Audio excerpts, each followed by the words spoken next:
Tune in to nostalgia. Tune in to now. Golden Radio Hour.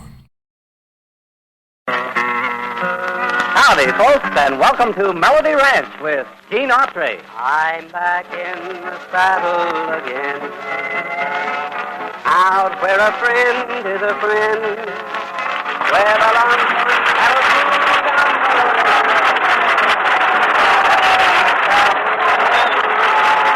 Yeah, to meet all the folks here at Melody Ranch.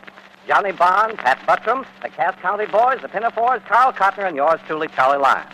But right now, here's the boss man himself, America's favorite cowboy, Gene Autry. Give me that old-time religion, give me that old-time religion, give me that old-time religion, it's good enough for me. If you want to clink your silver spurs up on the golden stairs, you've got to change your ways, my brother.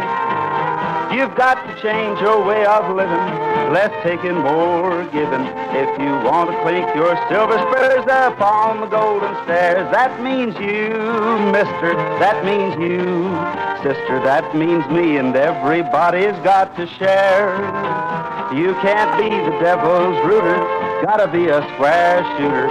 If you want to clink your silver spurs up on the golden stairs. Makes me love everybody, makes me love everybody, makes me love everybody, it's good enough for me.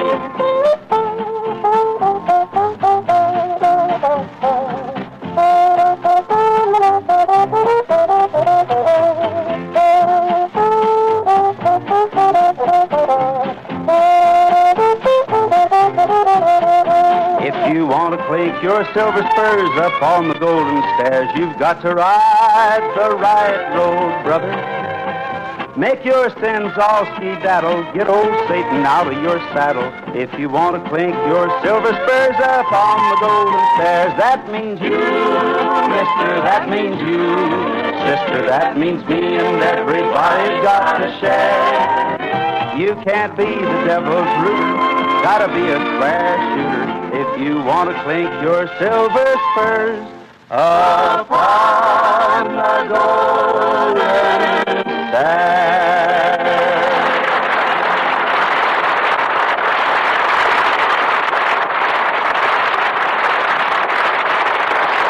Well, hello there, friends and neighbors, and welcome once again to Melody Ranch.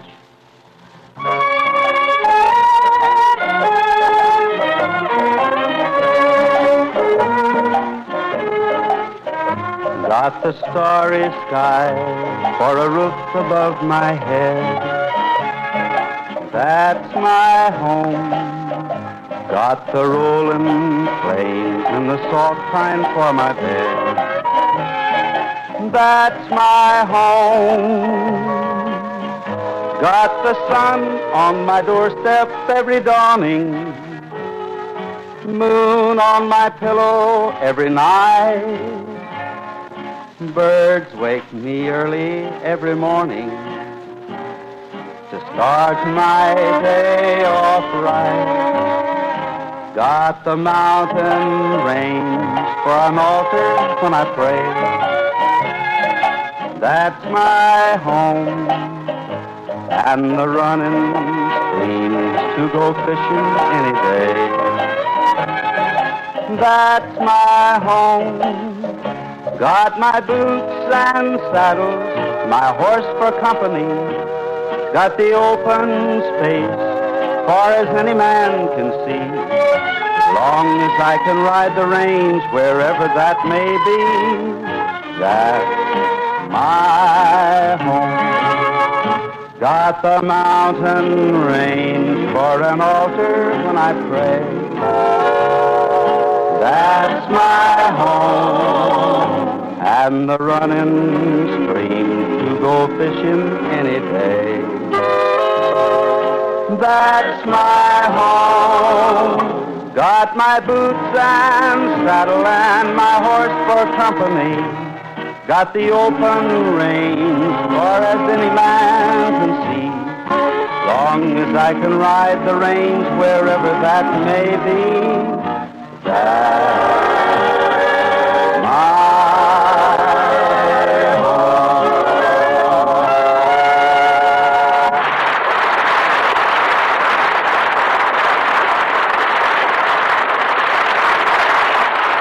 Thank you very, very much, folks. Thanks a lot. Hi. What's wrong with you, Raindrop?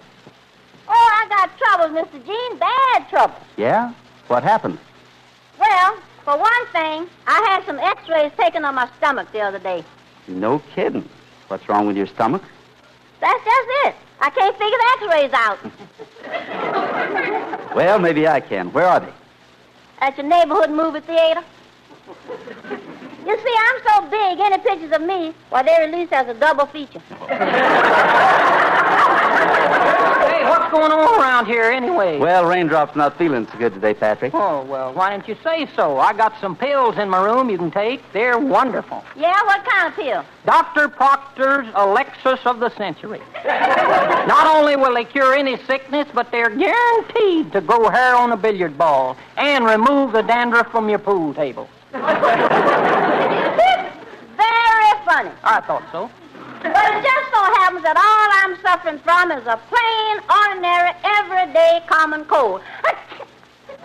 How'd you get it? Gesundheit. Well, I'll tell you, Mr. Pat, the doctor says my mucous membrane and my respiratory system was irritated by dilation of my capillaries through an influx of antibodies in the form of infectious bacteria. Now, that's a simple explanation any fool can understand. Have you got another one for just an average moron? Is that you? Huh? You know, Buttram, sometimes I think that head of yours is completely empty. Yeah, that's the trouble with buying a brain on installments. You don't keep up the payments, they take it back. All kidding aside, though, Raindrop, the only thing wrong with you is that you're overweight. Overweight? Well, I guess that's right, Raindrop. You could stand to lose just a little bit of weight around the middle, you know. Why don't you go on a diet? Well, Mr. Gene, it's like this. You see, I built this up from a small business. Mm-hmm. And now that I got so much merchandise on the shelf, I hate to sell out at a loss. So long, boys.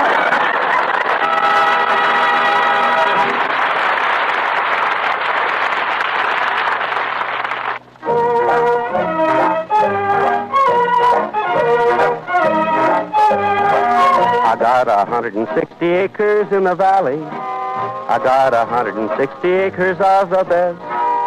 Got a coal stove there that'll cook 3 square, and a bunk where I can lay me down to rest. Up at dawn to greet the sun, I've forgotten what a care or worry means. Head for home when day is done, and the pocket money's jingling in my jeans. I got 160 acres full of sunshine. I got 160 million stars above. Got an old paint horse. I'm the guy who's boss on the 160 acres that I love.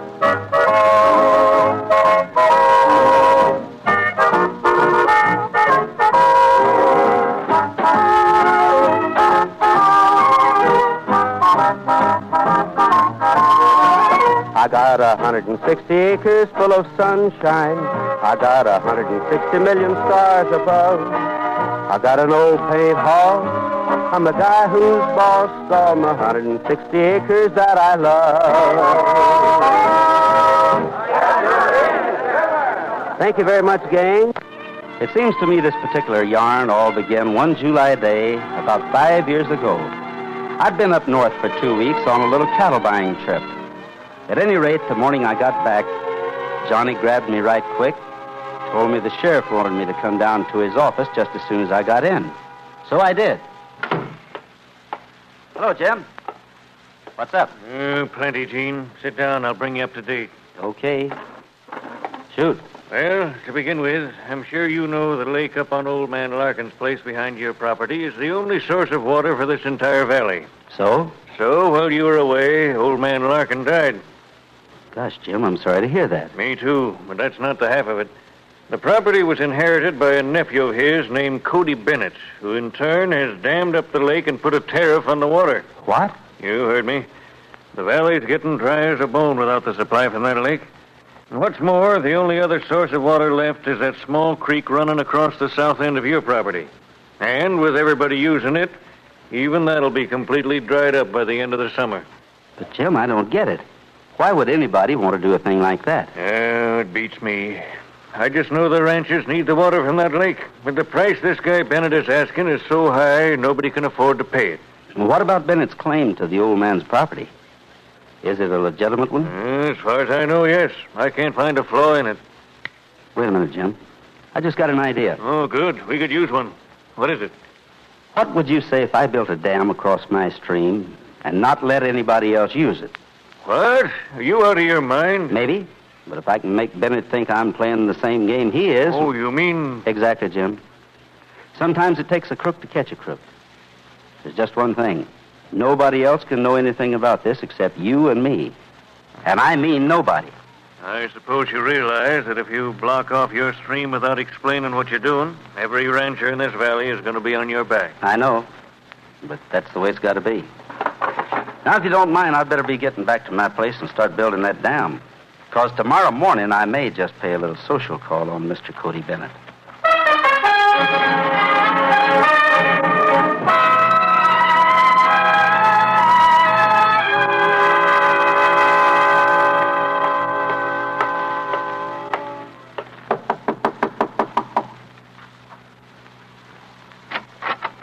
Yeah? What do you want? Mr. Bennett, That's right. my name's Gene Autry. I'd like to talk to you about a little business deal that I think might interest you. Look, pal, if you're another one of them ranchers trying to get me to come down on my water prices, you're wasting your time. I'm another one of those ranchers, all right.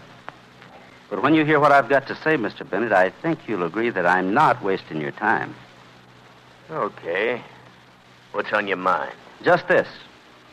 I own the ranch right at the head of the valley, which means I control the only water around here besides yours. Shall I go on? Keep talking. Okay. You want to force the ranchers to pay your price for their water. But if I leave my stream open, it'll be a year before they need it. However, if I were to dam up my stream, they'd have to come to our terms inside of 3 weeks. What do you mean, our terms? I want 50-50 on everything. Make it 60-40.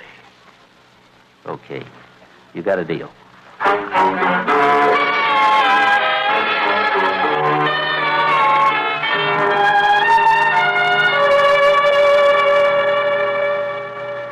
And so, Pat, I was in business with Cody Bennett, or at least so he thought. In the meantime, though, just like the sheriff and I had figured, word had gotten around that I was double-crossing my friends. Can I talk to you a minute, Gene? Sure thing, Johnny. What's on your mind? Well, it's a little hard to explain, but, well, nobody could quite figure out why you blocked off all your stream, especially since that's all the other ranchers around here's got left. Look, Johnny, let's get one thing straight. That's my stream, and I do with it what I please. Sure, I know, Gene. But don't you see... I see, all right. But I'm still looking out for myself. If the rest of them run out of water, that's their problem, not mine. You mean then you're going to leave that dam in? What's the matter? Can't you understand English? For the last time, that's my water, and I'm keeping it. Okay, if that's the way you feel. I guess there's nothing more I can say. Well, that's the way I feel.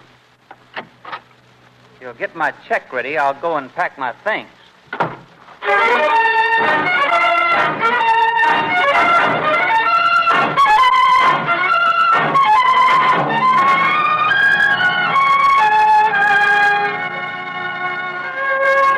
Did you ever feel like somebody had just taken a hammer and beat you over the head or cut out your heart? Well, that's how I felt when Johnny Bond walked out that door. Yet there was nothing I could do about it. That is, not if I was to succeed in getting anything on Cody Bennett. And then all of a sudden I got an idea that might hurry things along.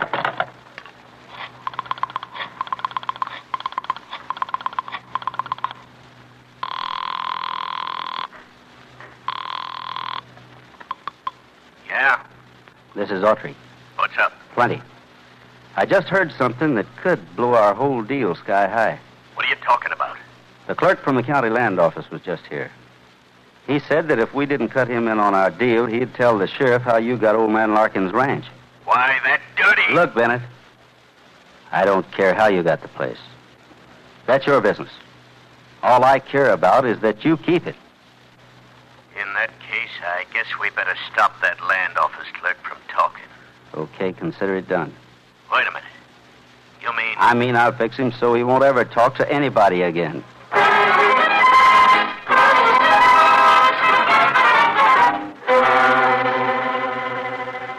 I'd taken a gamble and won. Now I knew Bennett was guilty of more than just holding back our water supply. My next job, though, was to prove it. Oh, hi, Gene. How's it going? Okay, I guess, Jim. Brother, you don't know how nice it is to hear some friendly voice again for a change. Oh, I'll bet. Well, what's up? Well, Mr. Bennett, free ride. If what I've got in mind works out. No kidding? I hope so. Anyway, here's what I want you to do. Go over to the newspaper office, have them make up a dummy front page for you, containing an item that says, Les Warner, the clerk over at the county land office, was shot and killed tonight. Tonight? Are you out of your mind? Well, I'll let you know later, Jim. For now, though, do just as I say. Oh, yeah, you better arrange to keep Les out of sight all day tomorrow. I wouldn't want Mr. Bennett to think he was seeing a ghost.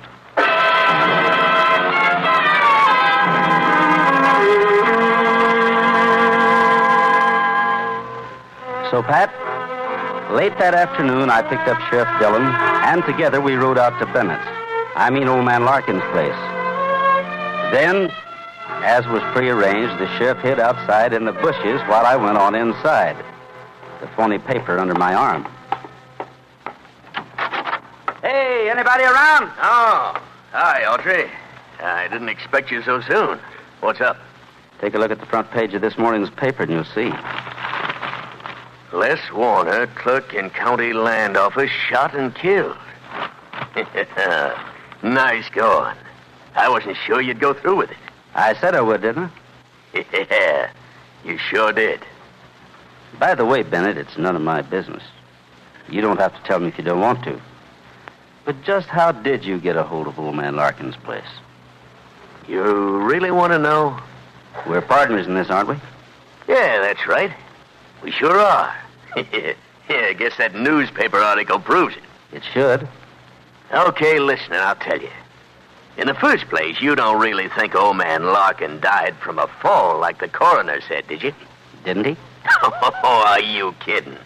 I hit him over the head with a crowbar, hid the crowbar under the porch, and the land was mine. Nice going. But how did you work the uncle-nephew angle? Nobody knows that except just me and two dead men. Yeah, but since we're partners now, I'm going to tell you. I found out that Larkin didn't have no living relatives. So I paid a guy back east $50 to make me up a phony birth certificate naming Ruth Larkin, a dead sister of the old man's, as my mother. Yeah, that made Larkin my uncle and the property mine. Yeah, pretty smart, huh? Yeah, sure was, Bennett. Sure was. Okay, Jim, you can come on in now. Jim? Who's Jim? Hey, what is this? You're under arrest for murder, Bennett. That's what it is. Wait a minute. This is a frame-up. You can't pin nothing on me. Sit down, Bennett. You're all through. Nice work, Gene. The whole thing worked out just like you planned. Well, I was pretty sure it would, Jim. You know, all crooks are big hams at heart. They just can't resist talking about themselves. And by the way, speaking of hams, I'd appreciate it if you'd run a story in the paper telling about my part in this thing. I'd like to have my friends speaking to me again.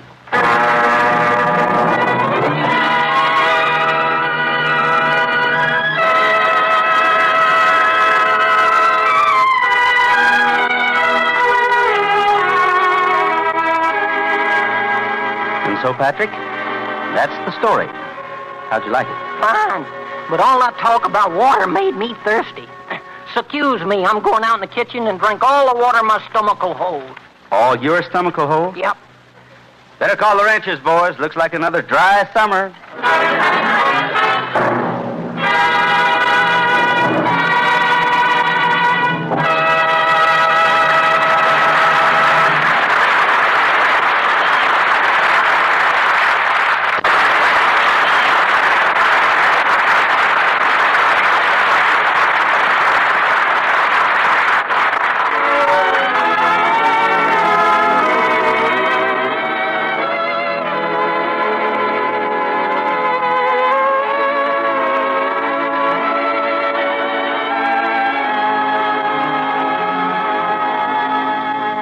know, folks, not far from right here at Melody Ranch is a place many a cowboy holds mighty dear to his heart.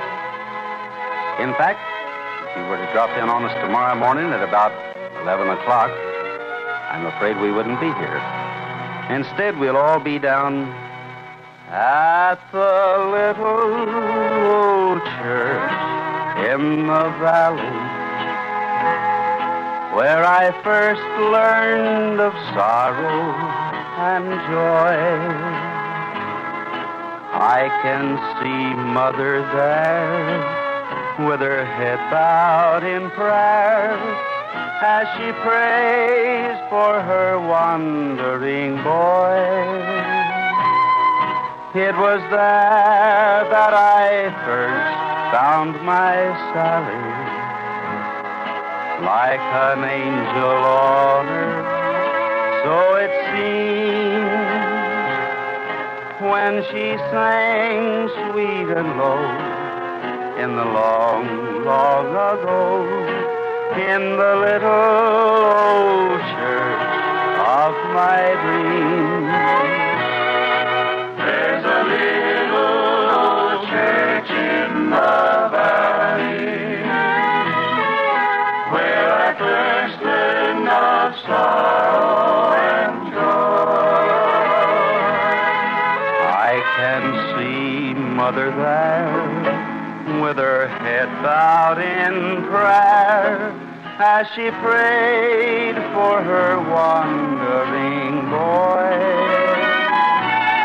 It was there where I first found my Sally, like an angel on earth, so it seems, when she sang sweet and low in the long, long ago, in the little old church of my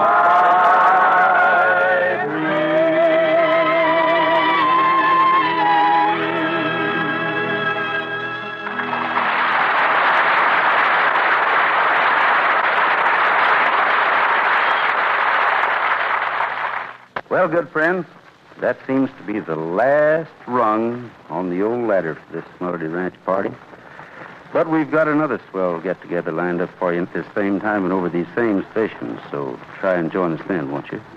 Meantime, this is Gene Autry asking you to keep thinking of us until we're back in the saddle again. Out where a friend is a friend, where the longhorn cattle feed on the lowly Jimson weed, I'm back in the saddle again, riding the range once more, toting my old 44, where you sleep out every night and the only law is right, back in the saddle again. Whoopie-tie-I-oh, rockin' to and fro, back in the saddle again. Whoopie-tie.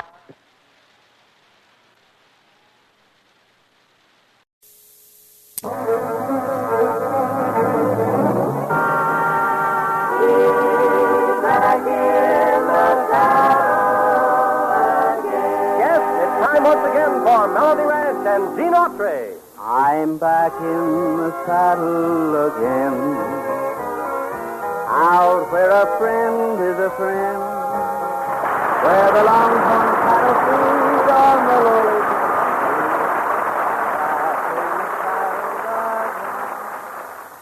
Favorite cowboy, Gene Autry.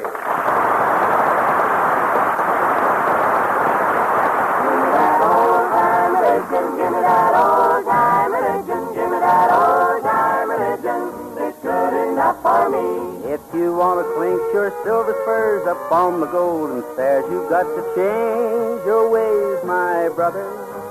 You've got to change your way of living, less taking, more giving. If you want to clink your silver spurs up on the golden stairs, that means you, mister, that means you.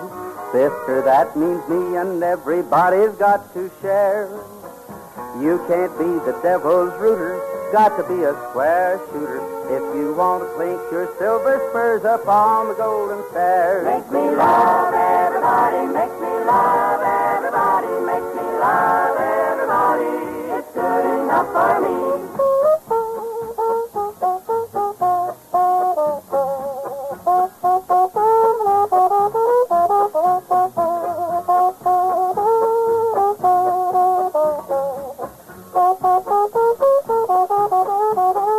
If you want to clink your silver spurs up on the golden stairs, you've got to ride the right road, brother. Make your skins all skedaddle, get old Satan out of your saddle. If you want to clink your silver spurs up on the golden stairs, that means you, mister, that means you, mister, that means me, and everybody's got to share. You can't be the devil's rooter, gotta be a square shooter if you want to clink your silver spurs up on the golden stairs.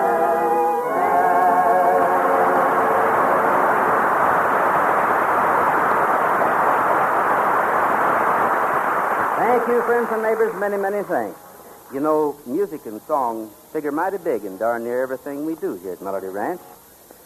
And now, neighbors, here's a mighty pretty old tune that's been a favorite of ours for a long, long time. Hope you'll enjoy recalling it with us once again. Johnny? In Sorrento there is sadness.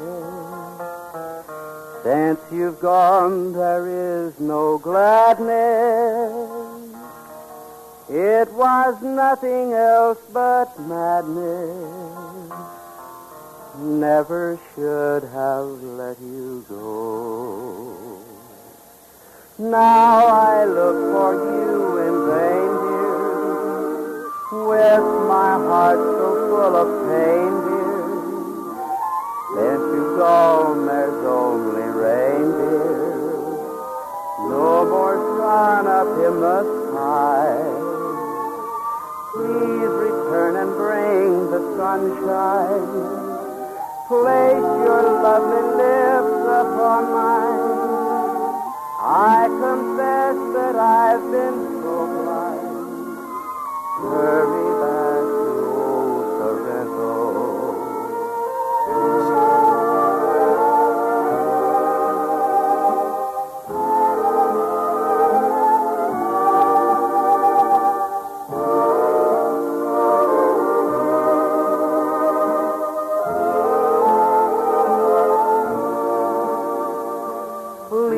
Return and bring the sunshine. Place your lovely lips upon mine. I confess that I've been so blind. Hurry back to old Sorrento.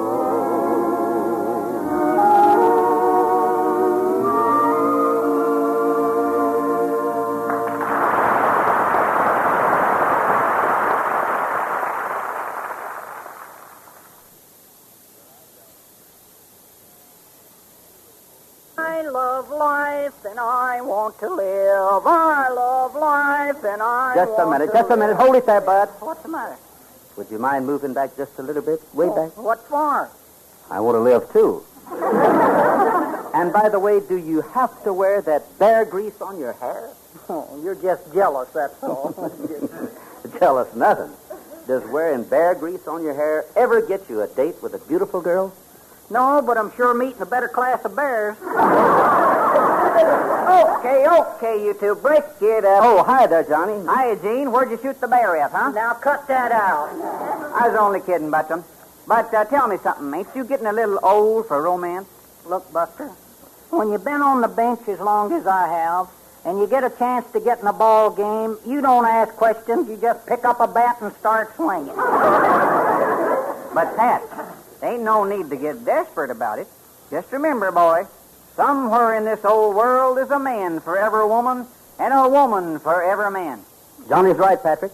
And believe me, it's a wonderful arrangement. Look, boys, don't get me wrong. I don't want to change the deal. I just want to get in on the shuffle. You know, Butchum, what you need is a mind reader. Are you kidding, Johnny? What he needs is a mind. What I needs is a little more respect around here. That's what I need. Oh, yeah? Yeah. As for soliciting the services of a crystal ball, why should I pay good money when I'm already a mind reader myself? You're a mind reader? Certainly. What's more, I'll prove it. This I've got to hear. Okay, wise guy. Now, let's take Johnny, for instance. Oh, you take him. I don't want him. Well, let's, just for an instance, let's take it. Oh. Last night, he went out with a pretty little red-headed girl named Poopsie. Right, Johnny? Yeah. Right. You took her out to dinner. Right? Right. Then you brought her home at 9 o'clock so she could meet her grandma. Right? Holy smokes. How'd you know all that, Buttram? I had a date with her at 9:30. Shake hands with grandma.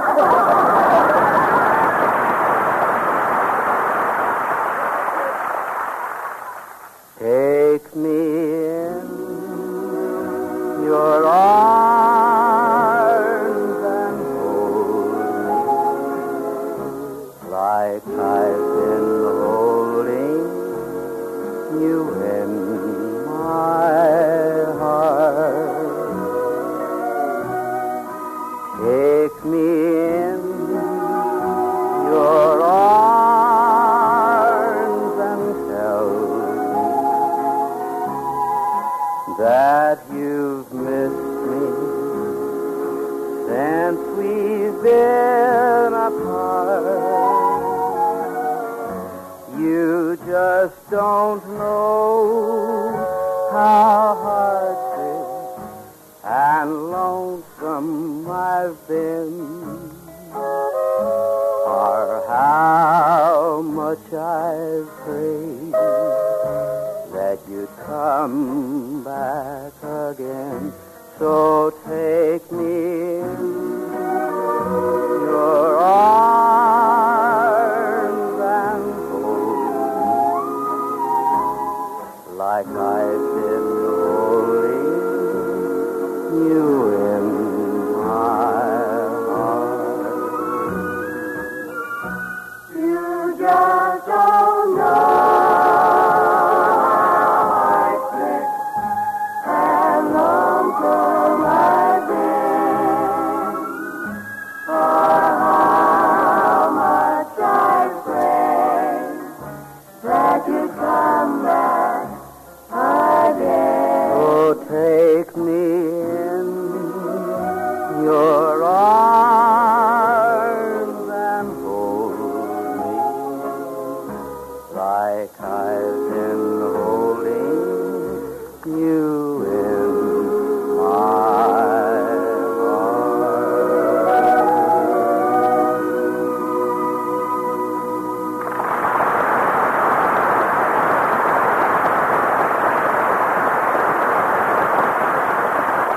Thank you, neighbors. Thank you. I'm glad you liked it.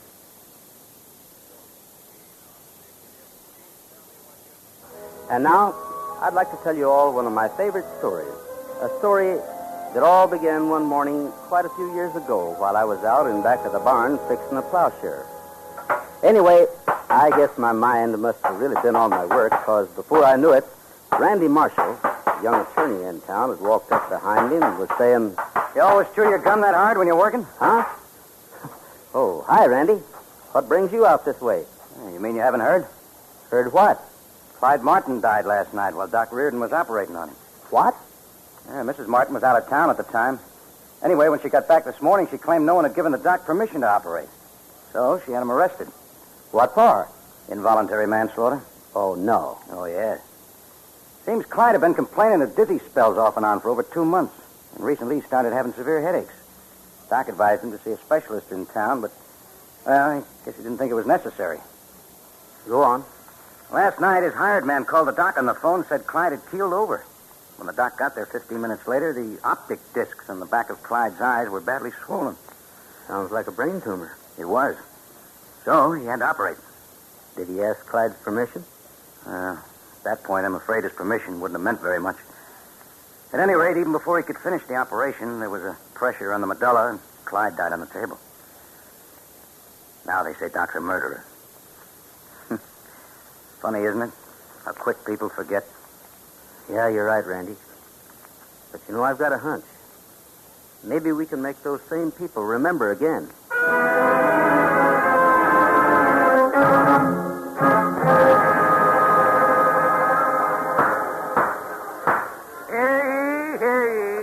This court is now in session.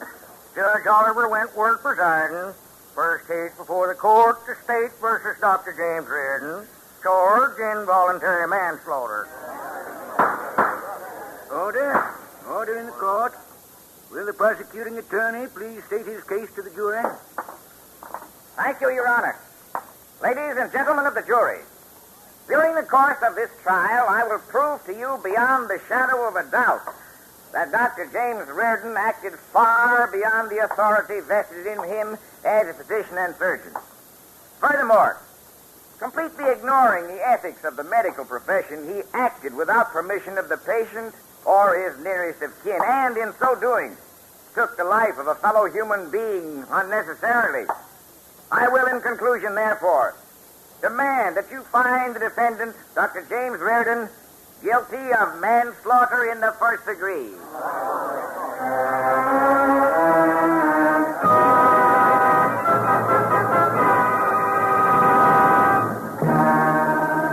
And then young Randy Marshall, the doc's attorney, began his opening statement. Your Honor, ladies and gentlemen of the jury, most of you For have known almost Dr. a solid James hour, Reardon he all argued, your lives. pleaded, and reasoned. But the juror's face remained cold and unimpressed. And so, in conclusion, I maintain that Dr. Reardon took the only possible course in performing this operation. It was the one chance he had to save Clyde Martin's life. But, unfortunately, it failed. Now I'd like to call Mr. Gene Autry to the stand. Gene Autry to the stand, please. Do you, Gene Autry, swear to tell the truth, the whole truth, and nothing but the truth, so help you God? I do. Proceed, Mr. Marshall. Thank you, Your Honor. Go ahead, Gene. Well, Judge, I guess what I really came here to say is this. Everyone in this town loved Doc Reardon. That is, until 3 days ago when he tried to save Clyde Martin's life. Maybe that was a mistake. Maybe he should have stayed home that night and sent out his monthly statement. At least that way, he'd never be sitting in this courtroom today charged with manslaughter. Instead, his conscience would be charging him with the same thing. So he went. And when he got there, he did the best he could, just as he's done around here for the past 35 years. You ought to know that, Tom. You, Tom Clayton. Remember 2 springs ago when you called the doc over to your house in the middle of the night?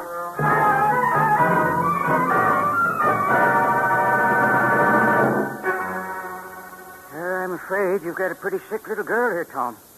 Looks like diphtheria. But, Doc, you got to help her. You just got to. I'll do all I can, Tom. Right now, though, suppose you get busy and boil some water. All right. And, Doc, if you save her, I'll never forget you. Remember that, Tom? For 2 nights and 2 days, Doc Reardon never left your little girl's bedside. And because of him, she lived. Then there was another time. You should remember this one, Mrs. Porter. You called the doc when blood poisoning set in your husband's leg. I remember, because I drove him out to your place in my buckboard.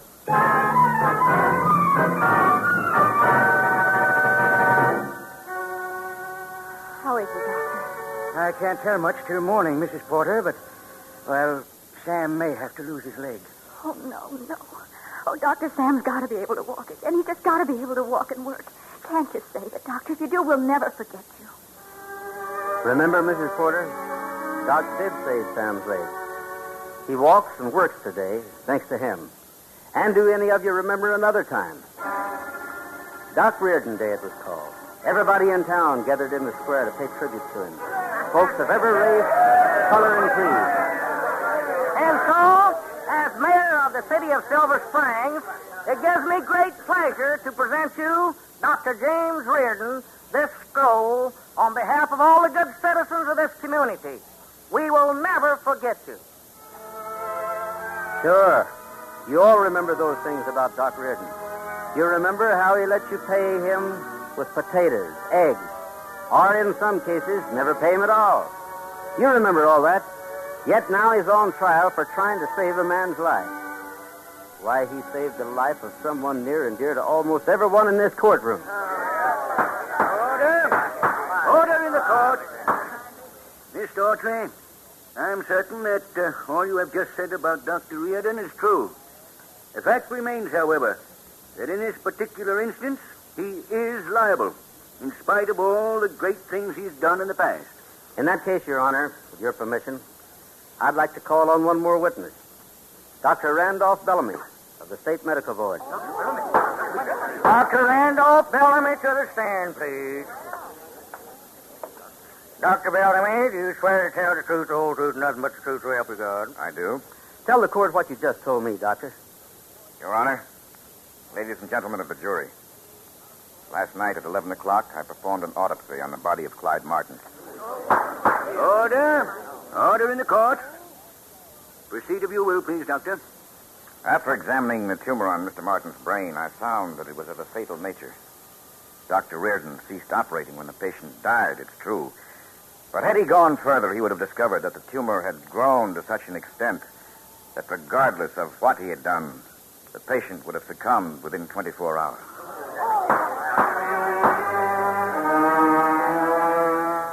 For the next 45 minutes, not a soul in that entire courtroom made a move to leave their seats. No one spoke. They all seemed to be waiting for just one thing: the jury room door to open. Seconds ticked on like years, and then finally... This court is again in session. The state versus Dr. James Reardon, the charge involuntary manslaughter. Has the jury reached a verdict? We have, Your Honor. We, the jury, find the defendant not guilty.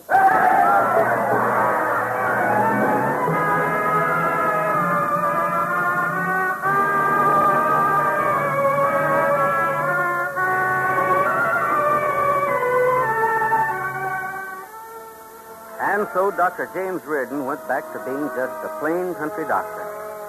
Funny thing, actually all those folks needed was a little memory jogging. You know, a country doctor's life isn't an easy one. He works day and night, often without adequate equipment, drives many a mile over rough roads and wildernesses to help those who need him. Yet, asking for the most part nothing in return. So I, for one, propose a toast to the country doctor. May he find reward and satisfaction in the faces of those he cares for, and contentment in the life that he gives to so many.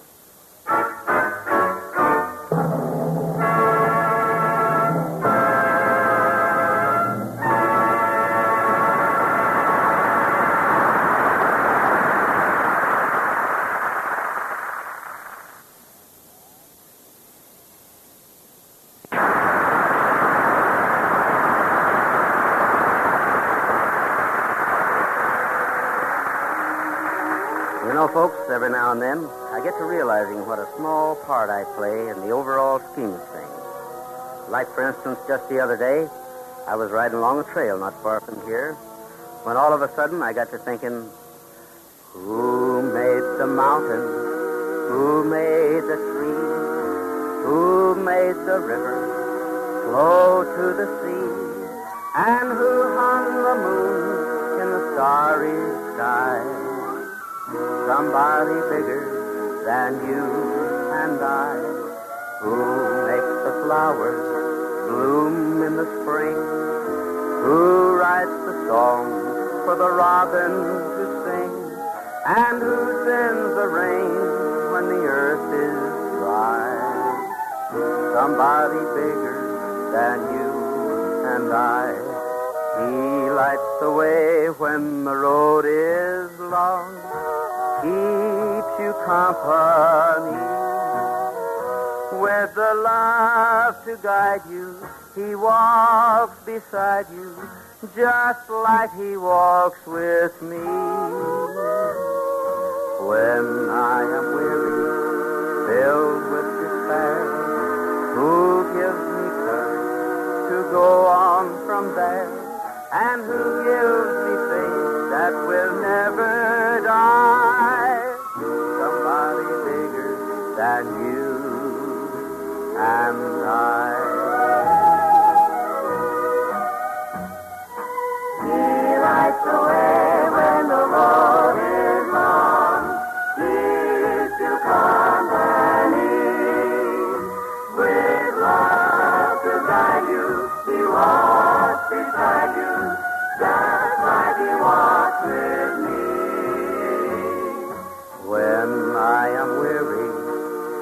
filled with despair, who gives me courage to go on from there, and who gives me faith that will never die. Somebody bigger than you and I.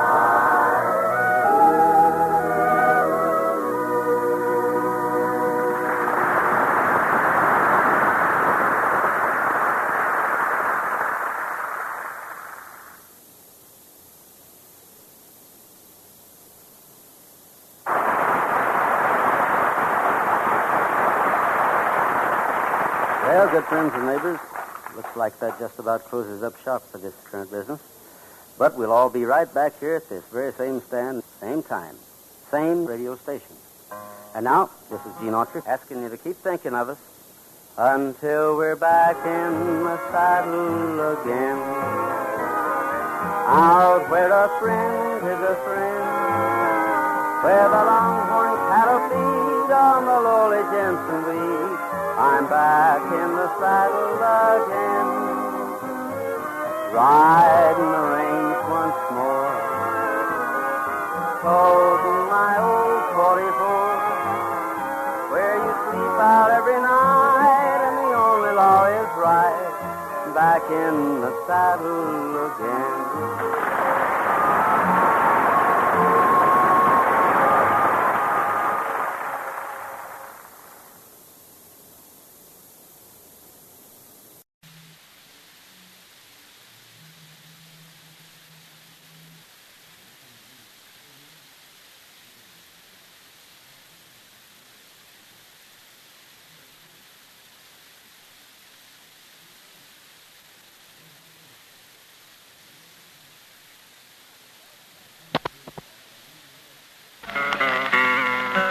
Howdy, folks, and welcome to Melody Ranch with Gene Autry. I'm back in the saddle again, out where a friend is a friend, where the longhorn cattle feed down the lowly. Yeah, to meet all the folks here at Melody Ranch.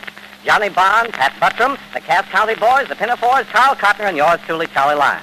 But right now, here's the boss man himself, America's favorite cowboy, Gene Autry. Give me that old-time religion, give me that old-time religion. It's good enough for me. If you want to clink your silver spurs up on the golden stairs, you've got to change your ways, my brother. You've got to change your way of living, less taking, more giving. If you want to clink your silver spurs up on the golden stairs, that means you, mister, that means you, sister, that means me, and everybody's got to share.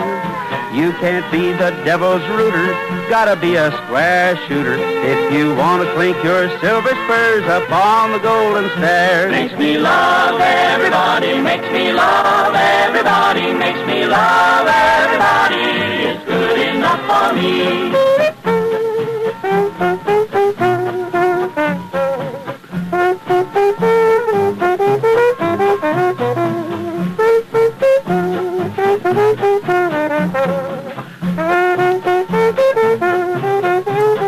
If you want to clink your silver spurs up on the golden stairs, you've got to ride the right road, brother. Make your sins all ski-daddle, get old Satan out of your saddle. If you want to clink your silver spurs up on the golden stairs, that means you, mister, that means you, sister, that means me, and everybody's got to share. You can't be the devil's rooter, gotta be a square shooter. If you want to clink your silver spurs upon the golden stairs.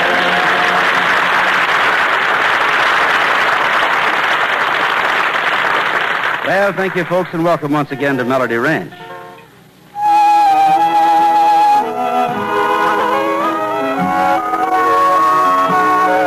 When the snowbirds cross the Rockies and the stormy days are through, there'll be roses in the Rockies and a rainbow in the blue. For the springtime will be ringtime, and our dreams will all come true. When the snowbirds cross the Rockies, I'll be coming home to you.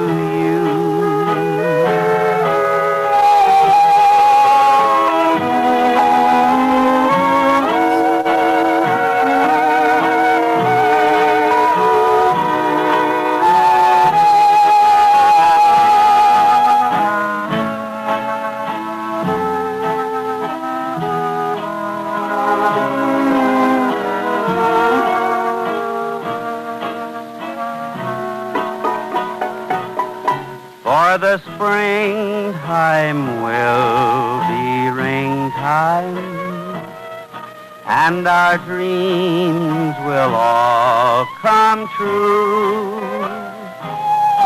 When the snowbirds cross the Rockies,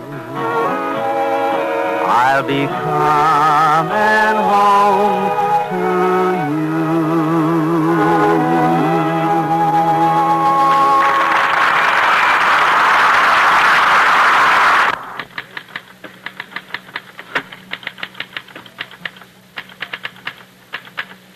There. What do you think you're doing? I'm writing a letter back home. I just finished addressing the envelope. Well, good for you. Now all I got to do is write the letter. Oh, no. Yeah. See here.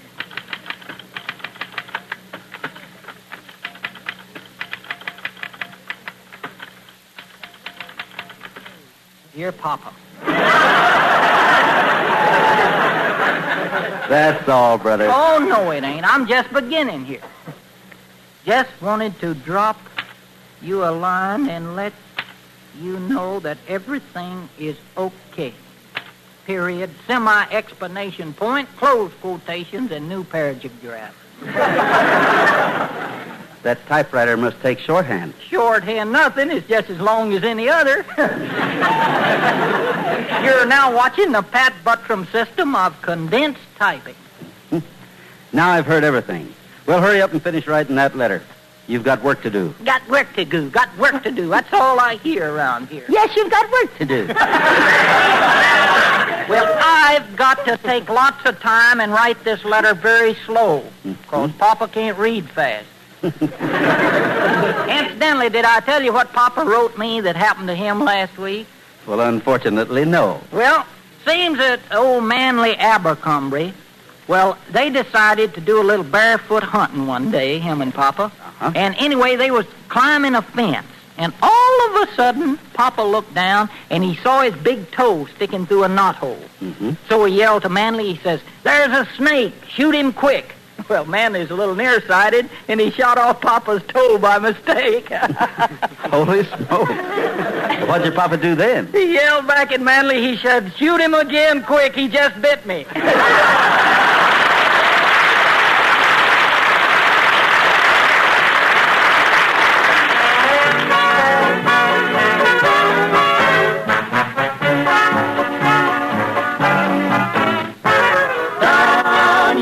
Someone beckons to me. Down yonder, someone reckons on me. I seem to see a racing memory between the Natchez and the Robert E. Lee. Sunny shore, I miss you more and more. Every day, my Miami land. You were simply grand. Down yonder, when the folks get the news, don't wonder at the hullabaloo. From and Sammy, waiting down yonder for me.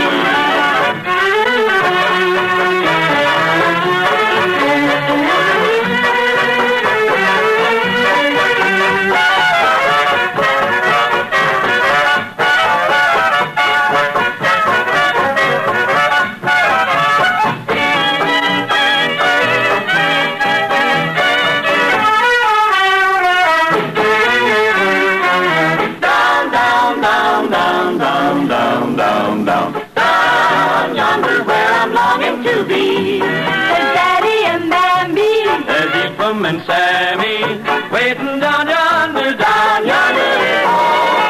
Down, down yonder for me.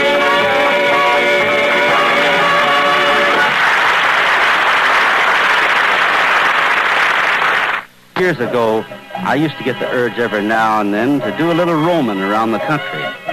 Matter of fact, I still do.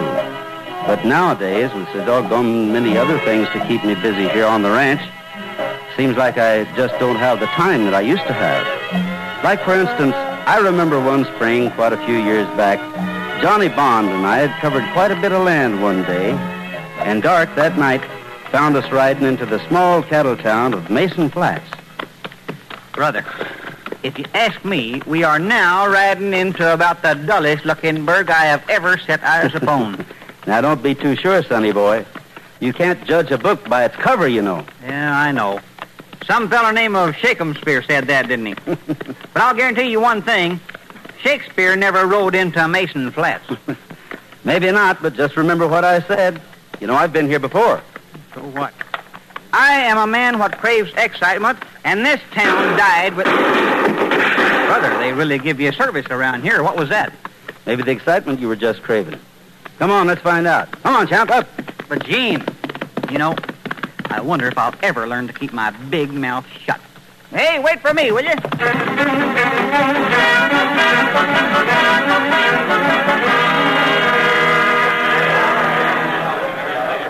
Well, I'll be.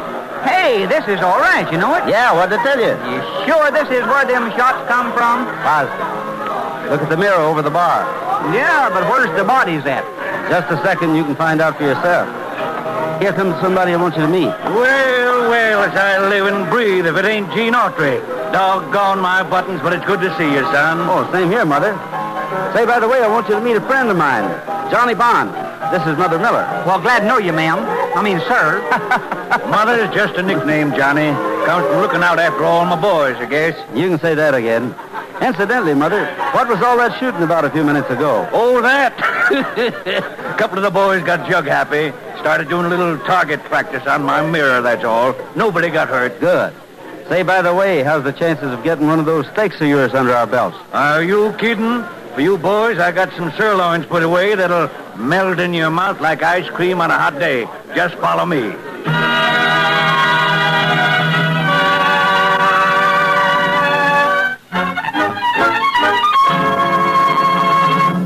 And that was Mother Miller.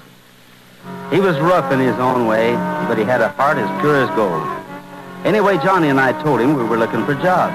So, after we'd talked over old times a while, he advised us to call on Fred Marlowe. Said he had heard Marlowe's ranch needed all the help they could get for their annual spring roundup. So the next morning, bright and early, we checked in. Yes, sir, boys. If Mother Miller recommended you, that's good enough for me. Hey, of course, I can only use you for 3 or 4 weeks. Well, that's okay with us, Mr. Marlowe. We'll most likely be ready to move on by that time anyway. Well, good. It's a deal then. Oh, by the way, I'm putting on so many new hands right now that all the bunkhouses are full up. So if you don't mind, I'll have to ask you to bed and board here in the main house. Shouldn't be for too long, though. Well, what's so funny? Oh, nothing, Mr. Marlowe, nothing at all. I was just thinking I still can't get over that big bruiser in town being called Mother Miller.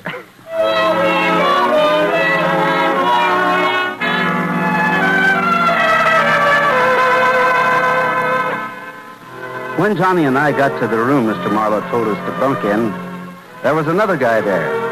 Seems he'd been assigned the same quarters. His name was Brandt. What's more, it took me just exactly 10 minutes to decide I wasn't going to like him. Yeah, if you ask me, this Marlowe's making all the money while we do all the work. So what? He's paying top wages, isn't he? Besides, we're satisfied, Brandt. Yeah? Well, I'm not. Then why don't you quit and go look for a job somewhere else? Maybe I will. Good. Don't let us change your mind. Why, you... Oh, no, you don't. Now, look here, chum. Let's get one thing straight. I don't like you and you don't like me. But just in case you've got any strange ideas that you want to make something of, don't let me stand in your way. Is that plain enough? I'll get even with you, Autry, if it's the last thing I do. I can hardly wait.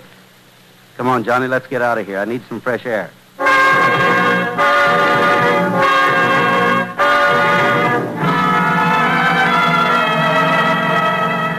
And that was that.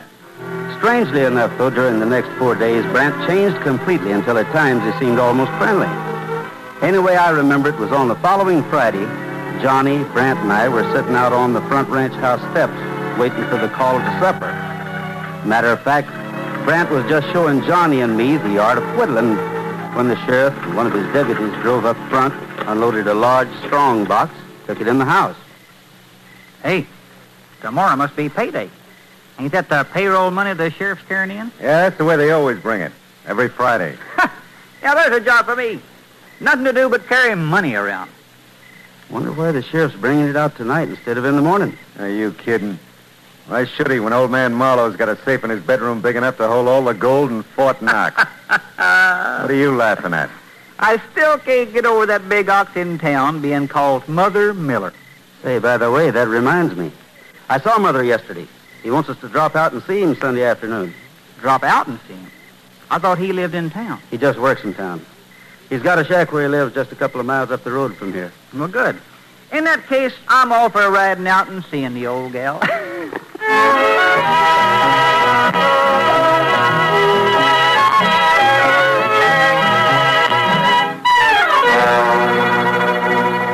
Funny thing, that night when I went to bed, I couldn't help thinking about Mr. Marlowe keeping all that payroll money in his house overnight. And then I don't remember what time it was exactly, or how long I'd been asleep, but suddenly... Hey, Gene, what was that? I don't know, Johnny, but I got a pretty good idea. Quick, turn on the light. Got it.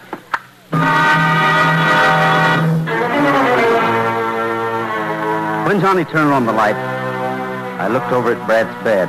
He wasn't in it, and his clothes were gone. As fast as I could, I rushed downstairs to Jeff Marlowe's bedroom.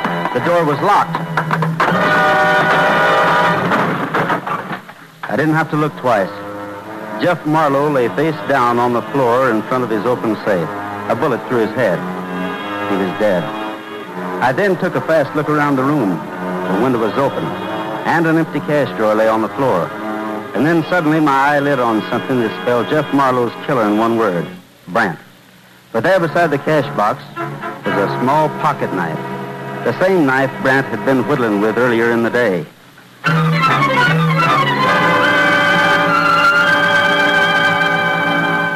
As fast as I could, I called all the rest of the boys into the ranch house and told them my suspicions.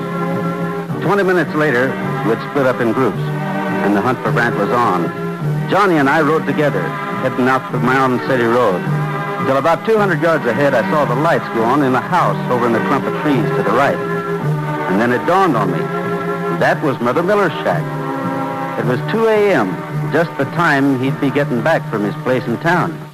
But what I didn't know was that at that very moment that he turned on the lights, Mother Miller was feeling something cold and hard in his back. Stay right where you are, Miller, and reach. Brant, What are you doing here? just playing a little game of hide and seek, and you're going to help me. Well, what do you want me to do? Well, for now, just sit down in that chair. You see, by this time, there's more than likely a posse out looking for me. So just in case any of them stop off here, you're going... Listen. Horses. Yeah, now get this and get it straight. I'm going to hide in that closet. The door will be open just enough so I can get a clear shot at you, and I'm not kidding. I killed one man tonight, and I just as soon kill another one. So that's it. That's it. I like to know nothing's happened. Get rid of whoever it is as quick as you can. Oh, champ. Oh, boy. Okay. Remember what I said.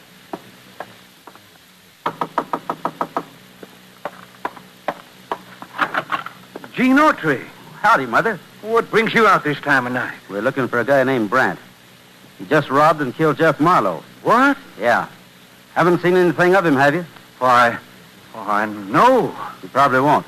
But keep your eyes and ears open. And a gun handy just in case. Right. Well, I just finished reading a letter from my daughter back east and was going to sit down to write her when you come in. So I'll be up for a while anyway. Oh, yeah, your daughter. Well, Mother, we better be moving along. So long. Good night, boys. Nice going, Miller. Couldn't have done a better job myself. With that gun behind me, there wasn't much else I could do, Brant. Lucky for you, you didn't try. All right, Brant, reach. Autry, why you... Oh, nice shooting, Gene. You didn't do so bad yourself, Mother. Get his gun, Johnny. I've got it. Now let's get this guy into town, have him locked up, and go back to bed. I'm tired.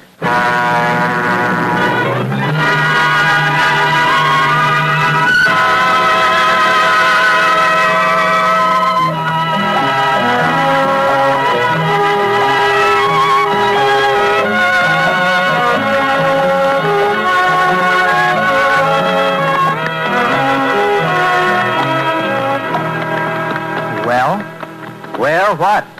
Ain't you going to tell me how you knew Brent was at Mother Miller's place when all the same time he said he hadn't seen him? Well, that part was easy, Johnny. Mother told me he was there. Oh, sure. Now, look, pal, don't you think it's a little late for riddles? It's no riddle. You see, a couple of days ago, Mother asked me if I'd help him out on a little personal matter. So what's that got to do with it? Remember when we went to his cabin tonight looking for Brant? He told us he had just finished reading a letter from his daughter back east and was about to sit down and write her back. Yeah? Well, that's how I knew Brant was inside. The personal matter Mother Miller wanted me to help him out with was to read the letter from his daughter and answer it for him. You see, as a youngster, Mother didn't have the opportunity to go to school, so he never learned to read or write.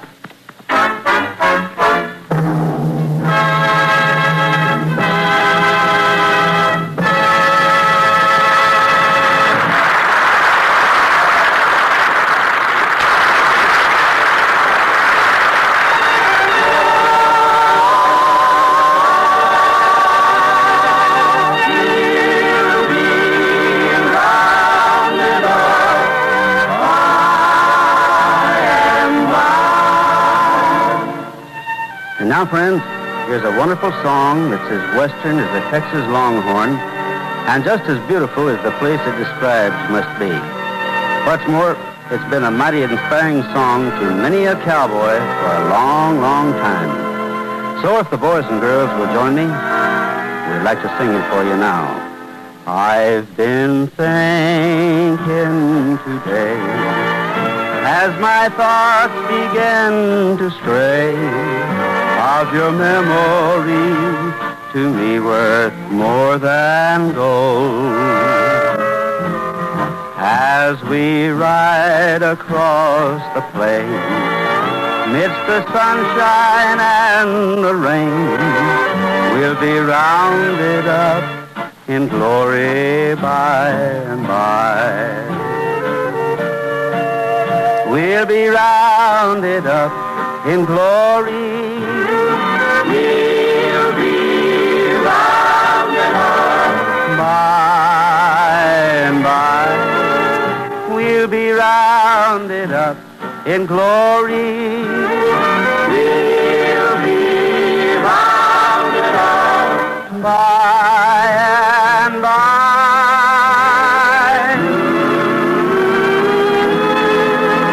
When the milling time is o'er, and we will stampede no more, when he rounds us up in glory.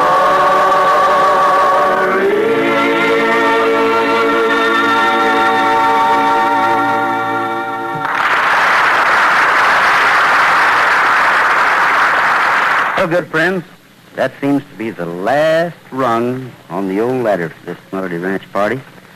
But we've got another swell get-together lined up for you at this same time and over these same stations, so try and join us then, won't you?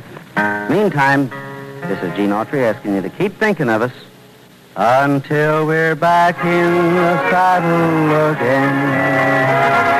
Out where a friend is a friend, where the longhorn cattle feed on the lowly Jimson weed, I'm back in the saddle again, riding the range once more, toting my old 44, where you sleep out every night and the only law is right, back in the saddle again.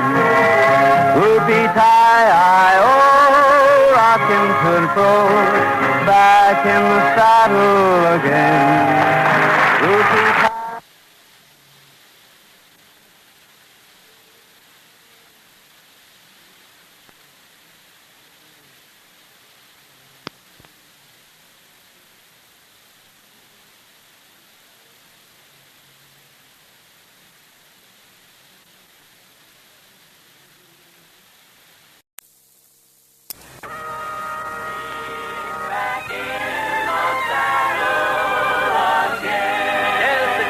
Melody Ranch and Gene Autry. I'm back in the saddle again. I'll bet a friend is a friend. Down the lower Symphony, I'm back in the saddle again. That's right, folks. From New York City, your friendly local merchant who sells and displays healthful, refreshing, delicious double mint chewing gum invites you to a visit with all the gang here at Melody Ranch. Johnny Bond, the Pinafores, the Cass County Boys, Parker Fenley, Carl Cotner, and yours truly, Charles Stark. But right now, meet the boss man himself, America's favorite cowboy, Gene Autry. He always sings ragged music to the cattle as you swing, back and forward in the saddle on a hoe. At a syncopated beat, while a funny meter makes a roar of his repeater, how they run. When they hear the fellows come, cause the western folks all know he's a highfalutin, shooting son of a gun from Arizona, ragtime cowboy Joe. Out in Arizona where the bad men are, the only thing that guides you is an evening star. The roughest, toughest man by far is ragtime cowboy Joe. He got his name for singing to the cows and sheep. Every night they say he sings the herd to sleep. In a fast old rich and deep, crooning soft and low. He always sings ragged music to the cattle as he sings, back and forward in the saddle on a horse. That's a syncopated gait, and there's such a funny meter to the roar of his repeater, how they run. When they hear the fellows gun, cause the western folks all know he's a highfalutin, shooting son of a gun from Arizona, ragtime cowboy. Talk about your cowboy, ragtime cowboy Joe.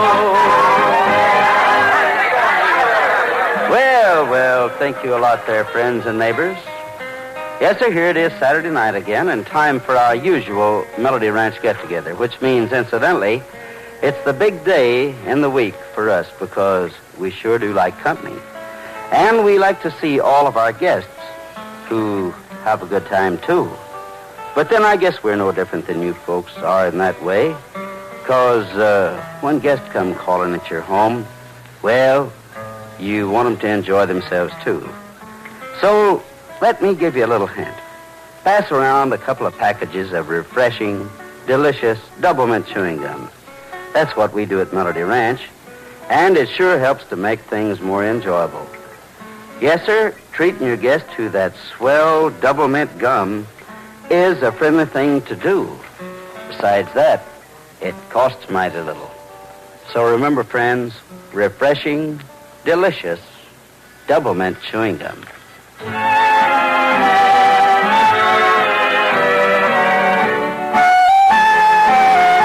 Sweetheart, I'm longing for only you.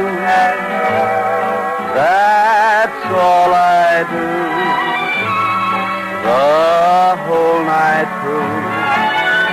There's such a longing since we're apart. I miss you so inside my heart.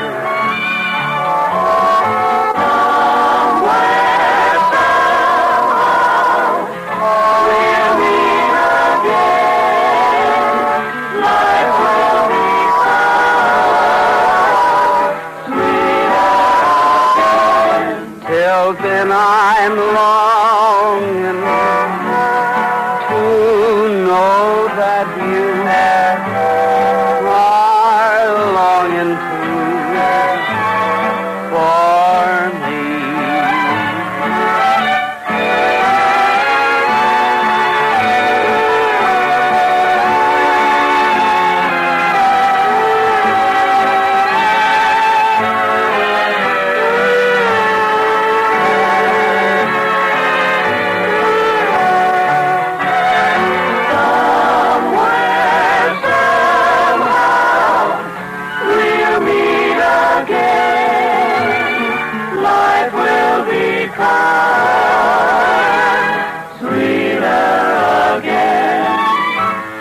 Then I'm longing to know that you are longing too for me.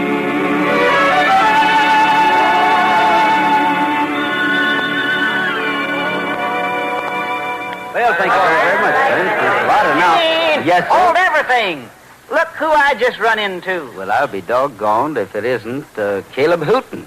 Howdy, son. What in the world are you doing here in New York, old-timer? Oh, just wanderlust, boy.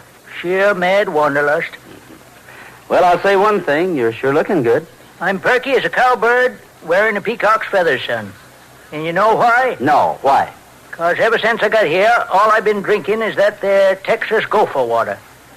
Texas gopher water? Yep. Take it for my teeth. But, Caleb, you've got false teeth. I know. Every morning I have to go for them. Get it? That's sort of a country joke. Yeah. You should have left it there, too, I think. Yeah, I think you're right. By the way, Caleb, I was just thinking.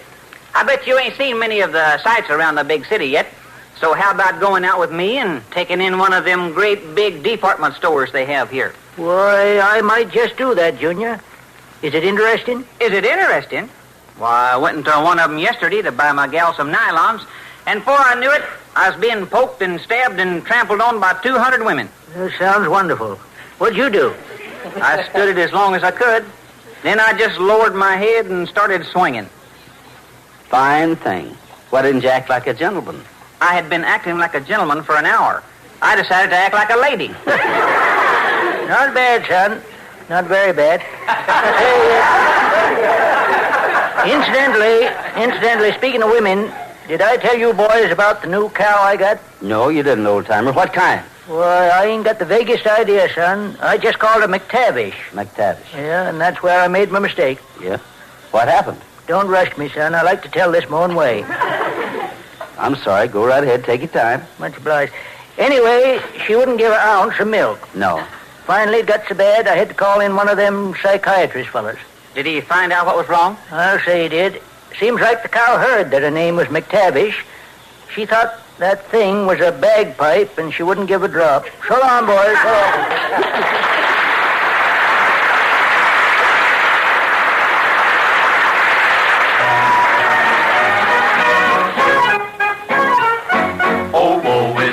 What goes with me? I hate this living I chose for me.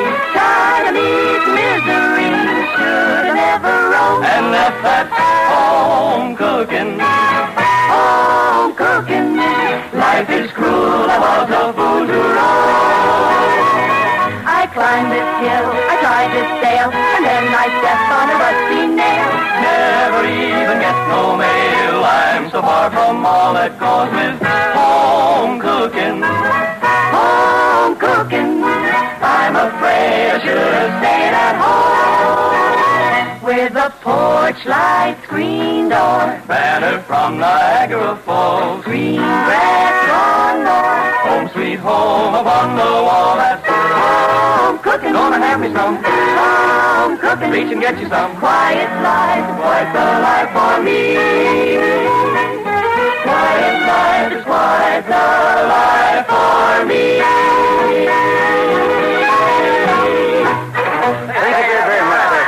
Enjoyed your home cooking. In fact, I think that we ought to swap recipes like most folks cook. And you know, I think that I'll start right off by telling you and all of the folks my own favorite recipe for enjoyment. And that's chewing refreshing, delicious, double-mint chewing gum. Yes, sir, friends, while I go on about doing my work, I always chew that swell double-mint gum. 'Cause that smooth, pleasant chewing and that grand-tasting double-mint flavor adds plenty of extra enjoyment to whatever I'm doing. Besides that, chewing delicious double-mint leaves both my hands free for other things. See what I mean? Yes, sir? I can thank refreshing, delicious double-mint gum for making a good many moments a whole lot more pleasant for me.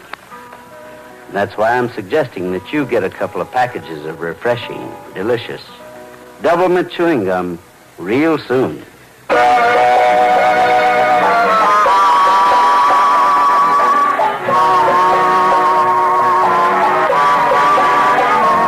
I'm sad, I've got the blues. Can't shake the sands of Texas from my shoes. I sigh, I don't know why. I guess I've got about those dear old Texas blues. The smell of the rain, the roll of the plane, the feel of my seat in the saddle. I'd give all I own if I could be home, back on the range punching cattle. I guess I'll have the blues till I shake the sands of Texas from my shoes. The smell of the rain, the roll of the plane, the feel of my seat in the saddle. I'd give all I own if I could be home, back on the range punching cattle. I guess I'll have the blues till I shake the sands of Texas from my shoes. Can't shake the sands of Texas from my shoes. Can't shake the sands of Texas from my shoes.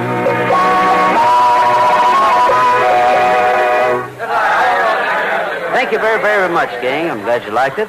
Like it? I love that there kind of music, sonny boy.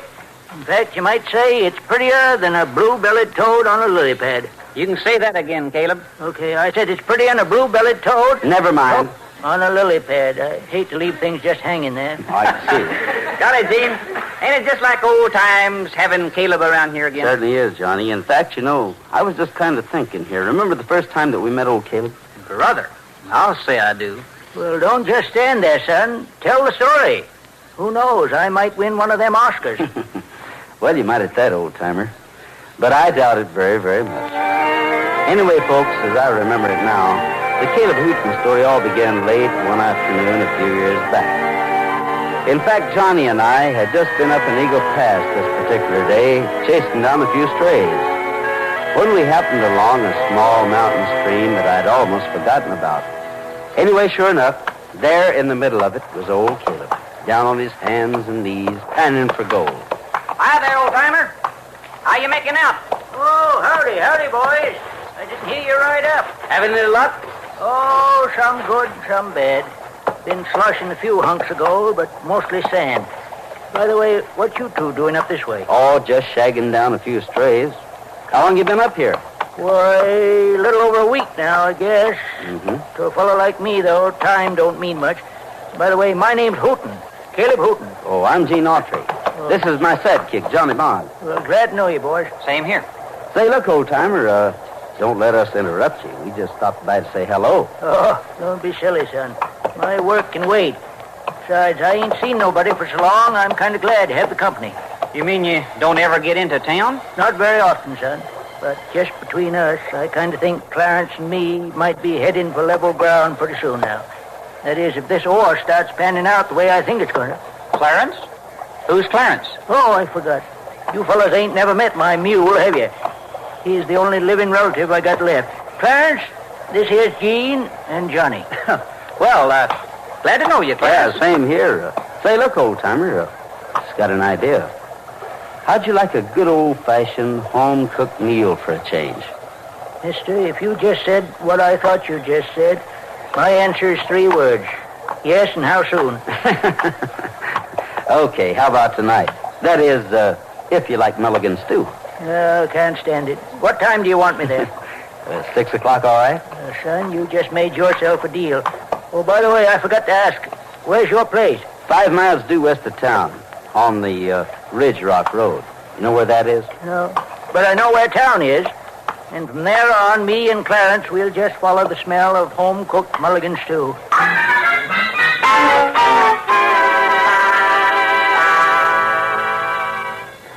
And so, folks, the Caleb Hooten story all began just as simple as that. But when 6:30 rolled around, without the old-timers showing up, I began wondering what had happened to him. Maybe he had just gotten a late start, or maybe he just plain couldn't find the place. At any rate, I knew one thing, that he wouldn't have stood us up if he could help it. Anyway, at 8 o'clock, I had the rest of the boys go ahead with dinner. But instead of sitting down with them, I just had a hunch. I headed for town and the county claims office.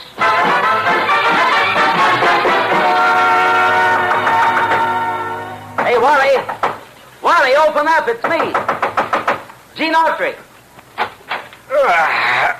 What in tarnation do you want at this time of night? Sorry to get you out of bed, Wally, but... Can't I wait till the morning? No, I need some information.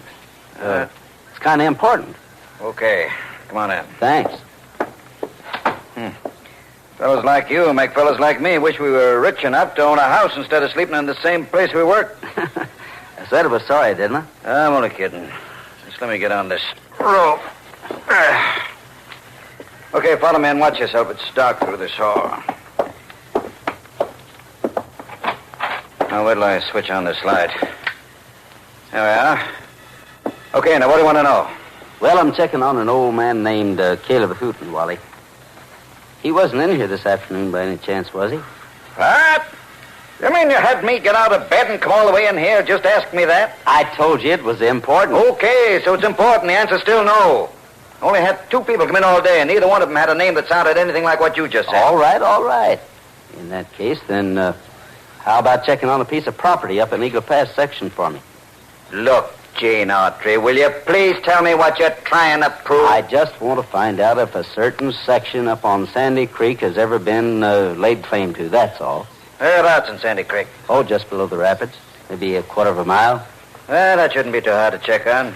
Here, let's take a look at this map. Now then, you say it's just about here, right? Yeah, that's right. Okay, that's section 34J. Now then, wait till I see what the files show. 18, 26, 32, 33. Ah, here it is. 34J. Good. What does it say about it? It says, claim staked and filed by Eli Holland, September 9, 1944. Well, guess that's that. Sorry to have bothered you, Wally. Oh, think nothing of it. I love getting up in the middle of the night.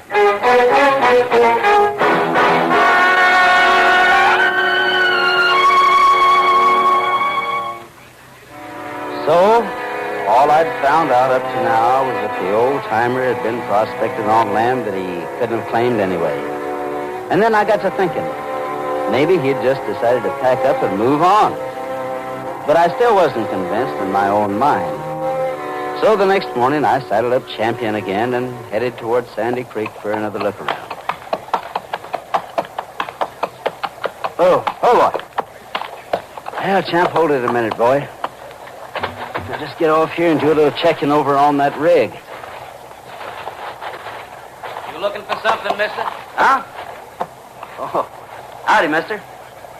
Didn't know there was anybody else around. I asked you a question. Oh, yeah. Why, I'm looking for an old prospector by the name of Caleb Hooten. Haven't seen him around here, have you? He's gone. Said he's going to visit his brother. Anything else you want to know? Oh. Didn't leave any message, did he? Look, mister, I don't know nothing about any message, but in just case you don't know it, this is private property. So if you're smart, you'll clear out and leave well enough alone. So that's the way it is, huh? Yes, that's the way it is. So beat it. Thank you, my friend. I'll beat it like you say. But don't take any bets that I won't be back.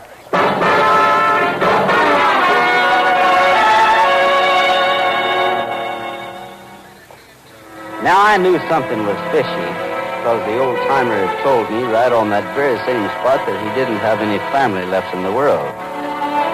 That being the case, he couldn't very well have gone to visit his brother. And then all of a sudden, the answer to the whole thing hit me like a jolt of rope around a capstan. Yes, sir, from here on, it was just a matter of setting a little trap with the right piece of cheese. And since Johnny Bond was new around these parts, I decided that he was the best piece of cheese that I could find. Hey, Mr. Barnes, wait. I want to stake a claim. Sounds like you hit it good, young fella. Wait till I get my book. Okay, but hurry it up, will you? I don't want nothing to happen. Don't worry, Mr. Bond, Johnny Bond. All right. Now, first, where is this property? You want the claim located? Over at the south end of Big Snake Creek, just this side of Johansson's mill. You know where it is. Okay. According to the map, that's section 107 and 108L. I just told her a second I want to check the claims file. Right. Oh, this sure is my lucky day. Only been in these parts less than a week now, and already I hit it big. Found an ounce and a half of gold out there in no time at all. Could have got more, but wanted to get down here as fast as I could, stake out my claim, you know. Looks like you're still in luck, Mr. Bond. Just sign this paper right here, and the land's yours. Okay. Right there. Anything else? Not a thing. That case, shake hands with a millionaire, buddy, and have a cigar.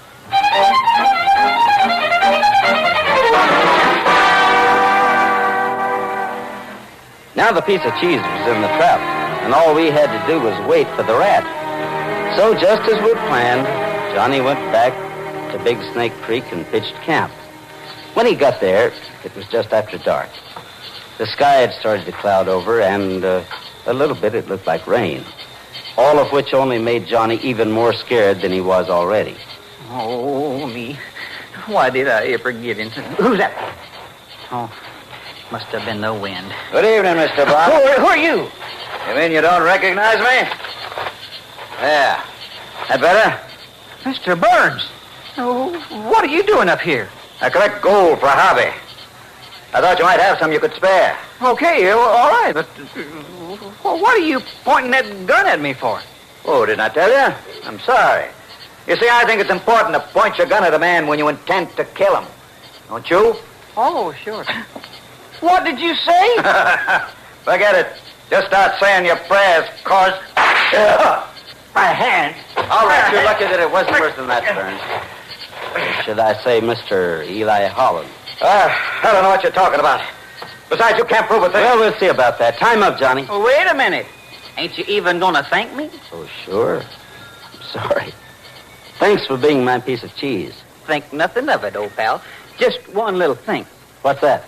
Another 2 seconds and your piece of cheese would have been Swiss cheese.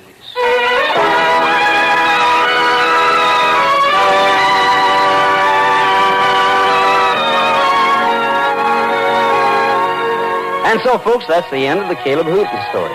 Boy, that Eli Holland feller really had himself quite a little racket, didn't he, Gene? I'll say that, Johnny. You see, folks, by using his job at the recorder's office, he could issue claims to prospectors who hit rich strikes. Then, as soon as they left, he tore up their claims and made out new, predated ones to Eli Holland, which was his real name. After that, well, he'd just do away with the prospector, and nobody was any the wiser. Hey, I forgot to ask you. What's that? What made you suspicious of him in the first place? A date, Johnny. A simple date on that claim that he showed me the first night I was there. It said, filed by Eli Holland, September 9th, 1944. Well, what's wrong with that? Nothing, except afterwards I got to thinking about it and remembered a little story. You see, September 9th is admission day in this state, and no government offices open because of a holiday. Well, I'll be... That ain't all of the story, though, son. It ain't? No, sirree, not by a long shot. You see, all the time you fellas thought I was a garter, I was really tied to a tree. And coming towards me were 65 cougars, 38 mountain lions, and 3 wild boars carrying submachine guns. Anyway, all I had with me was a slingshot and an old emery board. That's all, brother. Good night, Caleb.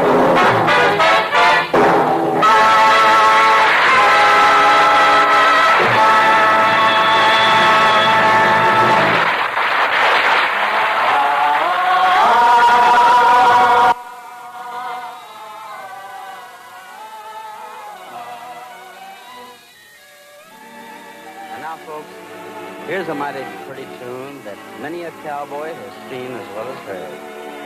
For nestled in the canyon somewhere high in the Rockies is a place where the sands of time sing a song that you never forget. The name of the place, Alamosa, the song, well, it goes like this. The singing sands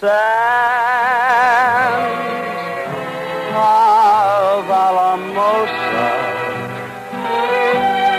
sang tenderly the night that we found love was ours.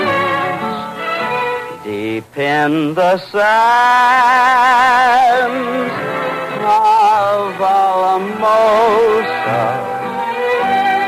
the angels hid a song amid the desert flowers. But since you said goodbye, there's no music, just the ghost of a song that used to be. The singing sands of Alamosa will sing anew the day that you come back to me. But since you said goodbye, there's no music, just the ghost of a song that used to be. The singing sands of Alamosa will sing anew the day that you come back to me.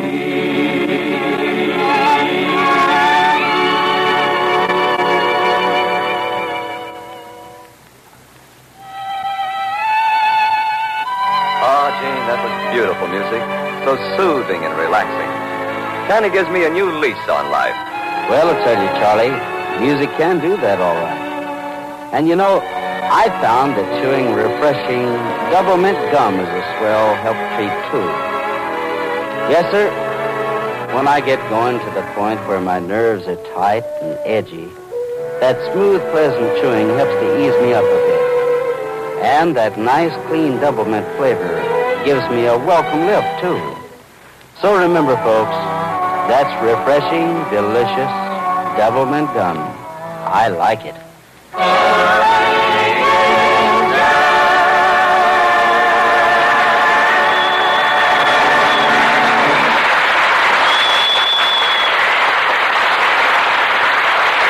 Well, friends, looks like it reviews up the last of the battle today, Saturday night. But me and the whole Melody Ranch gang will be back to mix up a new batch for you next week at the same time and over these same CBS stations. So try and drop around then, won't you? In the meantime, this is Gene Autry for Double Mint Gum, asking you to keep thinking of us. All right?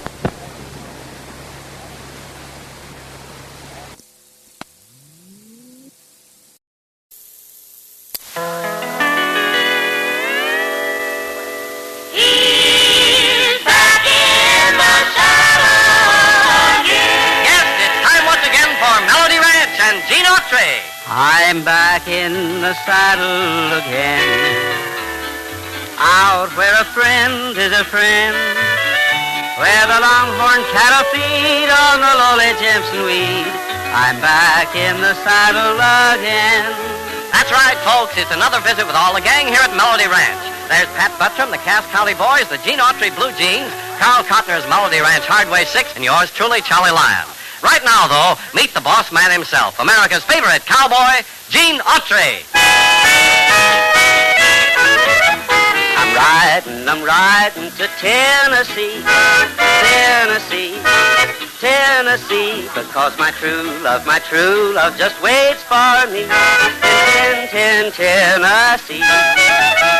I've saved up a bushel of kisses, saved up a mountain of love. Soon we'll be Mr. and Mrs., closer than a hand in a glove.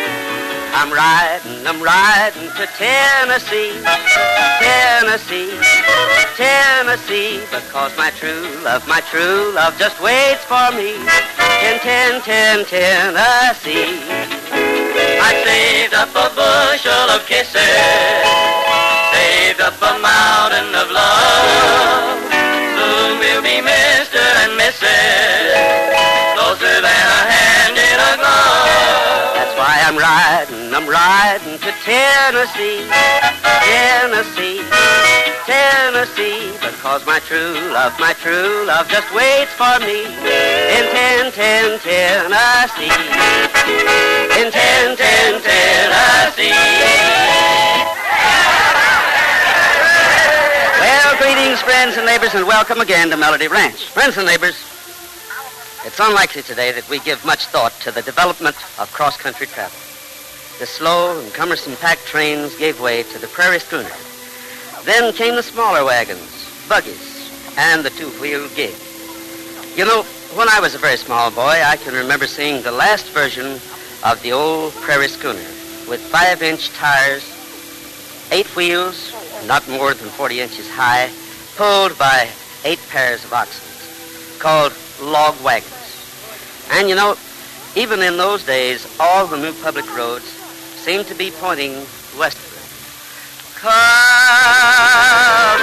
wagon, roll me westward home. Covered wagon, o'er the plains we go. Dry and dreary, weak and weary, roll me westward home. Reeling, rocking, rolling, covered wagon, over the prairie we roll. Reeling, rocking, rolling, covered wagon, over the prairie to home. Covered wagon, roll me westward home. Covered wagon, o'er the plains we go. Dry and dreary, weak and weary, roll me westward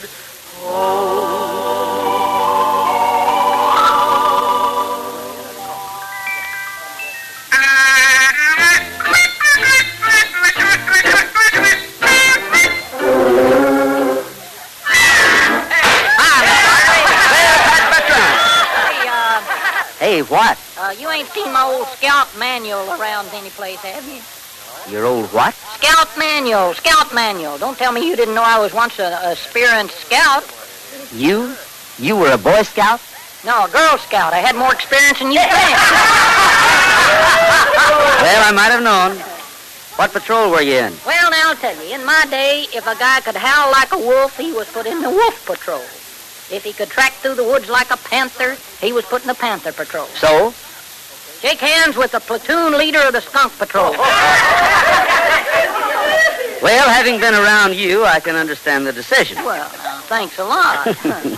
Frankly, though, Patrick, I don't believe that you were ever a scout. Is that so? That's so. Just you listen, Mr. Gene Artery. At one time in my gay, mad, carefree youth, I could make a fire in 3 seconds by merely rubbing 2 sticks together. Oh, now, Patrick. You know, it's a physical impossibility to make a fire in 3 seconds by just rubbing 2 sticks together. Not if one of the sticks is a match, it ain't.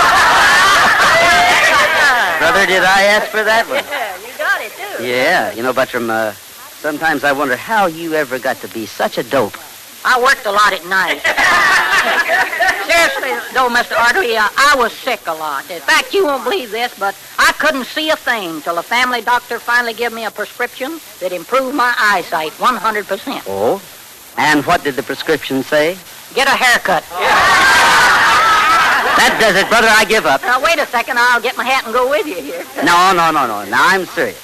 You get more stupid every day. Oh, yeah? Well, just ask me a question. Any question. The toughest one you can think of. I don't care. Go ahead, ask it. Okay, I will. All right. Now then, listen carefully. Now, quit stalling. Let's go now. Okay. Just simmer down. Now, if a fisherman sold 500 pounds of codfish at $1 a pound, how much would he get? Just a second. I'll figure it out. Let's see. Carry the 2 and 6 and drop the naught. No, the 6 is too heavy. Carry the 2 and... Did you say codfish? Yes, I said codfish. Well, no wonder I was having trouble. I was working on salmon. So long, Patrick. And now here are the Cass County boys to open up your heart. Kids, let's have it. Open up your heart and let the love shine through. Open up your heart and make my dreams come true. Let me through that iron curtain, let me know our love is certain. Open up your heart and let me in. Baby, I've been mighty lonesome, baby, I've been mighty blue. And the reason for it all is plain to see. From the very first day I met you, you've been walking in all my dreams. It's time you gave a little thought to me. Why don't don't you open up your heart and let the love shine through. Open up your heart and make my dreams come true. Let me through that iron curtain, let me know our love is certain. Open up your heart and let me in.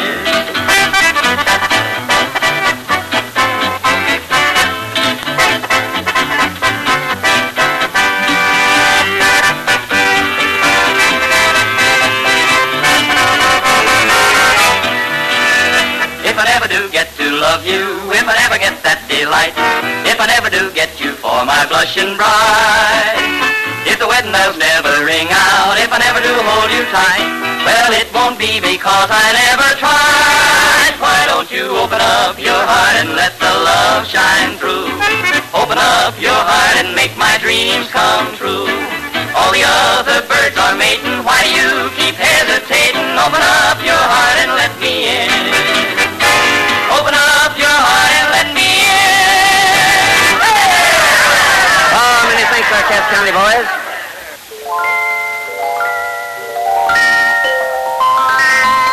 I wonder what's become of Sally, that old gal of mine.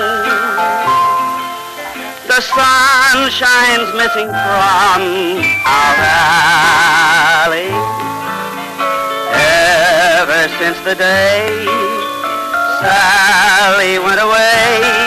No matter what she is, wherever she may be, if no one wants her now, please send her home to me. I'll always welcome back my Sally, that old gal of mine. No matter what she is, wherever she may be, if no one wants her now, please send her home to me. I'll always welcome back my Sally, that old gal of mine.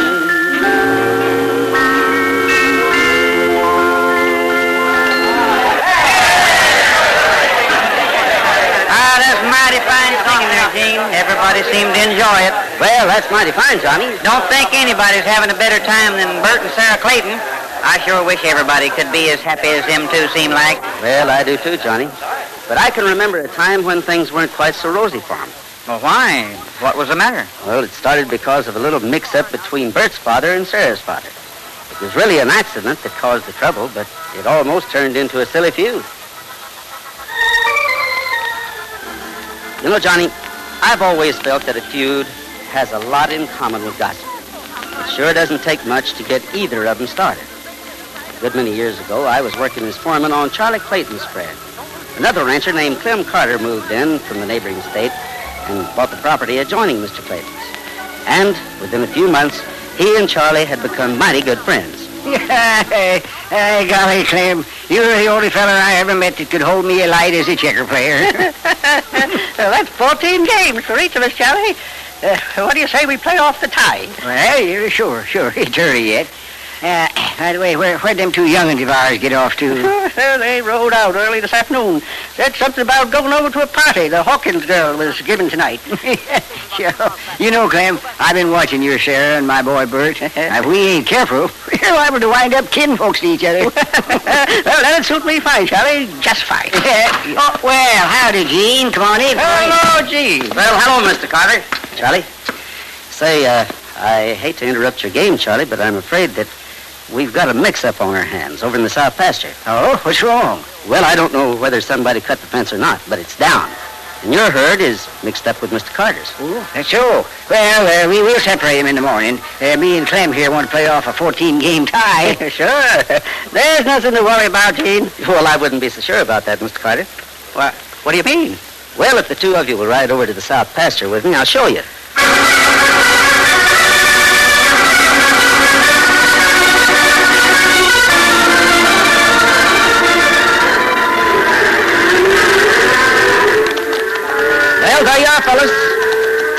herds. Yours and Mr. Carter's, Charlie. Now you tell me how we're going to separate over 300 head of cattle when they're all Herefords with the identical brands. I'd say he's right, Clem. We have got the same brand, Double C. Well, I could always check my books, but offhand I'd say I had around 130 head there. How about you, Charlie? Well, I figure I got an even 200. Okay, that takes care of the size of the herd.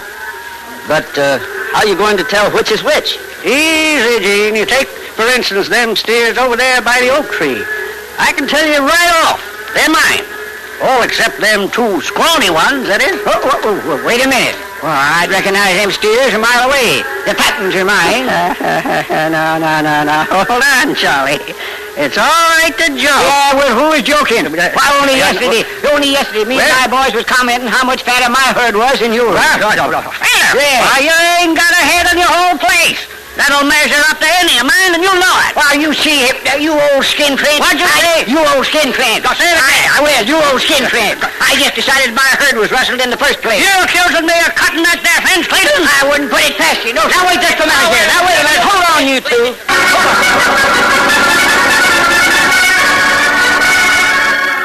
Well, that's the way it started. And as the days went on, the quarrel got worse. Not only did Charlie and Clem stop speaking to one another, but Charlie ordered his son, Bert, to stop seeing Sarah. And Clem ordered Sarah to stay away from Bert. But one afternoon, I was riding back to the ranch, and I spotted the two youngsters down by the river. Well, hello there, kids. Oh, hiya, Gene.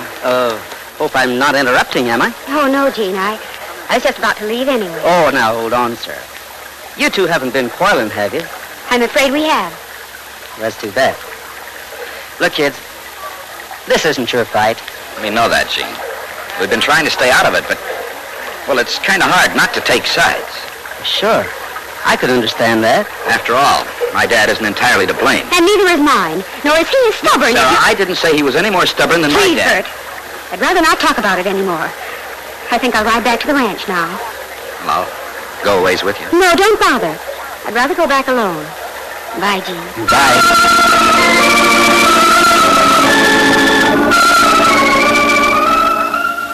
Well, I'd been afraid the youngsters would get themselves tangled up in the feud sooner or later. And now it was happening. On the way back to the ranch, Bert and I had a long talk, and something told me, gave me an idea. That night I rode over to Carter's ranch to see his foreman, Pete Snowden. Pete was an old friend of mine, and I was pretty sure that he'd go along with my plan. Yes, you're right, Gene. It'd be a shame if this crazy feud spoiled things for Sarah and Bert. You know, they're mighty nice kids. That's right. Well, you think you can talk Carter into falling for our scheme? Well, you just leave it to me. I've been with Clem for a long time, and he usually listens when I got some advice to hand out. Good. And be sure you let Sarah know what we're up to. Well, I'll go on back to the ranch and have a talk with Charlie.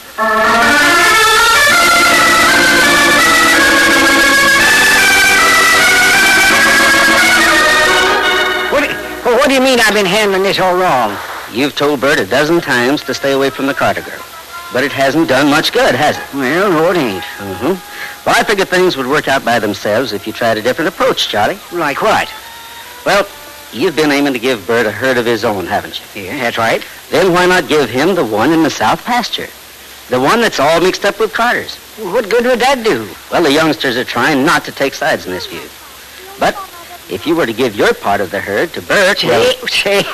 I see what you're driving at, Gene. Yes, it'd be his fight against Carter. And you can bet my Bert wouldn't let that rustling old skinflint put anything over on him either. Well, he'd be mighty proud of owning a herd like that. Well, sure he would. Well, come on, Gene. Let's go find the boy and tell him.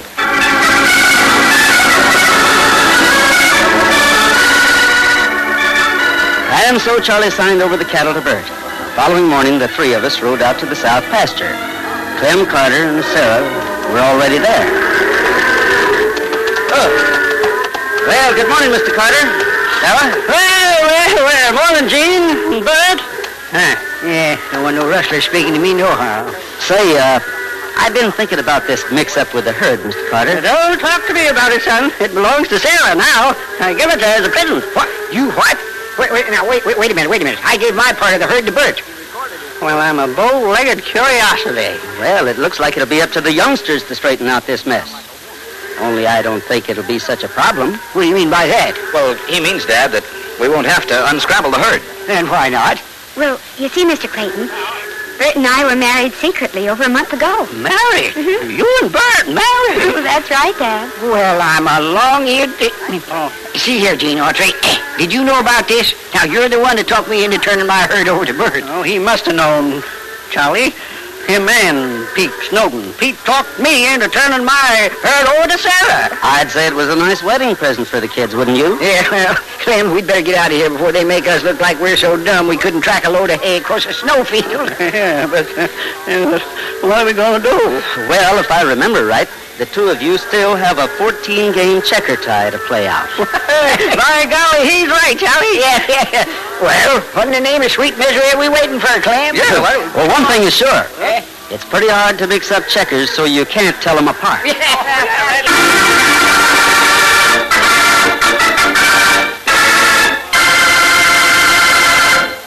Folks, we've come again to the time you've all been waiting for. Cowboy Classic time. What more could we all want than a home in the West and let the rest of the world go by? With someone like you, a pal good and true, I'd like to leave it all behind and go and find some place that's known to God alone. Just a spot to call our own. We'll find a peace where joys never cease.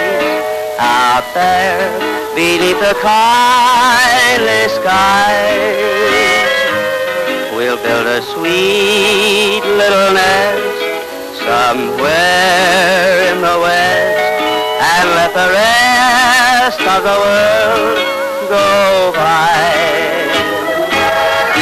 With someone like you, a pal good and true, I'd like to leave it all behind and go and find a place that's known to God alone.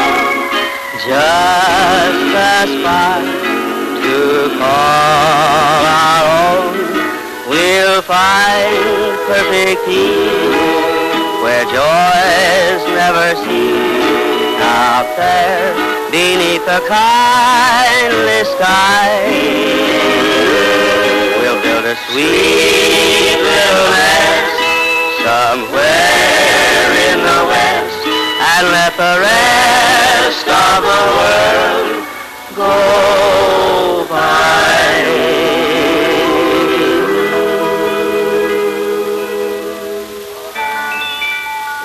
Well, that was beautiful, Gene. You know, the seasons come and the seasons go, but at Melody Ranch, the doors are always open to friends and good music. Well, that's how we try to keep it, Charlie. And now, this is Gene Autry asking you to keep thinking of us.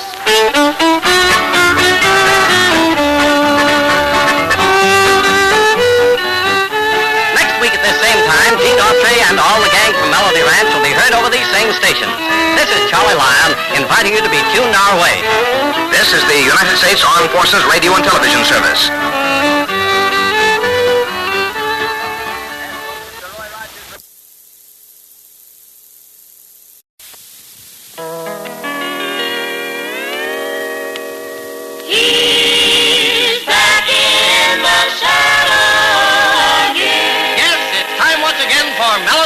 And Gene Autry. I'm back in the saddle again, out where a friend is a friend, where the longhorn cattle feed on the lowly Jimson weed.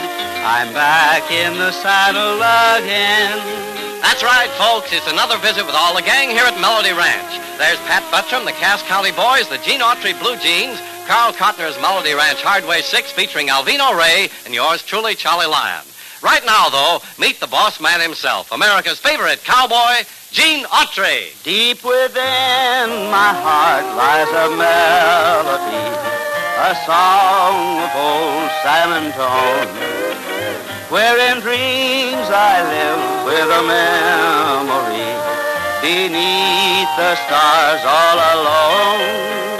It was there I found beside the Alamo enchantment strange as the blue up above, a moonlit path that only she would know.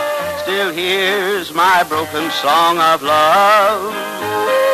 Moon in all your splendor, know only my heart. Call back my rose, rose of San Antone. Lips so sweet and tender, like petals falling apart. Speak once again of my love, my own. Broken song, empty words I know, still live in my heart all alone. For that moonlit path by the Alamo, and rose, my rose of San Antone.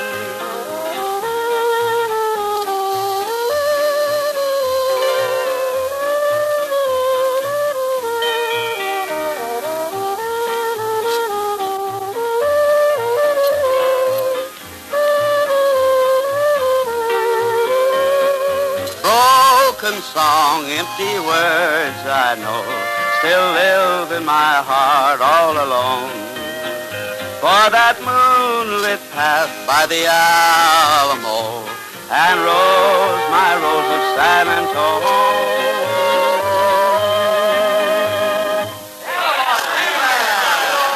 Well, howdy there, friends and neighbors, and come right on into Melody Ranch. Yes, sir, the whole gang's waiting to say hello. Friends and neighbors, here's a new tune that we hope you're going to like. It's called Gone Away Is All the Love That We Once Knew. Gone away are all the hours I spent with you. When you said that you were leaving, I thought you'd soon return. But many lonely nights have gone, and all I do is yearn. Gone away is everything that I hold dear. Gone away are moments when I held you near. I'm left here with an empty dream. There's nothing I can do. There'll be no more tomorrows. They've gone away with you. Gone away is everything that I hold here. Gone away are moments when I held you near. I'm left here with that empty dream. There's nothing I can do. There'll be no more tomorrows. They're gone away with you. Well, thank you very much, friends. And now if you'll all step over to the bunkhouse with me, Pat Buttrum's supposed to be doing some spring cleaning. Well, let's see how he's making out.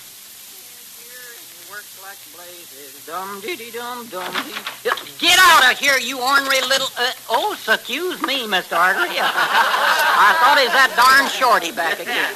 What's all that stuff you got piled up there in the middle of the floor? Plain old junk that these cowpokes have been accumulating in here. I found these 2 books under Pete's bed. One of them is entitled What Every Young Man Should Know, and the other one is What Every Young Woman Should Know. Why, both of them? Well, I guess he figures if you're going to ask questions, you ought to know the answer. Oh, stop being foolish. Finish your cleaning, will you? I need you for something else. Something else. Something else. Yes, something else. You think I was triplets or something around here. Don't anybody else ever do anything around now, this just place? a minute, Pat. Just a minute. We all do our part at Melody Ranch. Now, Johnny Bond is up at 4 every morning, rides 20 miles into town to get feed and supplies, and rides 20 miles back to get everything put away.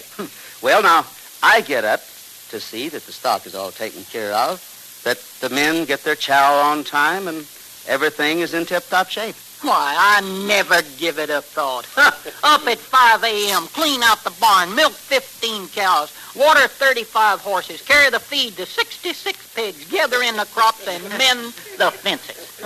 You do all of that? No, I said I just never give it a thought. That's just about what I figured. Well, how about giving me a little thought here? Dust that furniture. Pete's been telling me that the dust is so thick that he can write his name on the tabletop. Mr. Autry, that ain't true. It ain't true at all. You know Pete can't write. Now, complaints, always complaints. Look, Pat, look. I'm not riding you. I like you, buddy. I think you're one of the most dependable men around here. No, I'm not. Yes, you are. No, I'm not. Yes, you are. No, I'm not. Anything I hate, it's a quitter. All right. Let's cut the chatter out and get to work. Sorry, Mr. Autry, I'm through for the day. I got to get dressed up. I got an appointment in Sagebrush to do some mother sitting tonight. Mother sitting? Yeah. What's that? Well, you know what babysitting is? Yeah? Same principle, more fun. So long, Mr. Autry. So long. Well, so long, Patrick. I don't know what we'd do without him around here, and I don't intend to find out. Now let's give a listen to an invitation from the Cass County Boys and the Blue Jeans. Y'all come see us when you can. Y'all come see us now and then. When you live in the country, everybody is your neighbor. On that one thing you can rely. They all come to see you, and before they leave you, they say, y'all come to see us by and by. Y'all come to see us when you can.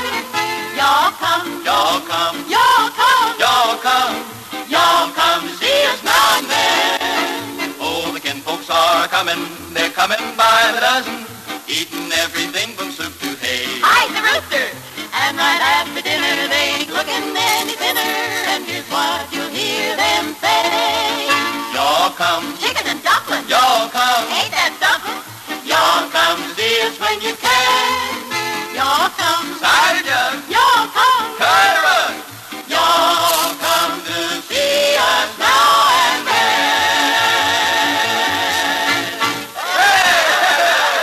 Oh, thank you, Cass County Boys and gals.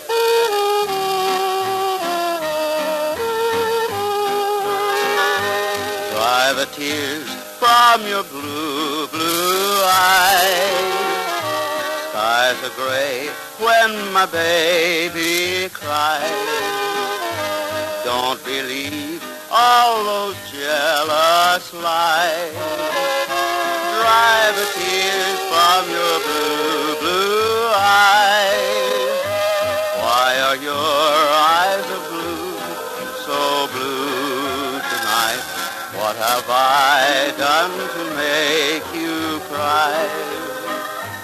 Don't you know everything will turn out right? Someone told you a jealous lie. Dry the tears from your blue, blue eyes. Skies are gray when my baby cries. Don't believe all those jealous lies. Dry the tears from your blue, blue eyes. Well, thank you, gang. Thanks a lot. Hey, I got something to ask you, Mr. Autry. Well, that sounds familiar. What is it this time? Who you going to vote for governor this year? Well, there's a couple of good men running. Why'd you ask? Oh, I just wondered. This is a mighty important election, you know. Every election's important, Patrick, whether it's for the school board or president of the United States. Yes, sir, there's no such thing as an unimportant election in America. You know, we had a pretty good example of that right here in Sagebrush only a few years back. I don't think I remember what you're talking about. Well, if you just grab yourself your favorite rawhide bottom chair, I'll tell you.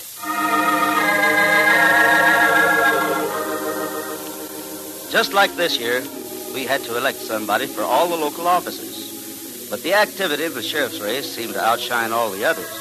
And the big question was, would Tom Dillon be reelected? Tom had been sheriff for more years than a lot of us could remember. And he was a little slow, maybe, and his methods were kind of old-fashioned. But nobody could say he wasn't honest. His opponent was a young fellow named Brad Miller. It wasn't until about a week before the election that I got a good chance to watch young Miller in action as a candidate. All the Melody Ranch gang went with me over to the picnic grounds, Crestline Reservoir, for an all-day speaking and dinner on the ground. It so happened that Brad Miller was the last speaker on the platform. And so you can see, friend, that I like old Tom Dillon, too. And he was a good sheriff. In his day, that is. But what this county needs right now is a system of up-to-date police methods.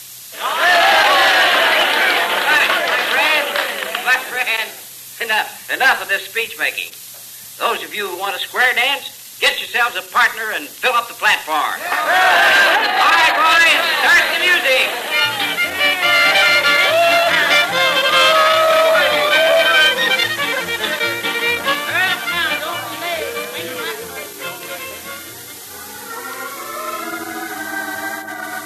Well, Election Day rolled around, and with it a big turnout, thanks to Brad Miller's free transportation service. He must have had 20 rigs carrying people to town.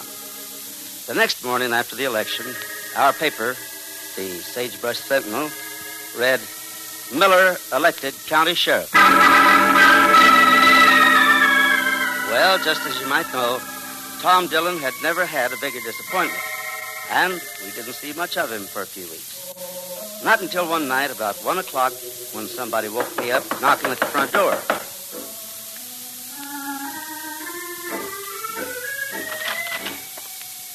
Why, hello, Tom. Come on in.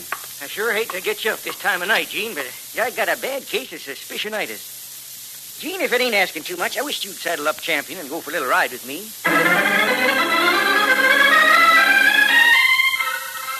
As soon as Tom Dillon and I got started, he began to tell me what was bothering him. After all those years in office, you get to know people pretty well. So, in the interest of all the people in the county, Tom decided he'd just try to help the new sheriff keep his promises. But he'd run across some things he didn't quite understand. Does sound a little odd, Tom. But what exactly do you think's wrong? Well, up ahead a little ways, I think maybe you'll see what I'm talking about. There. Yes, sir. There it is. Now, you see that big truck and trailer with the moonshine on it? I've run across it there a couple of times. Yeah, I see it. I wonder if he's in trouble. Well, there's one way to find out.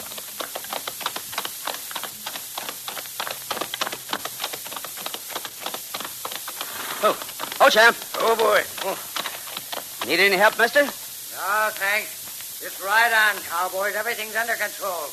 We'll be glad to go on into town and send out a garage man if you want. I said everything's okay. Now beat it, will you? Hey, now, wait a minute. That's all right. Let's go, Tom. Better listen to your sidekick there, Mac. Okay, if that's the way you feel about it. Come on, Gene. Right.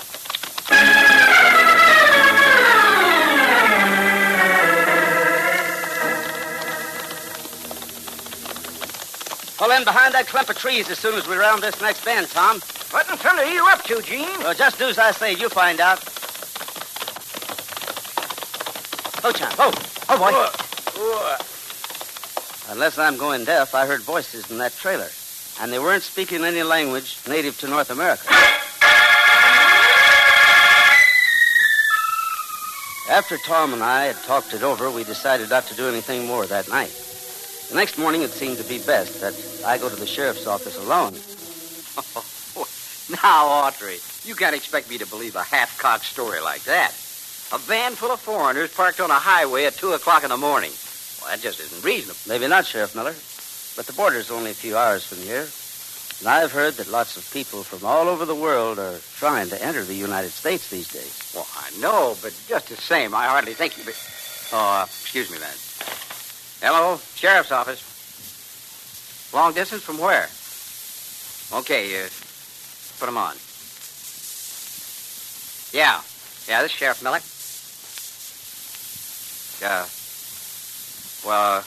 Yeah, if it's important to go ahead. P76, R34, J11, D13, T23. Okay, I got it. Yeah. That was just the sheriff in Pine City reading me some warrant numbers. Oh? Well, I know you're busy, Sheriff.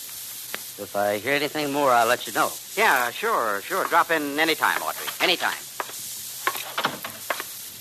Well, what'd you say, Gene? Tom, where'd they put that new phone booth in here at the courthouse? It's right at the end of this hall, but... Come on, let's hurry. What'd Miller say? I'll tell you as soon as I make this phone call, Tom.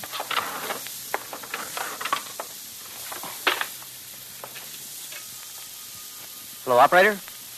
Will you get me Sheriff Stone in Pine City? Right.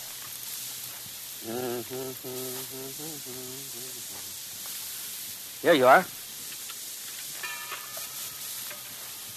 Hello. Hello, Sheriff. Gene Autry. Oh, fine. How about yourself? That's good. Say, Sheriff, did you just take a call to Sheriff Miller from Sagebrush? Well, thanks, Sheriff. That's all I wanted to know. No? I'll tell you the next time I see you. Okay. Bye. Gene, will you please tell me what's going on? Right now, we've got a lot of work to do and fast.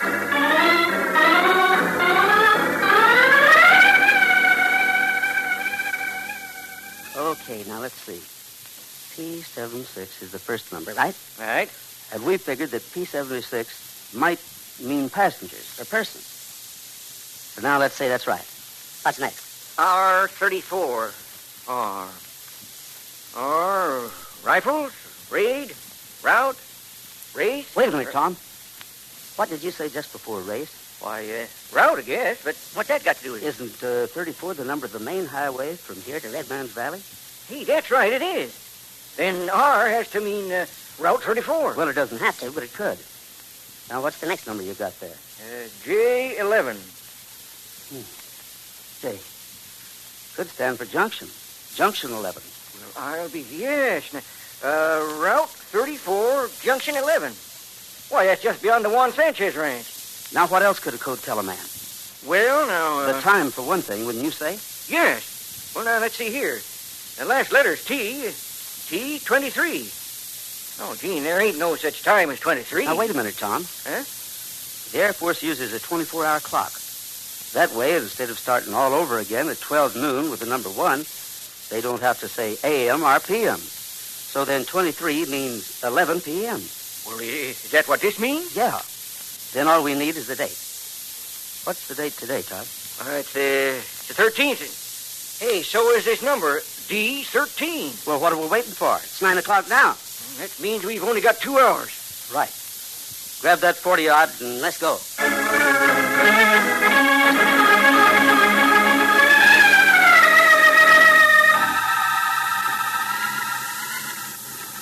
What time you got, Joe? 11:17. Wonder where he is. Here he comes. I'm sorry I'm late. I got held up in town. That's okay. Where'll we unload this bunch? In a barn about 3 miles up. Another truck will pick them up at 3 this morning and take them the rest of the way. Okay. You lead out. Oh, wait a minute. First, have you got the dough? I almost forgot. Sheriff. Nice haul this time, too. Not bad. Oh, yeah, you better lay low on this route for a while. A cowboy named Autry may be getting a little wise. Right. We don't want to take any chances. We'll make this the last trip for a week or 2. It'll be your last trip for longer than that, boy. Hey, Autry, get it, boy! Don't draw, Miller. Nice shooting, Gene. Why, you small-town vigilantes can't do anything to me. If my memory serves me right, Miller, for smuggling aliens into this country, you could get put away for quite a few years. And all the proof we need's right there in that truck.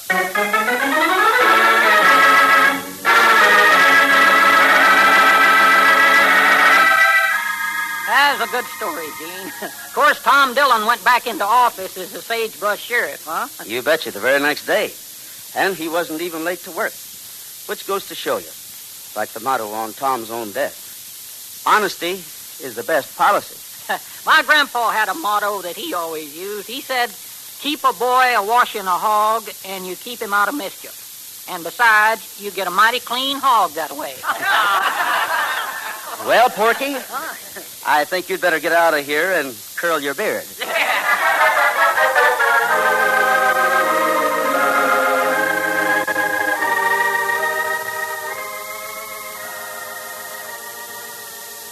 Good friends and neighbors, in the spirit of the day, for all it means, here is My Buddy. Nights are long since you went away. I think about you all through the day. My buddy, my buddy. Nobody quite so true. Miss your voice, the touch of your hand. Just long to know that you understand. My buddy, my buddy. Your buddy misses you. Nights are long since you went away. I dream about you all through the day. My buddy, my buddy. Nobody quite so true. Miss your voice, the touch of your hand. Just long to know that you understand. My buddy, my buddy. Your body misses you.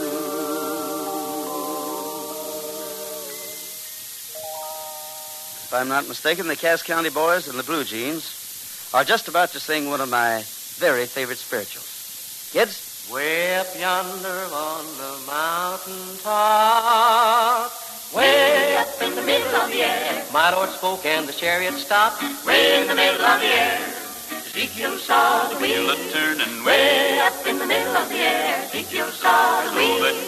Way in the middle of the air. Joshua was the son of Nun. Way up in the middle of the air. He never quit till the work was done. Way in the middle of the air. Ezekiel saw the wheel.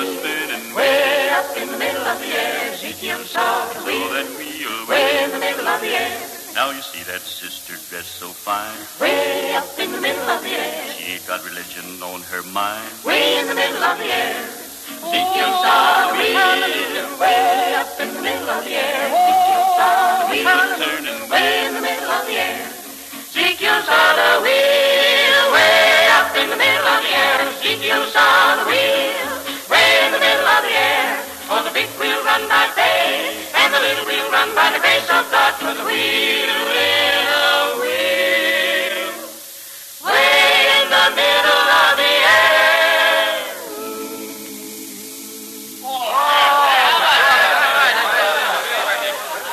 Kids, that was really great. We'd like to sing for you a song we feel deserves the honor and distinction of being called a cowboy classic. Such a song, at least in our opinion, is this lonely but beautiful cowboy lament. Riding the range all day, holding the reins all day, riding until my bones are weary. Never a change all day. Cattle and plains all day.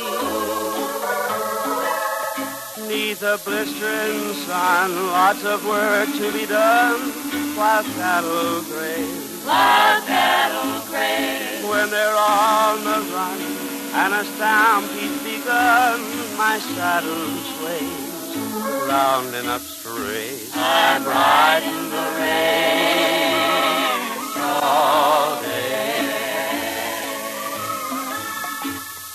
Dance acting strange all day. Guess that he knows my days are drear, riding the range all day, riding my life away, riding,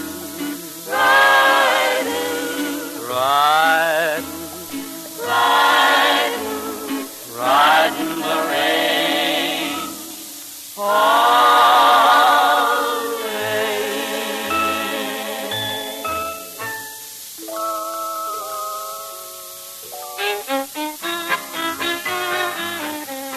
America's favorite cowboy, Gene Autry, will be back this way next week.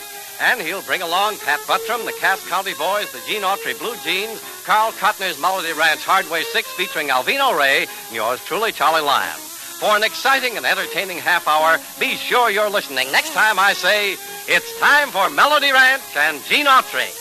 This is the United States Armed Forces Radio and Television Service.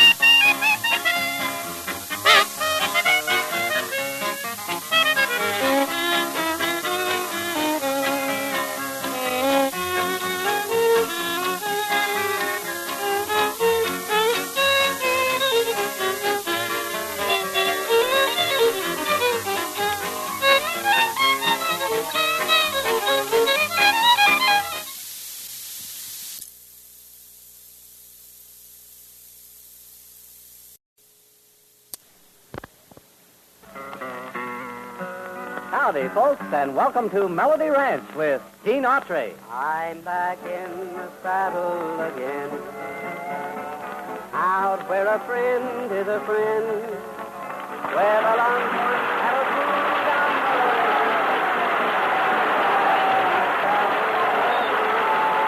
Yeah, to meet all the folks here at Melody Ranch.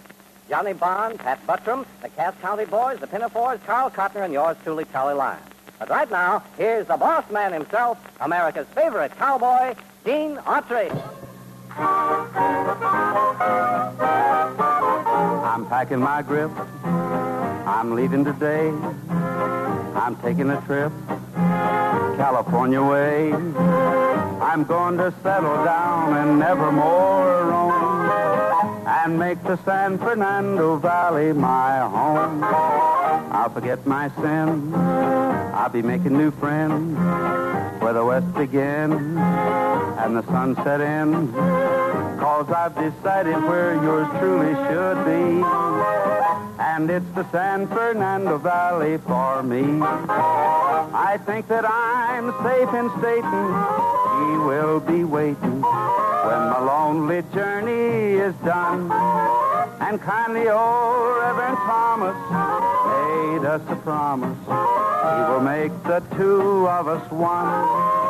So I'm hitting the trail to the cow country. You can forward my mail, care of RFD. I'm going to settle down and never more roam, and make the San Fernando Valley my home. I think that I'm safe in stating he will be waiting when my lonely journey is done, and kindly old Reverend Thomas made us a promise he will make the two of us one. So I'm hitting the trail to the cow country. You can forward my mail, your RFD. I'm going to settle down and never more roam, and make the San Fernando Valley my home, and make the San Fernando Valley my home.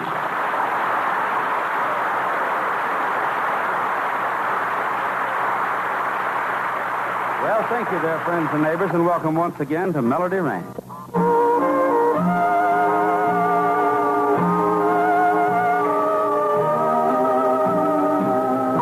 Red sails in the sunset, way out on the sea. Oh, carry my loved one home safely to me. He sailed at the dawning, all day I've been blue. Red sails in the sunset, I'm trusting in you. Swift wings you must borrow, make straight for the shore. We marry tomorrow, and he goes sailing no more. Red sails in the sunset, way out on the sea. Oh, carry my loved one home safely to me.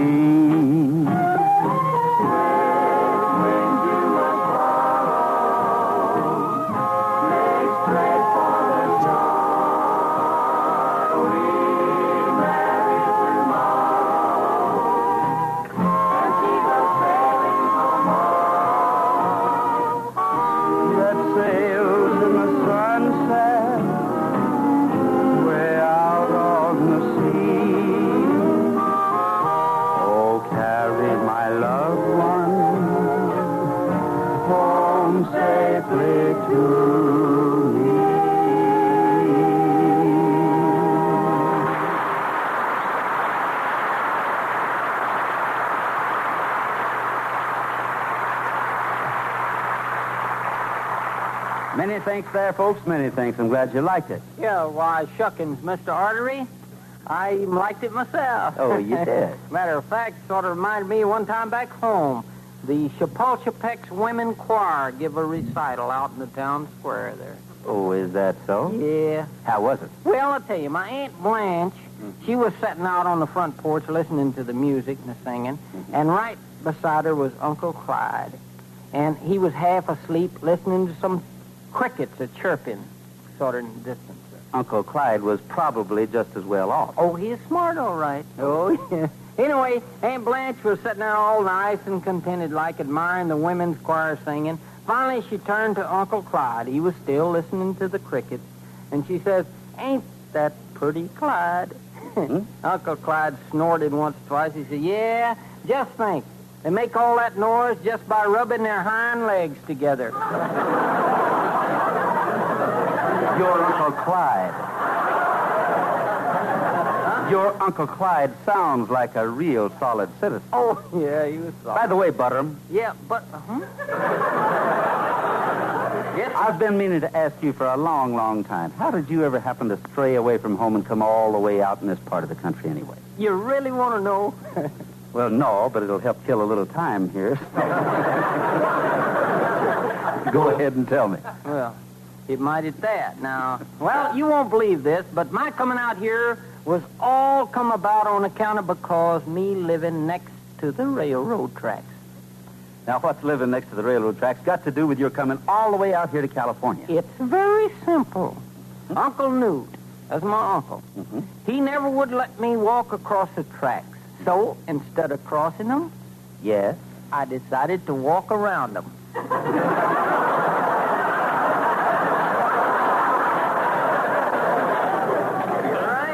That's what I call really using the poor part of your head, son. Yes. Incidentally, speaking of my Uncle Newt, did I ever tell you about the big flood we had down home there? A flood? Yeah, I told you about it, didn't I? Well, I guess you did, yeah. Go ahead and tell me some more. Well, good.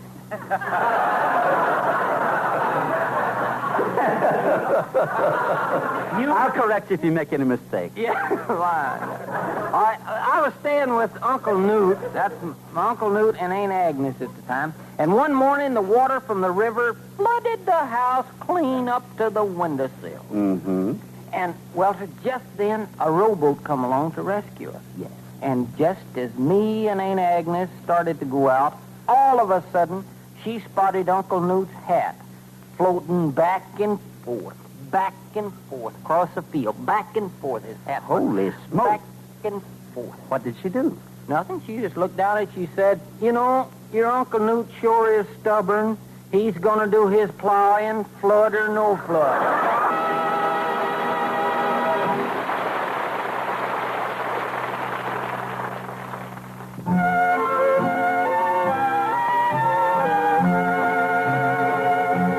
Makes no difference now what kind of life fate hands me. I'll get along without you now, it's plain to see. I don't care what happens next, for I'll get by somehow. I don't worry, 'cause it makes no difference now.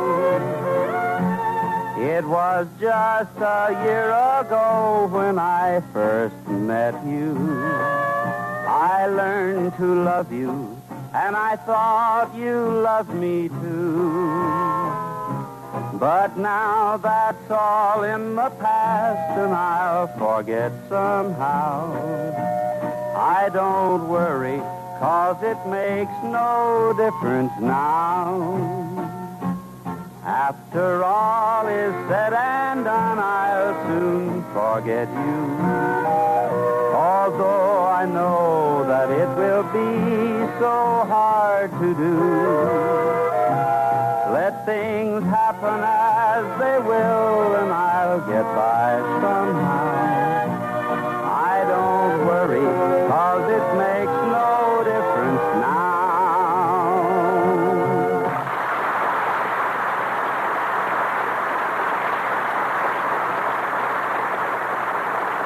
Well, thank you, neighbors. Many thanks.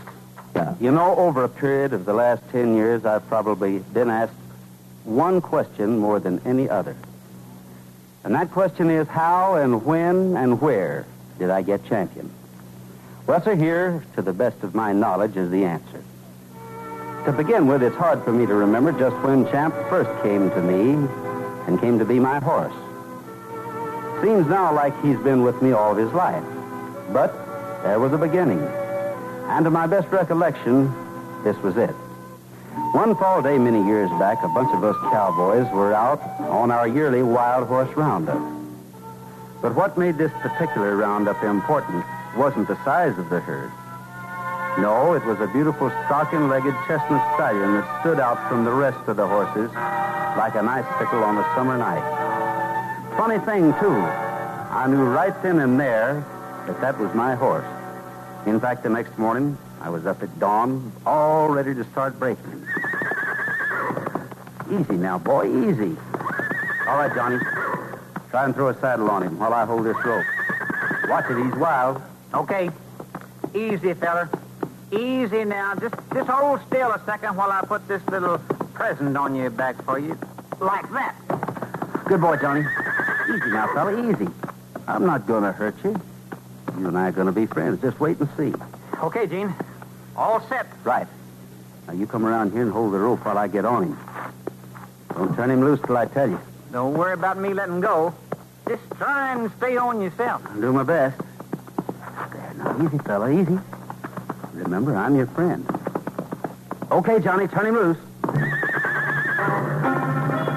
sir, I've ridden a lot of wild horses in my life, but never anything to match that one.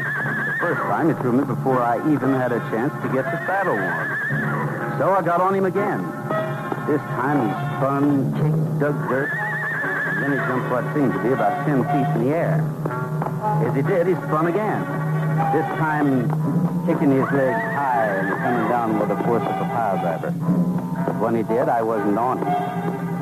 Finally, though, a little over a week later, I managed to get him quieted down to where I could actually ride him without having him buck me all over the place. But as I said before, it was worth it. For now I knew I had a real horse, a one-man horse that would be with me till he died. That is, I thought I did. 2 days later, I found out I was wrong. Gene, your horse is gone. I figured the horse would head straight for the place we saw him first, in a valley way up in the foothills called Sandstone Mesa. And sure enough, when we got there, we found a whole herd of wild horses. But mine wasn't among them. No sign of him here, Gene. Matter of fact, as far as I can tell, none of them other 3 horses that are missing are in that herd either. It sure doesn't look like it, Johnny. Well, come on, let's try over in Wilderness Flats. Maybe he's over there. Right. Get up, boy. Come on.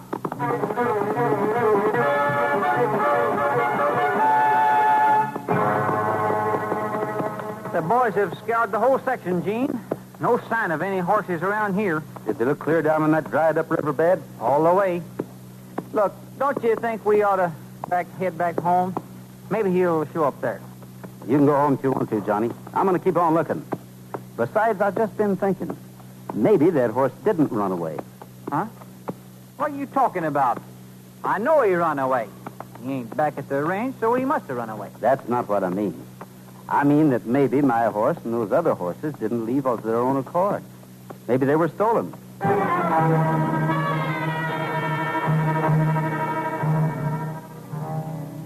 For the moment, the stolen angle was only a hunch. But the more I thought about it, the more it made sense. I had no idea of where to start looking, so I tried another angle. I remembered that years back I'd done a big favor for a slightly shady Mexican character by the name of Autry. As a matter of fact, I'd saved his life in a gun battle down by the border. 3 days and 60 miles later, I finally located him in a deserted, third-rate saloon in the dirty border town of Toronto. Well, hello there, Arthur. Caray, Senor Autry. Hey, is that you? Is it really you? That's right, Arthur. How've you been? Some days good, some days bad. Oh? You know how that is. But always, Senor, remember what you tell me. No stealing horses, no Good. breaking the law, huh? Well, that's good, Arthur. Glad to hear that. But that's not what I've come to see you about. Oh, well, what, amigo? What? Well, I just want to get a little information from you. That is, if you can give it to me. If I can, you shall have it, Senor. Arthur has never forgotten what you do for him. What kind of information you want, huh? Well, almost 2 weeks ago, 4 horses were stolen from my ranch. 3 of them I don't care about. But one of them I do. He was my personal horse, Doctor. I just broke him, and I want him back. But, Senor, I don't know nothing about that business now. I've forgotten all about that. Look, I know you had nothing to do with actually stealing him yourself. But I thought maybe you could give me a line on who did. No, I'm sorry, Senor Autry. Okay, Arthur. You can't. That's all there is to it. Look, if you hear anything, let me know, will you? That horse means more to me than anything else in the world. Thanks for your trouble. Senor Autry. Yeah? Your horse, Senor. It's a chestnut stallion with... Arthur! Arthur! You all right? Senor Autry. Take it easy, old boy. We'll get you to a doctor right away. No, Senor. It's too late. Listen to me. Your horse, Miller. Arthur. Hey, you. You playing the accordion. Here's some money. See that he gets the best, will you? He has no family, and I was his only friend. I'll be back later.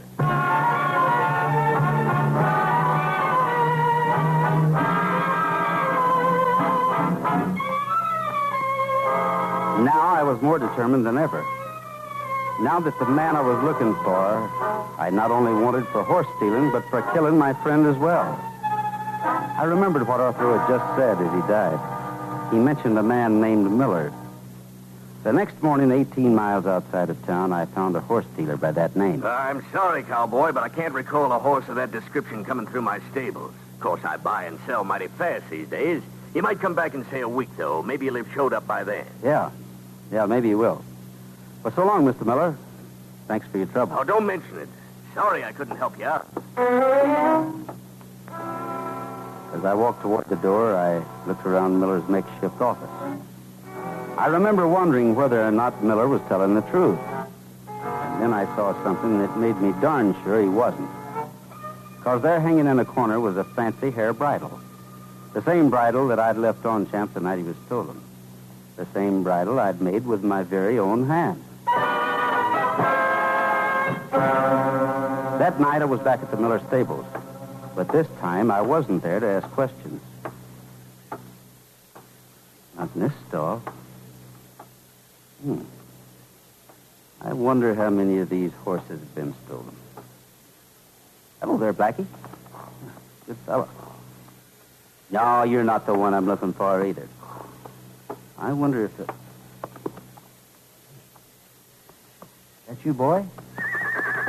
Is that you? It is you, Champ. What have they done to you? You're all beaten up. Well, you're bleeding. Here, let me put this around your leg. That'll help. Then we'll get you out of here. I wouldn't be too sure of that, cowboy. Miller. Why, you dirty, stinking horse Don't stealer. come any closer. I'm warning you, Autry, or I'll give you the same thing I gave your pal Otto. Shooting's not going to stop me more. Now drop that gun. Look there, chump. Well, I'm going to give you the worst beating you've ever had in your life. No, please. Please don't hit me again. Stand up, I said. Stand up. Okay, if you won't stand up, I'll pull you. No, please. This is for me. That's for my friend Arthur. I'll do anything you say. Just don't hit me again. You're a coward, Miller. A yellow coward. Frankly, I wouldn't want to dirty my hands hitting you again. Besides, out in this part of the country, the law has a special way of dealing with guys like you. Come on, Champ, let's get him into the sheriff. And then, boy, you and me are heading for home.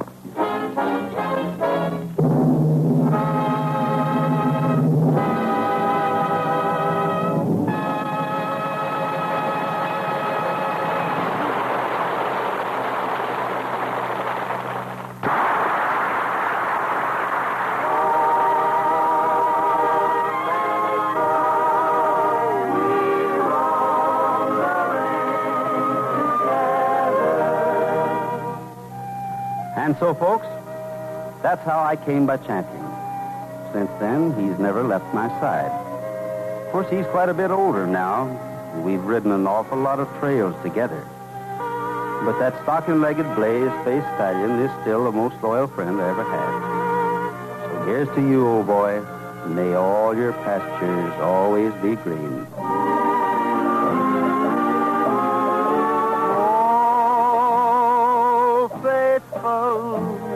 We rode the range together.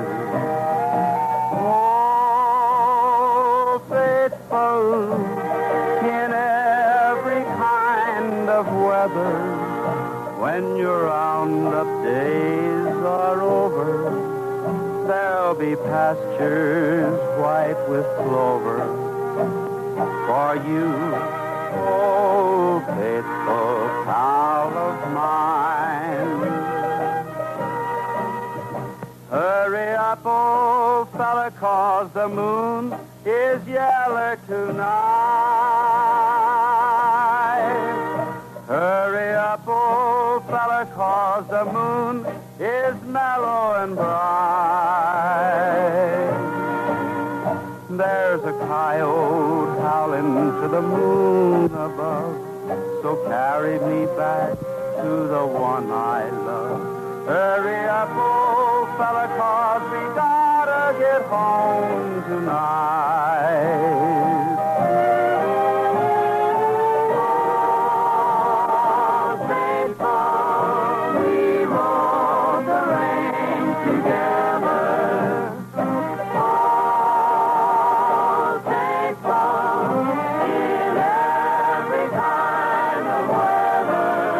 When your roundup days are over, there'll be pastures white with clover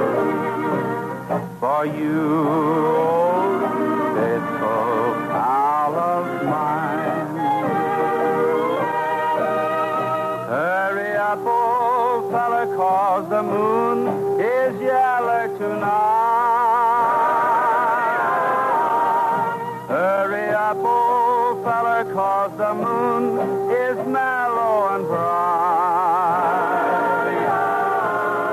There's a coyote howling to the moon above, so carry me back to the one I love.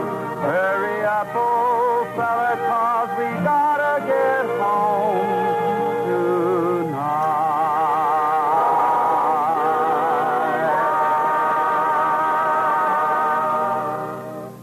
Well, good friends, that seems to be the last rung on the old ladder for this Melody Ranch party.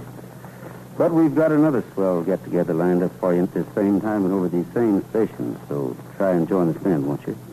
Meantime, this is Gene Autry asking you to keep thinking of us until we're back in the saddle again.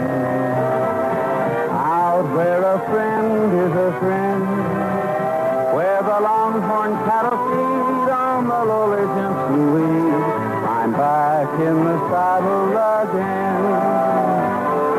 Riding the range once more, toting my old 44s, where you sleep out every night and the only law is right, back in the saddle again.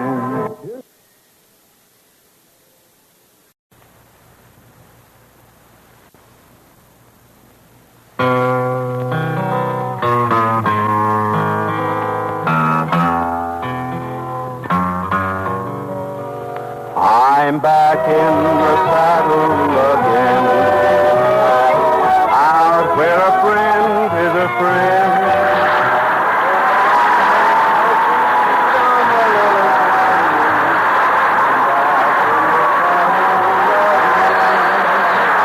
From St. Paul, Minnesota, welcome to Melody Ranch with Gene Autry. Yes, your friendly local merchant who sells and displays healthful, refreshing, delicious double mint chewing gum invite you to meet all the folks here at Melody Ranch. Johnny Bond, Pat Buttram, the Cass County Boys, the Pinafores, Carl Cotner, and yours truly, Perry Ward. But right now, here's the boss man himself, America's favorite cowboy, Gene Autry. I'm packing my grip. I'm leaving today. I'm taking a trip California way. I'm gonna settle down and never more roam, and make the San Fernando Valley my home. I'll forget my sins. I'll be making new friends where the west begins and the sunset ends, 'cause I've decided where yours truly should be, and it's the San Fernando Valley for me. I think that I'm safe in stating she will be waiting when my lonely journey is done. And kindly old Reverend Thomas made us a promise he will make the two of us one. So I'm hitting the trail to the cow country. You can forward my mail, care of RFD. I'm gonna settle down and never more roam, and make the San Fernando Valley my home, and make the San Fernando Valley my home. Well, thank you. Ah, that was great, Gene. You know, there's nothing like a good song to put a place on the map. Just look at what that tune's done for San Fernando Valley. Oh, I wouldn't say that, Perry. Well, the valley doesn't need much of a build-up. It's a pretty wonderful place on its own. Well, I'm glad that's your philosophy, Gene. Then you figure that a good thing can stand on its own merits. That's what I figure, Perry. Okay. I'm thinking of a mighty good thing that stands on its own merits right now. And all I need to say about it is this. Friends, for your real chewing satisfaction, be sure it's Wrigley's Spearmint Gum. Well, Perry, you're entitled to your preference just the same as I am. But the chewing gum I prefer is healthful, refreshing double mint gum. That delicious double mint flavor sure tastes good to me. And I like the way it freshens my taste. Makes my mouth feel cool and clean. Yes, sir, I like double mint for smooth, pleasant chewing, too. For a real taste treat and a satisfying chewing treat, I'll take double mint gum.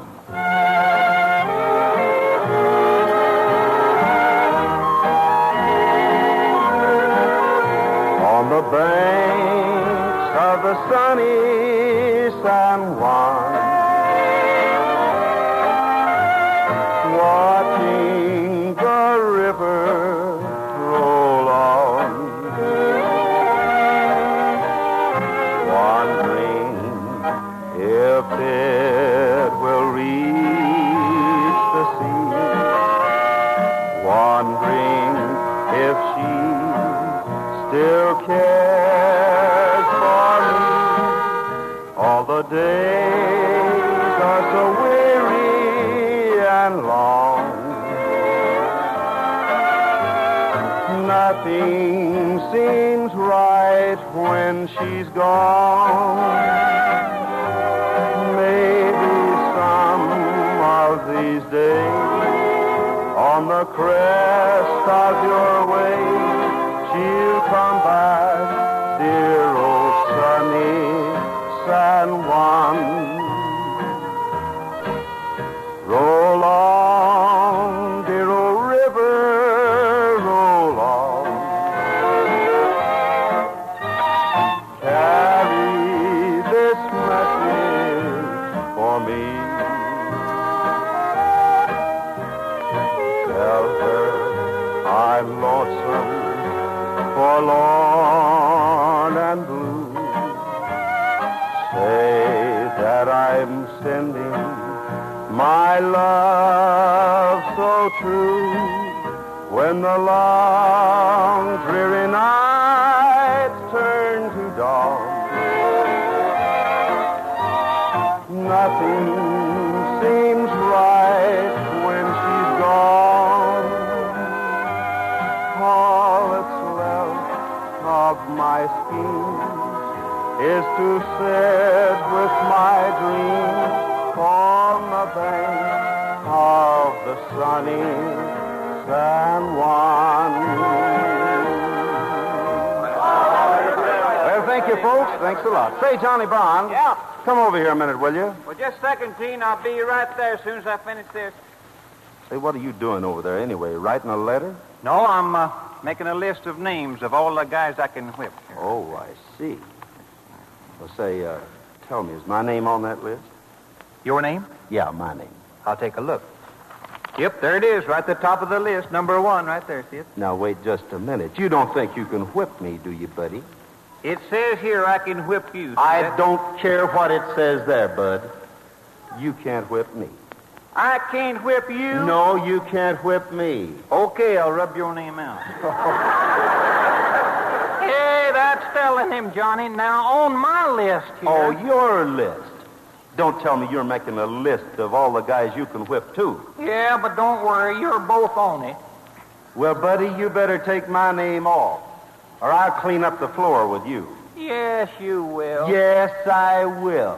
I said you would, didn't I? Don't worry, Pat, old boy. Gene Autry won't treat us that way very long. You know, I'm taking a correspondence course in physical culture. Really going to build myself up. Oh, that's a good idea. How you coming along? Just fine. Yeah, just fine. They're going to mail him his muscles next week. Well, I'll tell you one thing, Mr. Artery. What's that? You better watch your step these days. You ain't too safe as it is. Oh, I ain't too safe. No, I mean... Well, what's wrong? What did I do? Well, you remember a moving picture you made a while back where a mean villain sneaked up behind you with a knife and you whirled around real quick and shot him? Yeah. Well, you better watch out for that feller. He's still alive. I saw him in another picture just last week. Oh, brother, what a fine couple of cowhands I've hired. Hey, that ain't no way to talk about two real rootin' tootin' cowboys. You two galoots, and you can quote me on this, have never rooted or tooted in your life. Well, that ain't what the people thought when we was cowboys down in Mexico. Listen, don't give me that stuff. I know for a fact that you two have never been in Mexico. Why, you don't even know how to pronounce it right. The correct Spanish pronunciation is Mexico. Mexico. When were you down there? In Hoon and Hula. Yeah, he's telling the truth, Gene. Fact is, we wrote a song when we was down Mexico way. You two wrote a song? Yes, sir. Boy, I'll never forget that song. We was down south of the border one day. We had rode there. And we fell in love just as the stars above came out to play. Yeah. And remember, Pat, how the mission bells told us to beat it? Ay. Boy, what a song that was. How did it go, boys? Dear Okie, if you see Archie, tell him Texas got a job for him out in California. Picking up prunes. Picking up prunes. They got me. Well, that's that. Sing, will you, boys? Every time I feel the Spirit moving in my heart, I will pray. Yes, every time I feel the Spirit moving in my heart, I will pray. On the mountain, my Lord spoke. From his mouth came fire and smoke.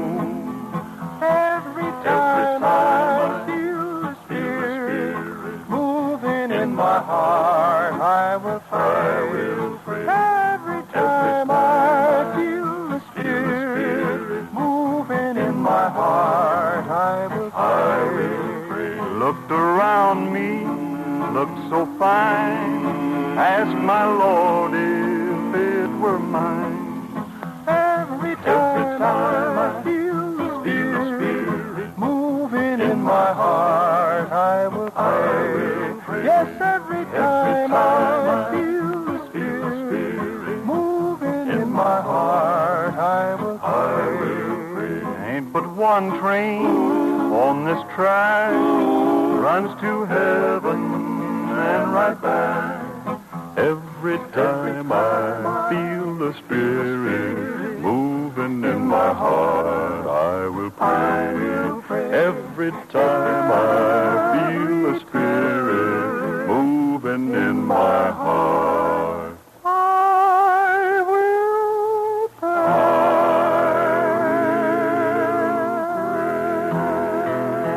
Oh, yes, sir. That was mighty fine, lads, mighty fine. And now... Hey, Mr. Autry, there's one song that Johnny Bond and me wrote that we forgot to tell you about. Well, it's probably just as well. What's the name of it? Saber Dance Blues in the Old Corral. Saber Dance Blues in the Old Corral. Did you sell many copies? No, but we sure sold an awful lot of saber. Get out of here. Well, thank you very, very much, former employees. And now, with the help of the youngest third of the Pinafores, that would be Ione, I'd like to sing an old favorite of ours, and it goes something like this. Boys?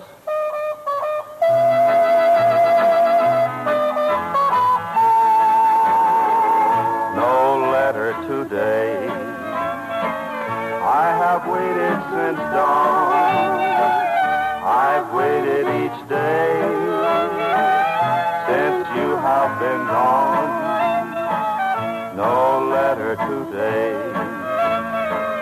All the days are so long. Oh, why don't you write? I know I was wrong. Just give me one chance. Please won't you forgive? I love you, my dear, as long as I live. I know it's no use, though I hope and I pray the postman goes by. No letter today. Just give me one chance. Please won't you forgive? I love you, my dear, as long as I live. I know it's no use, though I hope and I pray the postman goes by. No letter today. Well, thank you very, very much, Ione, and thank you, folks. Hey, ain't it about story time? It is. Well, Pat, this Sunday I'm going to tell the folks a story about one of the best friends I ever had. Oh, you don't have to talk about me like that. No, I'm not talking about you. I'm talking about Uncle Billy Harlow, a kindly, good, and generous man that I'll never forget. I called him Uncle Billy because Well, if you could pick the kind of a knuckle you'd want, he's just the one I'd like to have. Anyway, I was working for the Rangers when I first met Uncle Billy. At that time, he was living in a little cow town called Silver City. I'd been sent over there by Ranger headquarters to look into some trouble they'd been having. And I'd only been there a day when Champ pulled one of his shoes. I asked the hotel clerk where the nearest blacksmith shop was, and he told me that Harlow's place was just down the street. When I got there, I saw a little gray-haired, hunched-over man working at a forge. I called to him. Hello there. Hey there, old-timer.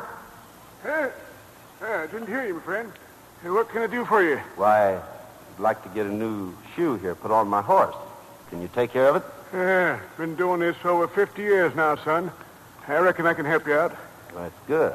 I'll just wait here if you don't mind. Yeah, be glad to have the company. Just make yourself to home.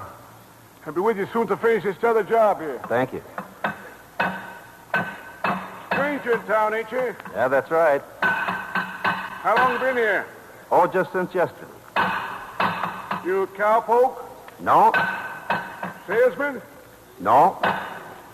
And you must be working for Jake Burdick. In that case, I can't help you. So you better be leaving. Now, wait just a minute there, old-timer. In the first place, I don't even know Jake Burdick. And what are you doing in Silver City? Well, don't you reckon that's my business? Sorry, son. Didn't mean to pry. Oh, that's okay. Say, by the way, who is this Jake Burdick anyway? Forgot you'd been here only a day, but for your information, Jake Burdick is the biggest crook that ever drew a breath. And I'm including the best of them. Does he live here in Silver City? Live here? Son, he owns Silver City. That is, except for this place of mine and a couple others that are too small for him to bother with. Then what makes you dislike him so much? I don't dislike him, son. I hate him. Why, he'd kill his own mother if he thought there was a dollar in it for him. He's robbed, cheated, swindled, killed, and ruined more people than... Now, what's the use? Well, tell me, has he ever bothered you? Well, not me personally. Don't think he will. Because if he ever so much as set foot in this place, I'd shoot him first and then ask him what he is doing here. Mm-hmm. Oh, excuse me a minute. My fire's getting down. Oh, sure. Say, old-timer, if it's all right with you, I think I'll just leave my horse here until this afternoon. I got a couple of things I want to take care of. It's okay with me, son. And, say, you can forget what I just said. I'm just an old man who's a little tired of seeing his friends and his town get kicked around, that's all. Well, I don't blame you a bit, Dad. But don't give up hoping that it'll change. Might, you know.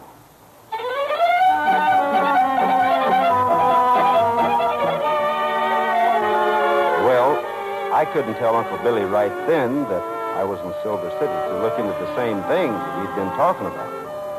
You see, up at Ranger headquarters, we'd had our eye on Jake Burdick for a long time. But we had to be sure that our grounds were covered before we moved in. Now we were. And all we needed was the proof. And that was what I was after. So that same afternoon, I started looking for it. Jake Burdick's gambling hall. When I got over there, I took a good look around the place and then headed for a room in the rear. A poker game was in progress, so I moved in closer and watched. I'll call your 50 and raise you 50. Well, Thomas, you must be reading my mind, because that's my bet. I'll just call your bet and raise you 50 more. I'm afraid that's too steep for me, boys. Pass. Me too. Count me out.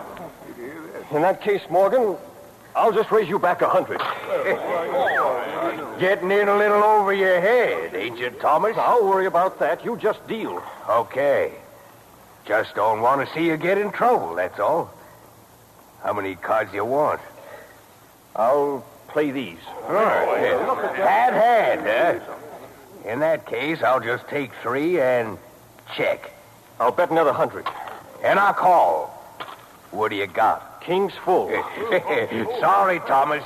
I got 4-7. What? Oh, you dirty crook, you cheated. You couldn't You have better made a take hand that like back, Thomas, or prove it. One of the two. Maybe I can prove it for him, Morgan. Eh? Who are you? Just a man who doesn't like to see anybody cheated, that's all. Unless I'm mistaken, there's a fifth 7 in this hand right here that was turned over. I knew he was. Why, you Put men that are no gun good. down, Morgan. But, boss, this guy... Stop. You're through with the night. Mr. Thomas, the money is yours. As for you, stranger, I think we can talk better in my office.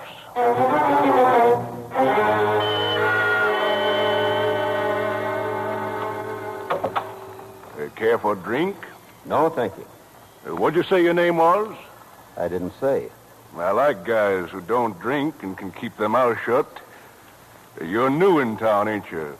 Well, yeah. Why? Looking for a job? Maybe. You got one with me if you want it. What makes you think I'd want it? The money I'm going to offer you, for one thing. Yeah? How much? $2.50 a week. You interested? What do I have to do? You do whatever I tell you to do. Okay. It's a deal. Good. You start in the morning.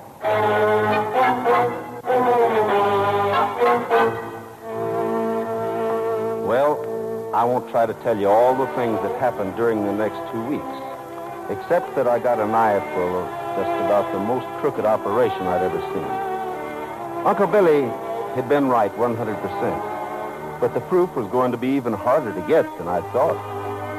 I kept my eyes open, though, and one night, about a month after I'd been there, I found out what I'd been trying to find out for a long, long time. Jake Burdick had sent for me to come to his office. When I got there, his door was open, and he was talking on the phone, so I listened. Are you sure it was hollow? Have you told anyone else? Okay. Then take care of him before he does. Good night. Don't worry about that. I've got all the evidence right here. I'll put it in the safe.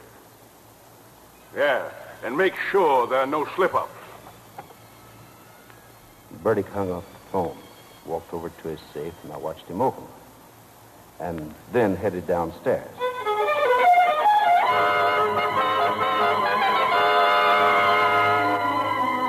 Now I really had to work fast. Uncle Billy's life was in danger. So I went to the telephone, called local ranger headquarters, and had him send over a couple of men to stand by. Then I conveniently arranged a little disturbance downstairs by starting a fight with a rough, tough-looking cowpoke standing at the bar. In less than a minute, the place was an outhouse. I watched until I saw Bertie come downstairs. Then I headed for his office.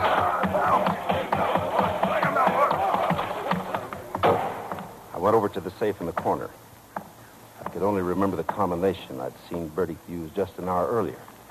I tried it. 36 right 4 times. Left, 22. Right, 15. Then 7 left. Now, that'll do it. There. Let's see now. Money. Receipts. Oh, here we are. I, Jake Johnson, promised to... Looking for some Autry? What? Don't reach for that gun. Just stand up with your hands over your head. Get us going now. Right. When he came toward me, I saw the light switch out of the corner of my eye. It was a wild chance, but I decided to take it. As we got in front of it, I fell on my knees and swung. Just then the lights went out. When I came to, I was in a room, flat on my back. I reached to where I thought my head was and felt a bandage. Then I opened my eyes. Son, can you hear me? Huh? Oh. Hello, old-timer. What happened? You all right? Sure, I'm all right, thanks to you. Why didn't you tell me you're a ranger, son? Oh, you didn't ask me. But you could have got yourself killed. Well, I had to take that chance, Pop. When it looked like they were out to get you. You tell me, did they get all the evidence? Did they? Son, they got enough evidence on that gang to take care of all of them for the rest of their lives. That's good. Did the Rangers get there in time? I'll say they did. Just as the lights went out, there was a lot of shooting, and the Rangers come running in. A few chairs were thrown, and for a minute or two, that was the darndest fight you ever saw. Just like one of them Western pictures. Where's Burdick now? Well, you know where the jail is? Yeah? He's in it.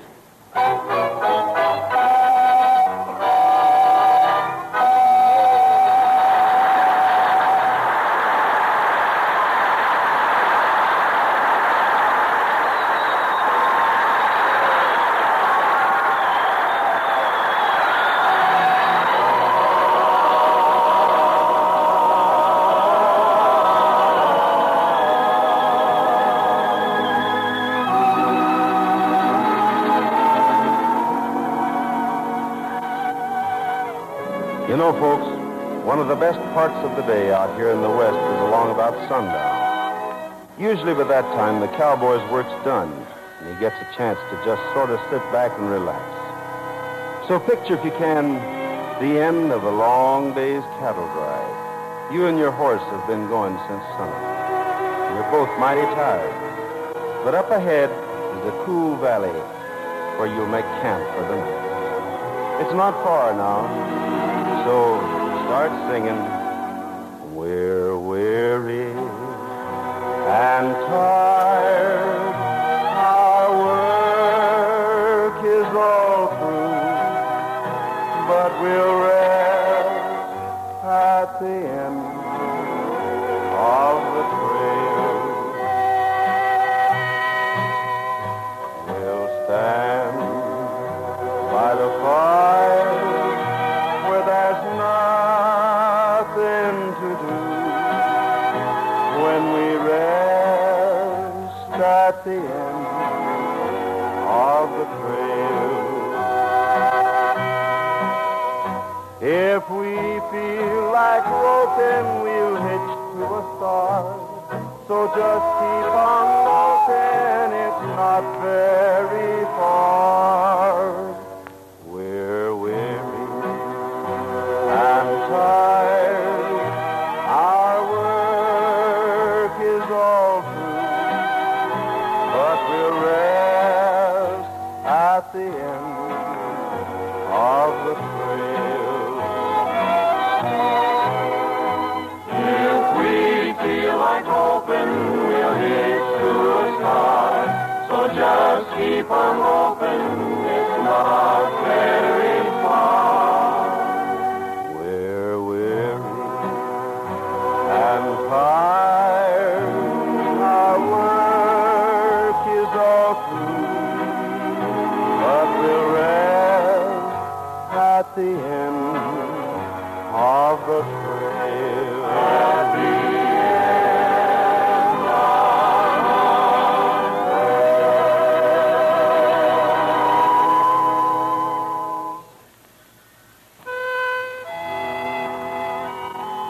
Ah, that was beautiful, Gene. That's the kind of a song that strikes home with everybody, because sooner or later, after a hard day's work, we all hit the end of the trail. It's good to sit down and rest. Yes, it's good to take it easy when the day's work's done, Perry. And then, when something's good to chew on, it's mighty satisfying. That's one of the times that I enjoy chewing healthful, delicious double-mint gum. And I've noticed that the smooth, pleasant chewing helps steady my nerves again. And while I'm enjoying that pleasant, easy chewing, I enjoy that delicious, refreshing double-mint flavor, too. And we'll rest at the end of the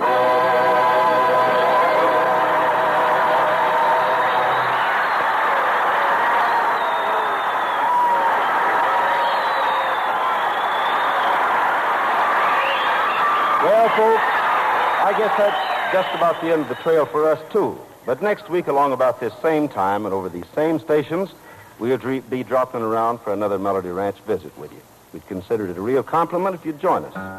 Now, this is Gene Autry saying so long for the whole gang until we're back in the saddle again. Out where a friend is a friend, where the longhorn cattle feed on the lowly Jensen weed. I'm back in the saddle again, riding the reins once more, toting my old 44, where you sleep out every night, and the only law is right. Back in the saddle again. Whoopie-tie-I-oh, rocking to and fro. Back in the saddle again. Whoopie-tie-I-eh, I go my way. Back in the saddle again.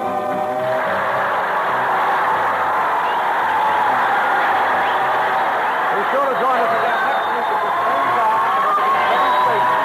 And the Wrigley people will again present Gene Autry, who can now be seen in the Columbia Cinecolor picture, The Strawberry Roan, who is now appearing at his big championship rodeo through September 26th here in St. Paul, Minnesota.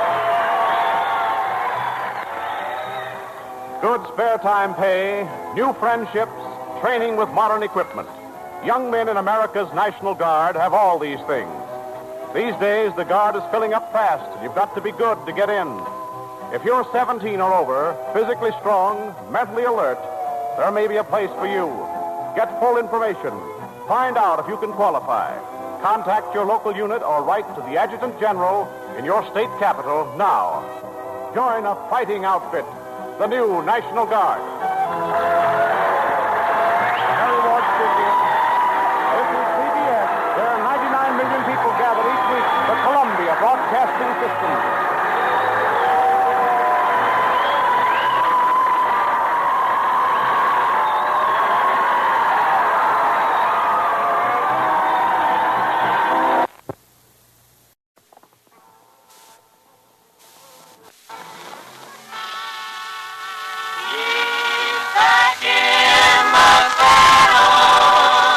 Yes, it's time for Melody Ranch and Gene Autry. I'm back in the saddle again. Out where a friend is a friend. Where the longhorn cattle feed on the rolling street. Back in the saddle again. That's right, folks. Another visit with all the gang here at Melody Ranch. Pat Buttram, Johnny Bond, the Cass County Boys, the Pinafores, Carl Cotner's Melody Ranch Orchestra, and yours truly, Charlie Lyon. But right now, meet the boss man himself, America's favorite cowboy, Gene Autry. I was born in Kansas, I was bred in Kansas, and when I get married, I'll be wed. In Kansas, there's a true blue gal who promised she would wait. She's my sunflower from the sunflower state. She's my sunflower, she's my sunflower, and I know we'll never part. She's a sunflower, she's my one flower, she's the flower of my heart. Skies are fair in Kansas, clouds are square in Kansas, never saw a place that I compare with Kansas, so I'm going home. The sunflower from the sunflower state. She's a sunflower, she's my sunflower, and I know we'll never part. She's a sunflower, she's my one flower, she's the flower of my heart. Hey, And now, neighbors, here's a tune that's been riding high on the popularity crest for quite some time now. Kid? Vaya con Dios, my darling.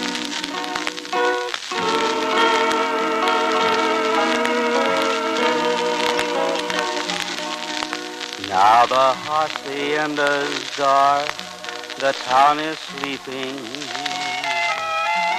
Now the time has come to part the time for weeping. Vaya con Dios, my darling. Vaya con Dios, my love. Now the village mission bells are softly ringing. If you listen with your heart, you hear them singing. Vaya con Dios, my darling. Vaya con Dios, my love. Wherever you may be, I'll be beside you. Although you're many million dreams away, each night I'll say a prayer to guide you through each and every lonely hour of every lonely day. Now the dawn is breaking through a gray tomorrow, but the memories we shared are there to borrow. Vaya con Dios, my darling.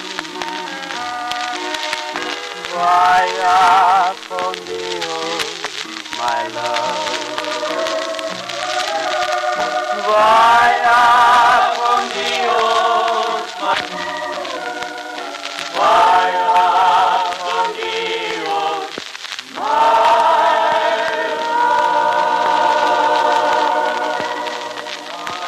Well, thank you, friends. Many, many thanks. Now, hey, what are you laughing at there, Uncle Charlie? Oh, excuse me, Gene, but Pat here was just telling me about an experience he had over in London, England this summer. Well, believe me, Unc, he had plenty of experience. Oh, now. Which one was this? Oh, tell him about the pocketbook you found in Trafalgar Square, Pat. Pocketbook? Oh, yeah. Maybe we will. Maybe we will. Never mind acting so smart.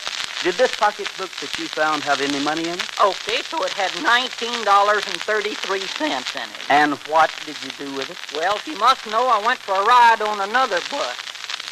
You did what?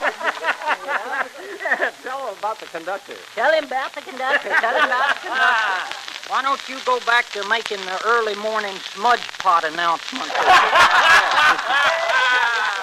Well, now, wait a minute. Let's get back to the subject. What about the conductor? Oh, nothing. Best man I ever seen. Oh? He knew everybody on the bus personally, he did. Oh, he did? Yeah, in fact, you won't believe this, but he was going along the boulevard just The fine what? there. The boulevard. Oh. He was going along, and all of a sudden, the bus stopped. Uh-huh. The conductor yelled out, "Charles!" Well, before you knowed it, Mr. and Ms. Charles got up and got off. Oh, no. Yes, sir. Then a little further on, he calls out, "Piccadilly!" Sure enough, Mr. and Ms. Piccadilly got up and got off. Isn't that smashing? Yes, sir. I don't know how he done it, but the payoff come a little further on when he yells out, "Patrick!" Well, sir, it wasn't where I was going, but I got up and got off anyway. Didn't want to hurt his feelings. Well, that was mighty nice of you. Well, I kind of thought so, too. Anyway, there I was, way out in the middle of nowhere. And all of a sudden, this fella comes up to me and he says, "I say there, old chap, is this Patrick?" I said, "He sure is." The fella says, "I'm looking for 1933. And what'd you do? What could I do? Don't stray too far away, though, because if you do, you're liable to miss the Cass County Boys and the Blue Jeans singing one of the better current revivals that goes as follows. Kids? Don't call my name. Don't call my name. Oh, Lord above, forgive me. Please don't call my name. As I lie here, sick and lonely in my bed, I recall the reckless life that I have led. 'Cause I don't know how to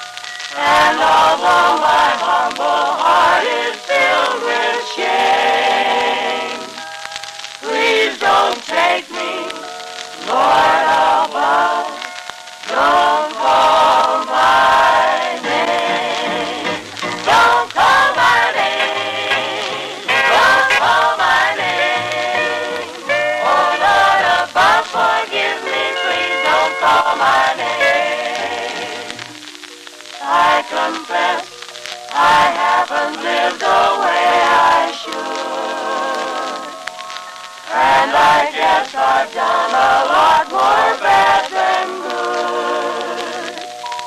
But the Bible says there's hope for every heart. Please don't take me. Let me make a brand new start. Don't call my name. Don't call my name. For I above forgive me. Please don't call my name. Don't call my name. Don't call my name. Don't call my name. Forgive me. Please don't call my name.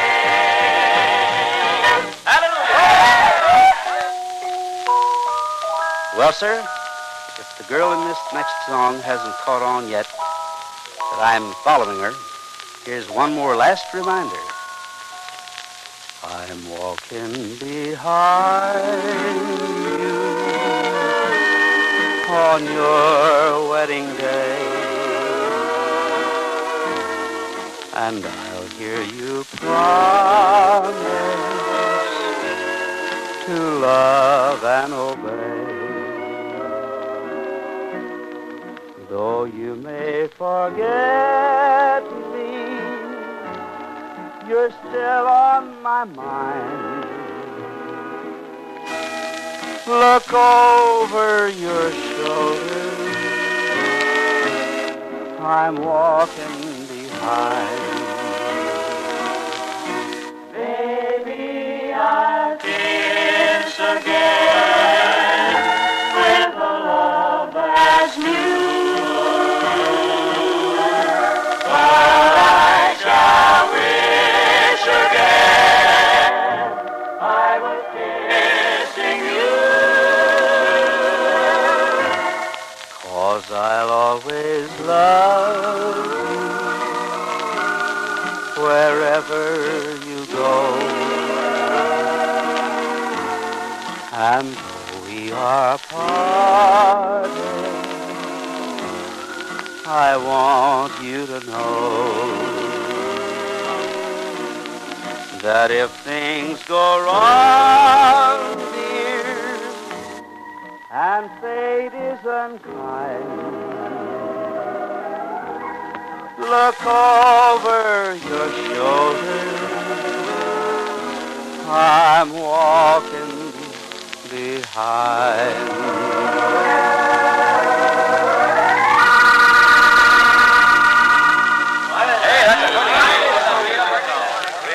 Well, thank you, neighbors. Many, many thanks. Mighty glad that you enjoyed it.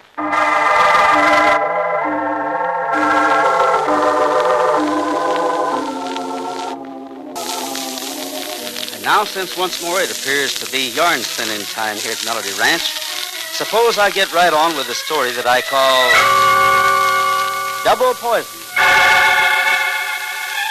A story that, according to my best mental notes, all began one late summer evening when Senor Juan Sanchez, a neighboring rancher, and I were sitting right here on the front porch of Melody Ranch, indulging in a friendly little game of checkers. Well, what do you know? That makes 3 games in a row for me, Juan. Seems like you're not doing so good tonight.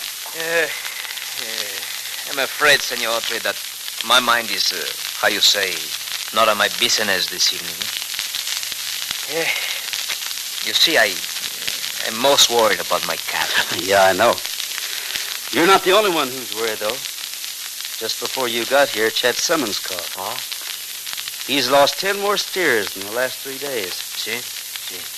I myself have lost 6 heads since Monday. Oh? Some fella has lost 12, Senor Hawkins over 20, others a few more, some a few less. We've lost nearly 30 head right here on Melody Ranch. And yet, somehow I can't help but remember an old Spanish saying of my father's. No hay mal que por bien no venga. In your language, it means nothing bad ever happens that does not bring some good. Let's hope so. Let's hope so for all of our sake.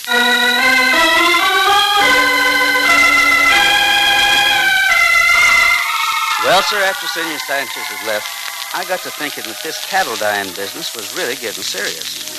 Yet so far, all we'd come up with were just a lot of questions without any answers. That's why the very next day, I decided to saddle up Champ and go out, take a look around for myself.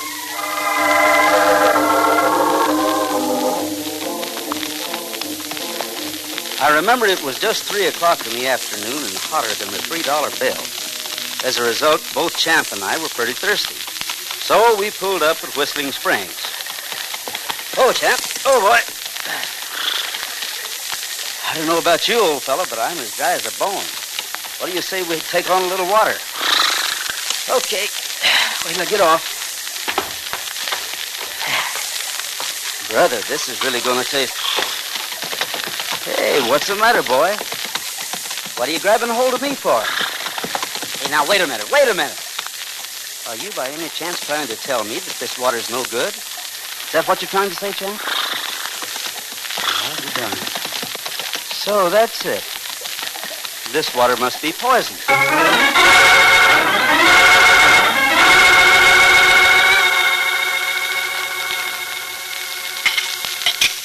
And you say, Gene, that this particular water came from Whistling Springs? That's right, Frank. I took the sample myself.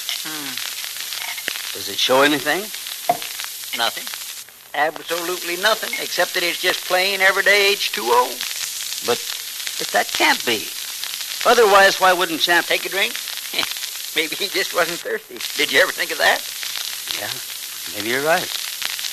Well, thanks anyway, Frank. Sorry I bothered you. See you later. Right. Say, tell that horse of yours not to be so choosy about the water he drinks.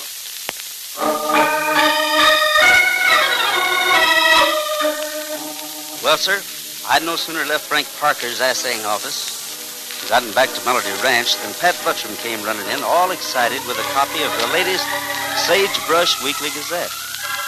Seems there was an ad in it claiming a big Eastern syndicate was offering to buy up all the ranches in these parts, and at what the copy called fair prices.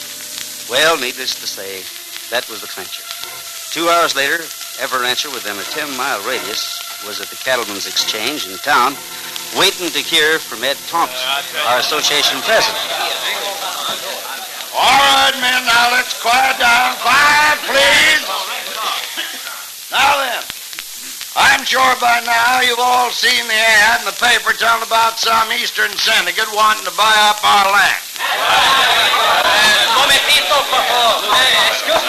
Excuse me, Senor Thompson, but may I say something? Sure thing, Sanchez. That's what this meeting's for. Go ahead. Gracias.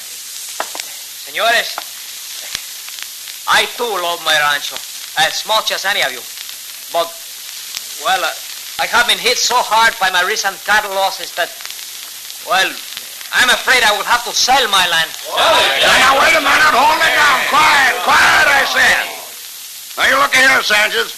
What we need right now more than anything else is a solid block to beat that syndicate. No sellouts at all. Because, believe me, all they're waiting for is just one crack. See, I know, Senor Thompson. No buts about it. You're either for us or against us. Now, which is it? I'm sorry, Senor, but I am afraid that I will still be forced to sell. Okay, quiet, man. In that case, Sanchez, I'm warning you. If I find out what I now think about you is true, there's going to be a party around here. Only it's going to be a necktie party.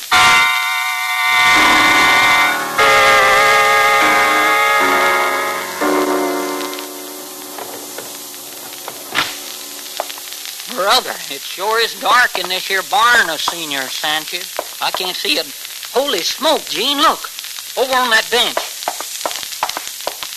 Chemicals, Pat. Enough chemicals to start it? What's the matter? Quick. Duck behind those barrels. I think I just heard somebody coming.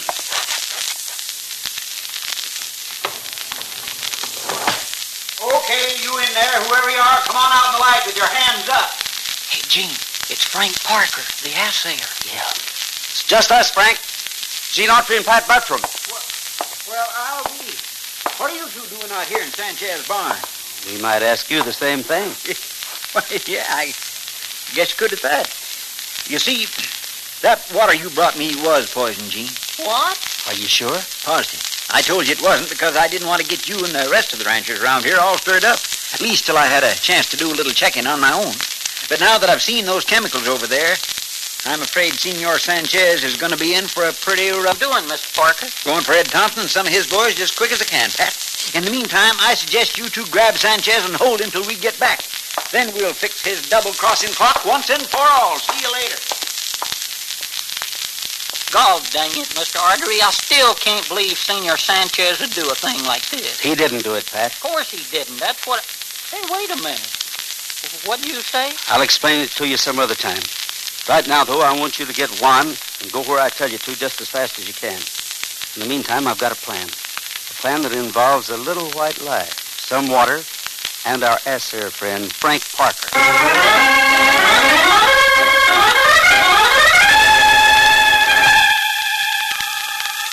And so, Frank, that's what happened. Pat and I trailed Sanchez to a cabin out on the edge of the desert, less than 15 miles north of here. So, that's his game, is it? Well, I figured with your knowledge of chemicals, you'd have a better chance of getting him to confess than we would.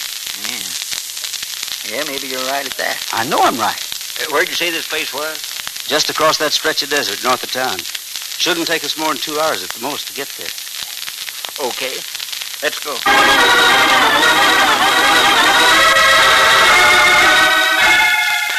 Well, sir, 4 hours later instead of 2, and 27 miles across the hot desert instead of 15, Frank Parker and I finally pulled up in front of an old deserted cabin.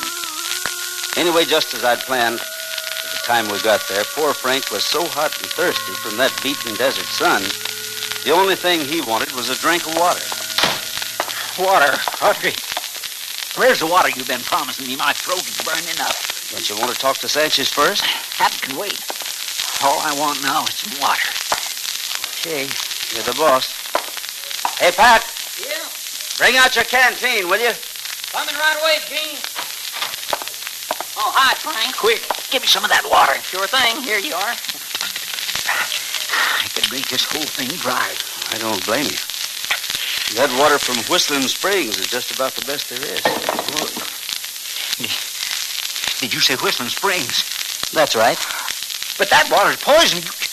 You're trying to kill me. Get me to town. Get me to town, quick. I gotta fix an antidote. How are you gonna make an antidote? Unless you know exactly what the poison is. I know what the poison is. How do you know? I know because Because you put it there, didn't you, Frank? All right, Autry, I did it. I did it. I know when I'm licked. Look, both of you. Oh, my head. Well, I'll be if it ain't Ed Thompson. Yeah, Pat. Ed Thompson. Frank Parker's boss. The head of the Cattlemen's Association and the man behind this whole Eastern Syndicate. Okay, Autry, you win. I might have known that dumb Sarah would pull something like this. Never mind him. Just get me to town. I don't want to die. Don't worry. You're not going to die, Parker. You see, there wasn't a drop of poison in that water you drank. What? Why, you... Tie 'em up, Pat. They both look like they could use a long rest in jail.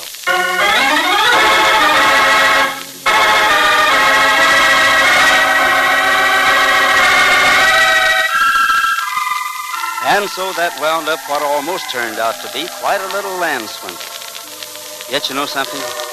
I can't help but think if just a few of these guys who spend their time trying to figure out a lot of dishonest shortcuts to making a buck would only utilize their energies in the right direction, they'd wind up with a lot more bucks.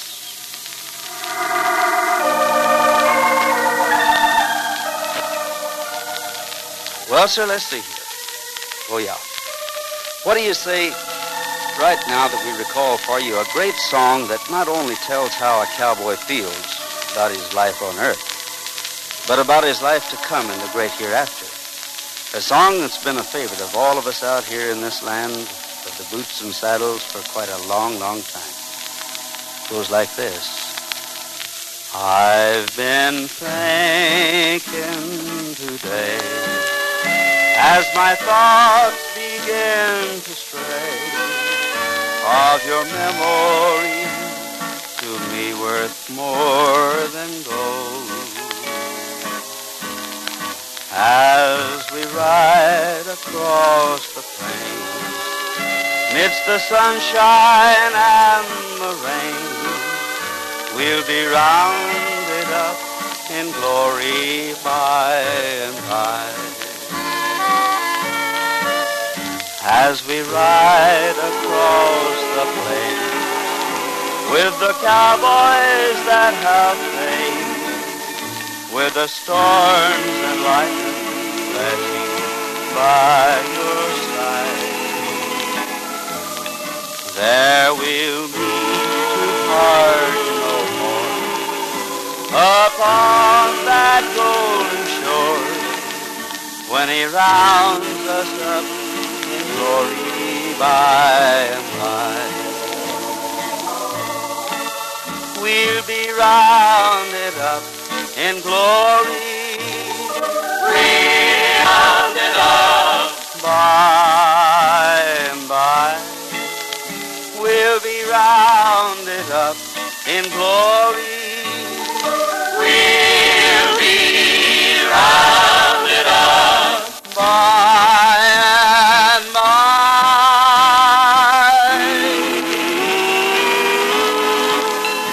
When the milling time is o'er, and we will stampede no more, when he rounds us up in glory.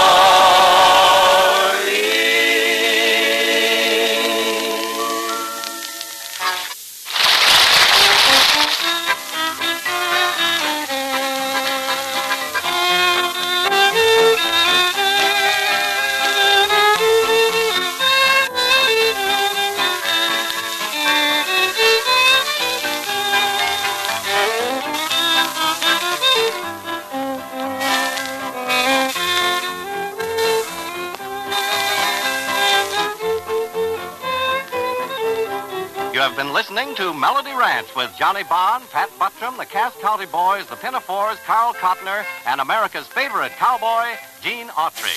Charlie Lyon speaking. This is the United States Armed Forces Radio Service.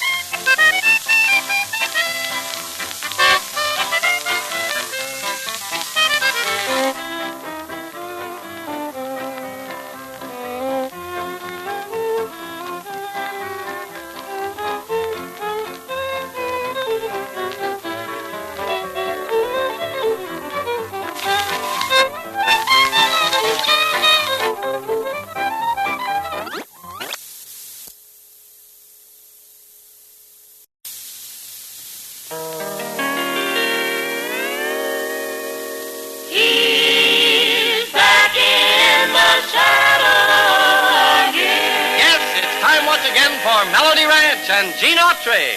I'm back in the saddle again, out where a friend is a friend, where the longhorn cattle feed on the lowly Jimson weed.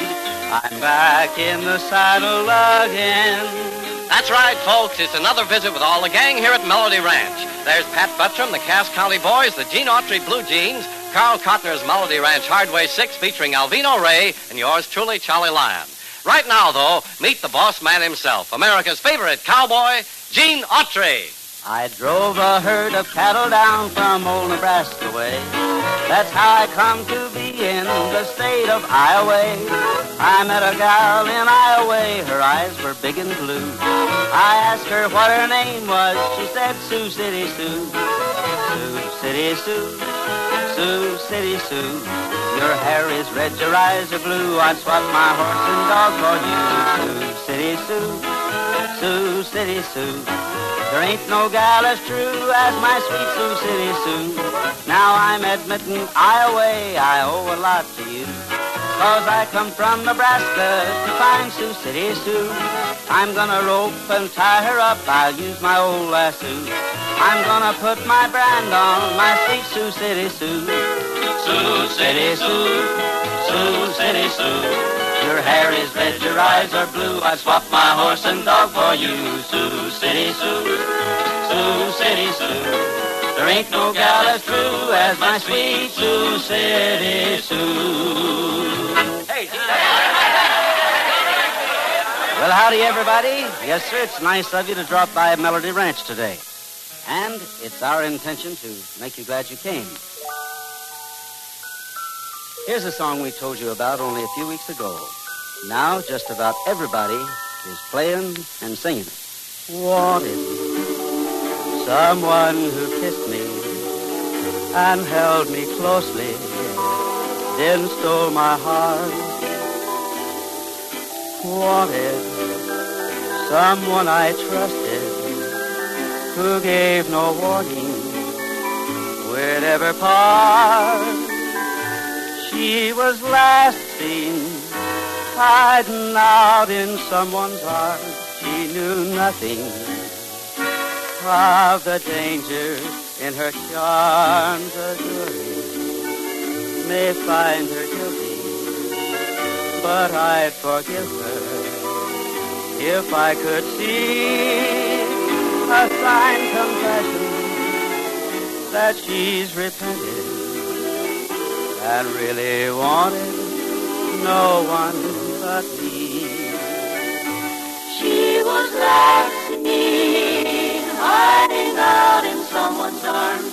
He knew nothing of the danger in her charms. A jury may find her guilty, but I'd forgive her if I could see a signed confession that she's repented and really wanted no one but me.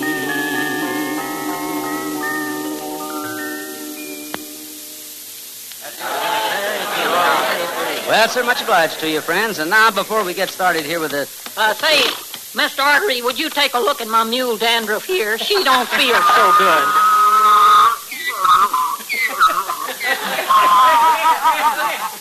She don't sound so good either. Yeah, she does look a little wobbly, like she can't stand up. What's wrong with her? Well, I rubbed her down with alcohol today, and she licked it all off. Golly, just look at the poor critter there.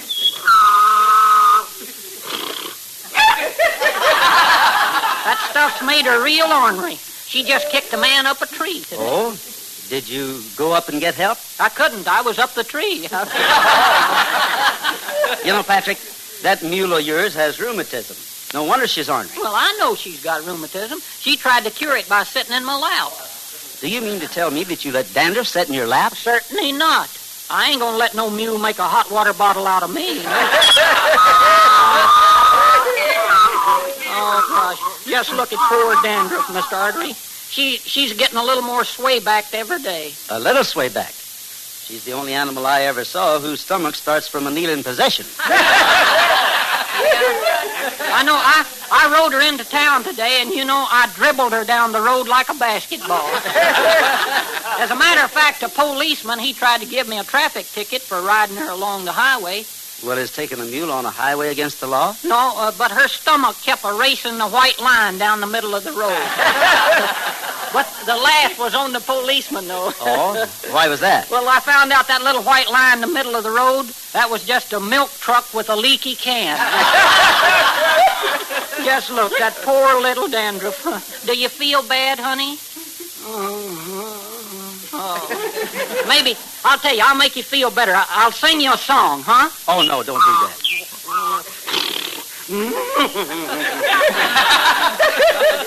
If she don't get some pep pretty soon, I'm going to have to get me a jalopy to get around in. And I can't really afford a tank full of gas every week and a garage for myself. Yes, Pat, but in the future, you'll be better off sticking with Dandruff. All you need is a warm spot in the barn, a rub down once a week, and a bag of oats every month. Well, now, I don't mind sleeping in the barn and rubbing myself down, but wouldn't I get sick eating oats every day? Say, look, how silly can you be? Well, I just thought I'd crack a little joke. Well, crack it again. That one's been in cold storage too long. Honestly, Pat, sometimes I think you have a super subnormal IQ. Well, gee, thanks. My third grade teacher, she said with a little more study, I could become mentally deficient. There she goes again. Now what's wrong with that mule? Well, come on, she wants to leave. Come on, Dandruff, let's go. I got to take her over to the barn, see? She's itchy and her back needs scratching. Well, that should be very easy. She isn't very tall. How many hands would you say? Well, look, Mr. Autry, if she had hands, she could scratch her own back. Come on, Daniel. So long, Mr. So long, Patrick. Well, I know it's quite a jump from Buttram to Bells, but the Cass County boys and Johnny Bond will explain it to you. Hear them bells, don't you hear them bells? Days ringing out the glory of the Lamb. Hallelujah. Hear them bells, don't you hear them bells? Days ringing out the glory of the Lamb. The house is getting old and the benches am worn and the Bible am getting hard to read. But the Spirit am there just as sure as you're born, and I got all the comfort that I need. Hallelujah. Hear them bells, don't you hear them bells? Hear them bells, days ringing out the glory of the Lamb. Hallelujah. Hear them bells, don't you hear them bells? Hear them bells, days ringing out the glory of the Lamb. We work all day in the cotton and the corn till the feet and the hands are sore, praying to Gabriel to blow his horn so we won't have to work no more. Hear them bells, don't you hear them bells? Days ringing out the glory of the Lamb. Hallelujah. Hear them bells, don't you hear them bells? Days ringing out the glory of the Lamb. Hear them bells, don't you hear them bells? Days ringing out the glory of the Lamb. Hallelujah. Hear them bells, don't you hear them bells? Days ringing out the glory of the Lamb.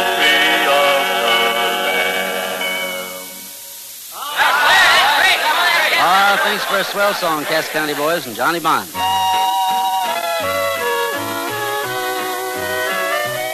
Every time I see her passing by, all I do is hang my head and cry. And I can't forget her, though I try. All I do is hang my head and cry. Oh, I know not how to ease my mind, since she left our world of love behind. Every time I see her passing by, all I do is hang my head and cry. Golden love, oh golden love, you're gone, but each broken dream still lingers on, and my weary heart keeps asking why. All I do is hang my head and cry. Foolish pride, oh pride, what have you done? You have made me lose my only one. Now each time I see her passing by, all I do is hang my head and cry.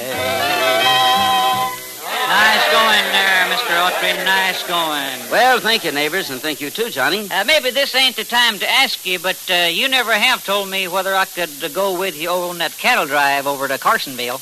Well, I don't know, Johnny. After the last trip, I'm not sure. Doggone it, Gene. I ain't been off the place in 2 months. And I promise, no trouble. Okay, I'm going to hold you to that promise. You know, it's a 4-day drive, and it's tiresome work. So I don't want to worry about you. Forget it, pal. I'll be as good as a schoolboy on parent-teacher's night. Those are the same words, almost, that Johnny used when he wanted to go on the drive last year. Some years, when we want to give our pasture a rest, we drive a large part of our Melody Ranch cattle onto some government grazing land. This time we were leasing range in the foothills of Horizon Mountains, about 150 miles north of Sagebrush. It's a pretty ride through Hidden Valley, and Johnny and the other 3 boys and I really enjoyed it. Everything had gone along smooth enough, but on the 3rd day out, things began to change a little. That freight wagon driver said it's only about 2 miles from our camp here to Silvertown. Yeah, I know. Don't remember ever being over there myself. Mm-hmm. Won't hardly be sunup when we pass through tomorrow. Probably won't remember the place next time either. Johnny kept on hinting and hinting, Then finally came right out and asked if we wasn't going into town that night at all. Anyway, I was just saddle-weary enough that I was an easy mark for Johnny's insistence that we ride into Silverton and have a look around. Yes, sir, Gene. This is for me. Now, look, son, before you lose your grip on that search thing, let me warn you once more. Stay out of trouble. I promised, didn't I? Yeah, but just see that you don't forget it. Say, by the way, how much money you got on you? Oh, a little over $100. Why? Oh, I just wondered. You know, there's open gambling in this town, and they've got ways of getting you into their games.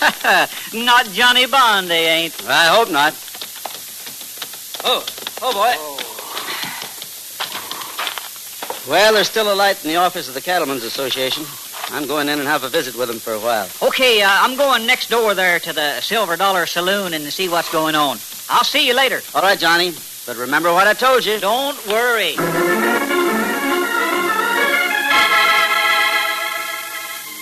Well, sir, there's an old saying about a man knowing all there is to know about women. You know, the same thing applies to a cowboy, too, because he can handle himself well in so many different situations. Whether he's winning a checker game at a 4th of July picnic, bulldogging a steer, or fighting his way out of a tight spot. Yes, sir, you just can't tell about a cowboy. That is, until there's a pretty girl around. Then he's sure to get as rattled and as frisky as a doggy when a heel fly bites him. Now, let's take Johnny Bond, for instance. He's a good hand and a right good boy, too. But he's always getting himself into a jam. Nothing serious, you understand, but just enough to be aggravating. And that's what I kept thinking of while he was in the Silver Dollar. Hey, Maisie, come here. Yeah, Leo, what's up? You see that young cowpoke standing over there? Oh, you mean the tall, slim one with a sucker look? Yeah, that's the one. Go to work on him. Looks like he might be good for a couple of bucks. Yeah, he does at that. Okay, see you later. Oh, I'm sorry.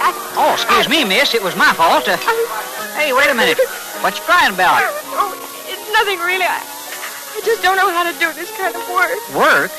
You mean you work here? Well, it was the only place I could get a job. Oh, well, what you supposed to do? Well, Mr. Marks, the man who owns this place, says I'm to try to get men to play roulette. Well, I just can't do it like the other girl. Huh? Well, if I didn't have to take care of a kid sister who's been sick most of her life, I wouldn't be here. Now, look, miss, wish you wouldn't cry like that. That is, well, if it'll help you out, I'll play a few dollars for you. Oh, would you? Well, for you, I'll do it, and for your sister. Oh, you don't know what this means to me. The table's right over here. You're a stranger here, aren't you? Huh? Oh, yeah, me and my partner, Gene Autry, are just driving a herd of cattle through. We made camp a couple of miles east of town. Oh, I see. And well, 14 on the red is the winner. Well, better luck next time, friend. All right, make room for the little lady and the gentleman right in here, folks. That's fine. Now, what'll you have? 100 in blues? You kidding? Give me 5 white ones. You did say 5 white ones? Well, he just wants to play a few dollars, Keno. He's a friend of mine. Oh, I see. Well, in that case, here you are, cowboy. All right, get your money down, folks. Bet a little and win a lot, 'cause here we go.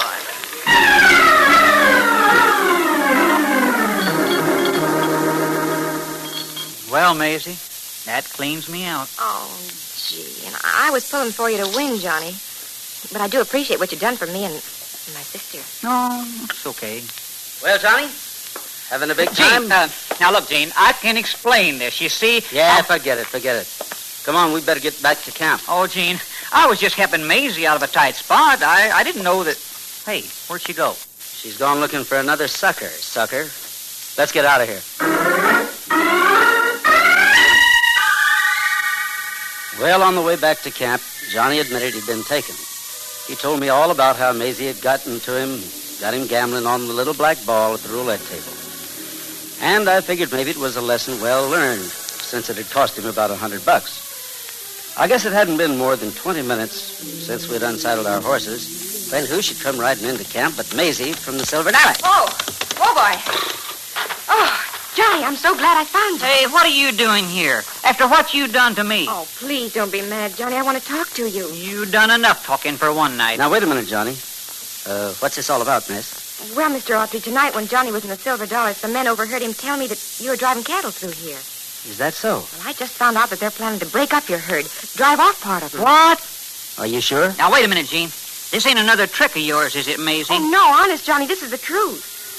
I am sorry about tonight, but, well, I wasn't going to stand by and see your herd rustled and maybe some of you get hurt. Well, what do you think we ought to do, Gene? I think we ought to get ready to give our friends a little welcoming party, Johnny. Me too. If you want me to, I'll ride in and get the sheriff and have him come out with some of his boys right away. All right, Macy. We'd appreciate that. In the meantime, Johnny and I will get ready for our callers.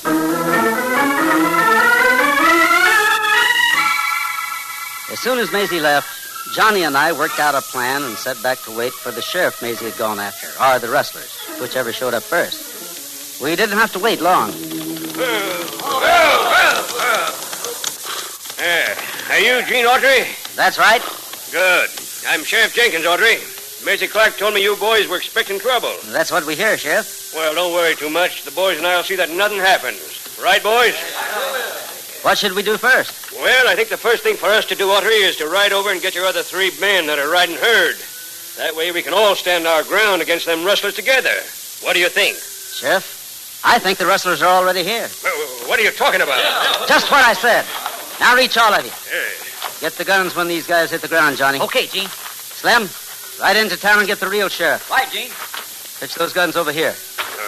Now, wait a minute, Autry. You don't know what you're doing. Well, maybe not, but I'd rather be safe than sorry. If I'm wrong, then I'll apologize. But right now, I'm not taking any chances.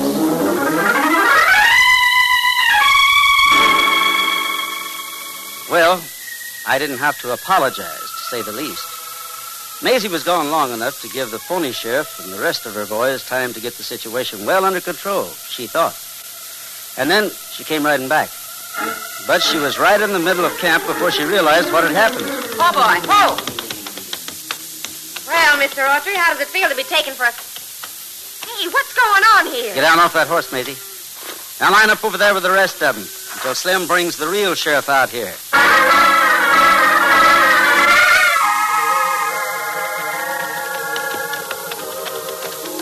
Well, why don't you say something? Do I have to? I suppose you want to ask me if I'm ever going to learn. Something like that. Well, how was I supposed to know Maisie was in cahoots with every crook in town? Say, how'd you know? Well, sucker, I'll tell you. Oh, now, Gene, cut that out.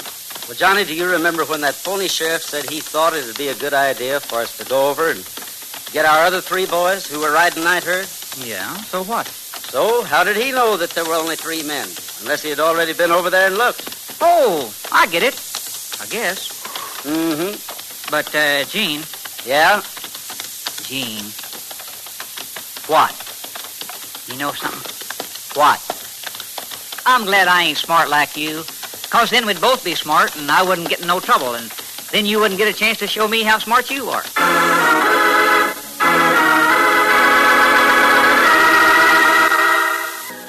Folks, one of the most beautiful and also one of the most picturesque of all cowboy classics is the one we have for you today. There's silver on the sage tonight, sprinkled by the moon above. So lie down, doggies, and let me dream of the one gal I love. There's silver on the sage tonight. We've been on the trail all day. So lie down, doggies, and you dream too of a rain far away, of a range waiting for you, where the streams never go dry, and the grass sparkles with dewdrops in the meadows of the sweet by and by. There's silver on the sage tonight, sprinkled by the moon above. So lie down, doggies, and let me dream of the one I love. All the range waiting for you, where the streams never go dry, and the grass sparkles with you dry, in the meadows of the sweet by and by. There's silver on the sage tonight, sprinkled by the moon above. So lie down, doggy, and let me dream of the one I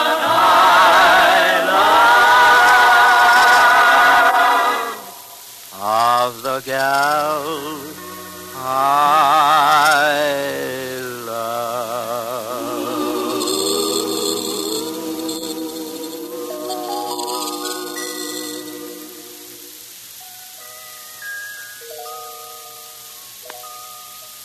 Right now, let's all pay careful heed to Alvino Ray, his steel guitar, and the steel guitar rag.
The one and only Alvino Ray. Many, many thanks, Alvino. And now, here's a mighty pretty song with a mighty pretty thought behind it. And even though it can't be called a cowboy classic in the strictest sense of the word, I'm sure that you'll agree that it has no geographic or occupational bounds as far as appreciation is concerned. Kids? Smile a while, you kiss me sad-adieu. When the clouds roll by, I'll come to you. Then the skies will seem more blue down in Lover's Lane, my dearie. Wedding bells will ring so merrily. Every tear will be a memory. So wait and pray each night for me till we meet again. Smile a while, you kiss me sad-adieu. When the clouds roll by, I'll come to you. Then the skies will seem more blue. Down in Lover's Lane, my dearie.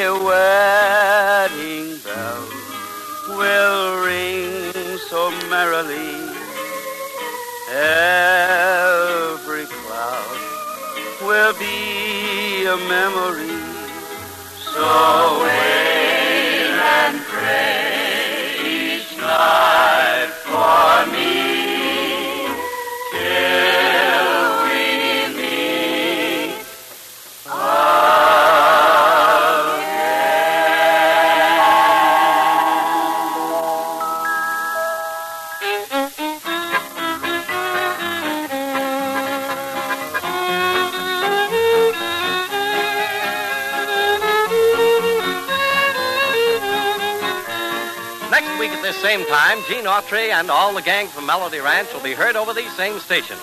This is Charlie Lyon inviting you to be tuned our way. This is the United States Armed Forces Radio and Television Service.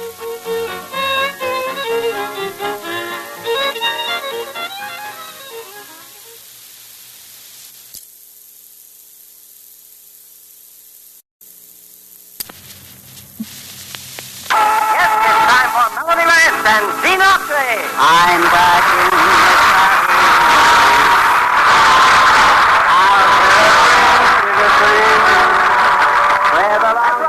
Your friendly local merchant who sells and displays healthful, refreshing, delicious double mint chewing gum invites you to another Saturday night visit with all the gang here at Pat Buxton, Johnny Bond, the Cass County Boys, the Pinafores, Carl Cotner's Melody Ranch Orchestra, and yours truly, Charlie Lyon. Right now, though, here's the boss man himself, who today is celebrating his 12th anniversary here on Melody Ranch, America's favorite cowboy, Gene Autry.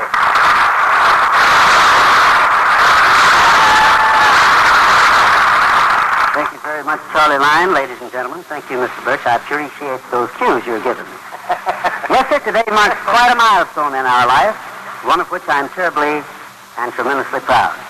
And to more or less celebrate the occasion, we thought it might be nice to go back over the past 12 years and sing a few of the songs that hold some mighty wonderful memories for all of us here at Melody Ranch. So here's hoping that they'll do the same for you. So, you're all set? Let's go back to the year 1939.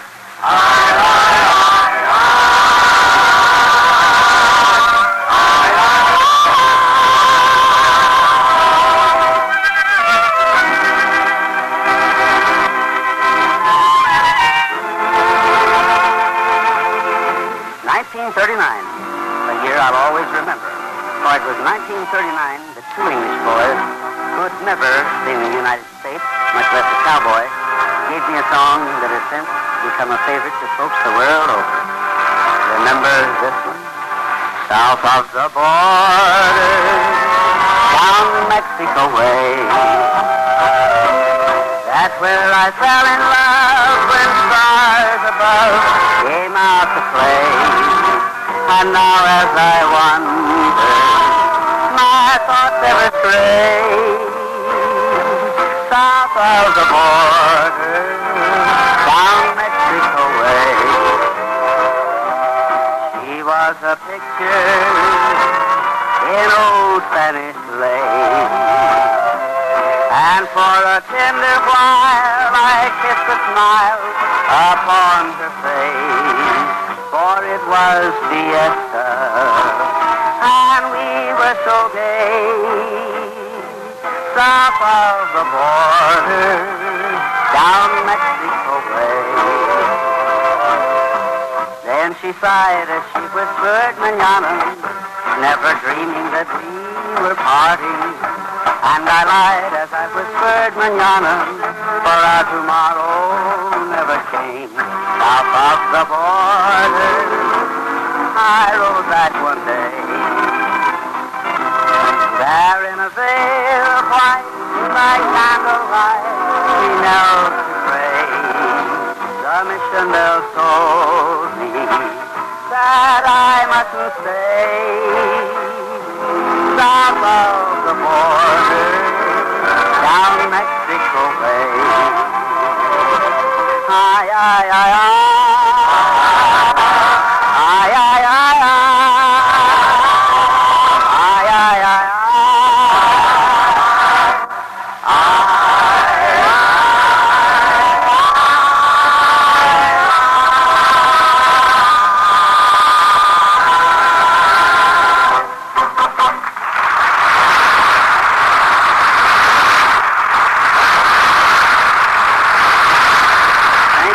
Thanks a lot. Well, sir, we're all mighty glad to have you with us here at Melody Ranch today, because, as you know, it's a pretty special day in our lives.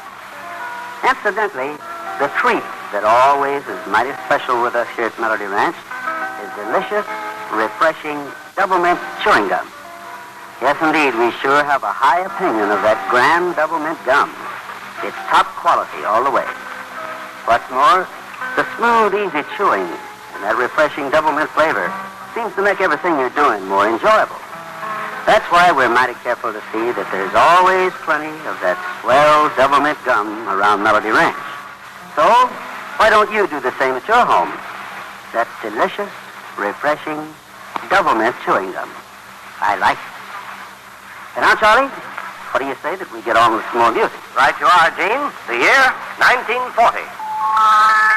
1940, and another year of swell songs. Be Honest With Me, San Antonio Rose, songs like Do I Worry, Old Johnny, Irving Berlin's great patriotic hymn, God Bless America, and, oh yeah, remember this one?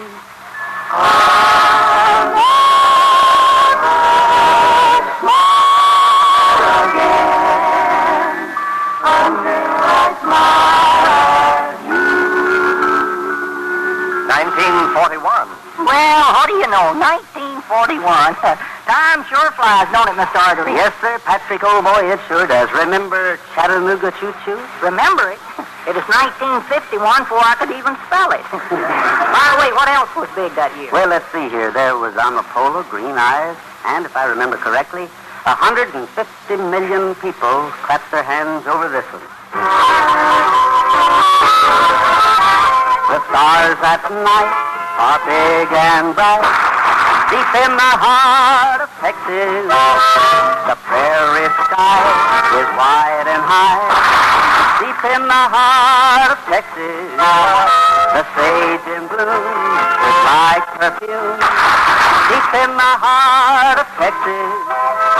Reminds me of the one I love, deep in the heart of Texas. The coyotes wail along the trail, deep in the heart of Texas. The cowboys cry, yippee, yippee-yi, deep in the heart of Texas. A tough, strong pants, deep in the heart of Texas. That's why perhaps they all wear shouts, deep in the heart of Texas. Deep in the heart of Texas. Deep in the heart of Texas.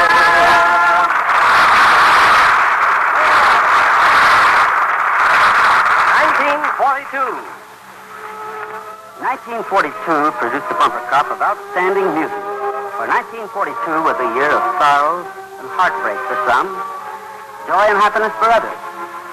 An Army chaplain inspired Frank Loesser to write, Praise the Lord and Pass the Ammunition, while a boy in the jungles of Guadalcanal gave Irving Berlin the inspiration to compose that big-selling hit, White Christmas.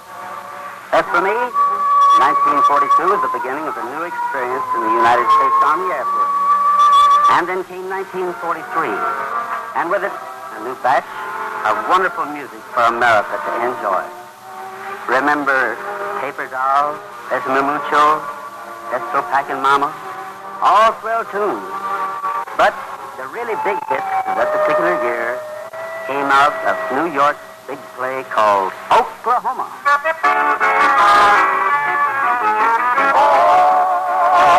Oklahoma, where the wind comes sweeping down the plain, and the waving wheat can sure smell sweet when the wind comes right behind the rain. There's a bright golden haze on the meadow. There's a bright golden haze on the meadow. The corn is as high as an elephant's eye, and it looks like it's climbing clear up to the sky. Oh, what a beautiful morning. Oh, what a beautiful day. I've got a beautiful feeling. Everything's going my way since I met you. But people are looking and asking what's cooking, so don't throw bouquets at me. Don't please my folks too much. Don't laugh at my jokes too much. People will say we're in love. Don't cry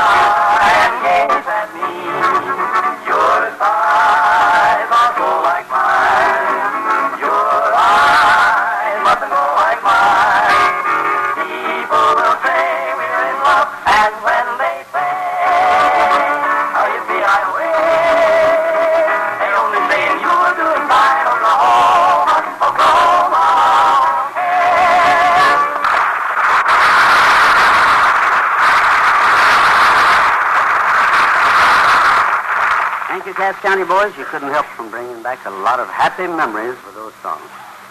But hey, speaking of remembering, we still got a lot of years ahead of us, haven't we, John? I'll say we have. Let's see, this is 1944 now, ain't it? Mm-hmm. Right you are, sonny boy. And if I'm not mistaken, the number one selection on all the jukeboxes that year was a Cole Porter classic that went like this. Oh, give me land, lots of land under starry skies above. Don't fence me in. Let me ride through the wide open country that I love. Don't fence me in. Let me be by myself in the evening breeze. Listen to the murmur of the cottonwood trees. Send me off forever, but I ask you please, oh, don't fence me in. Let me saddle my old saddle underneath the western sky. On my highway, let me wander over yonder till I see the mountain side. I want to ride to the ridge where the west commences. Gaze at the moon till I lose my senses. Can't look at hobbles and I can't stand fences.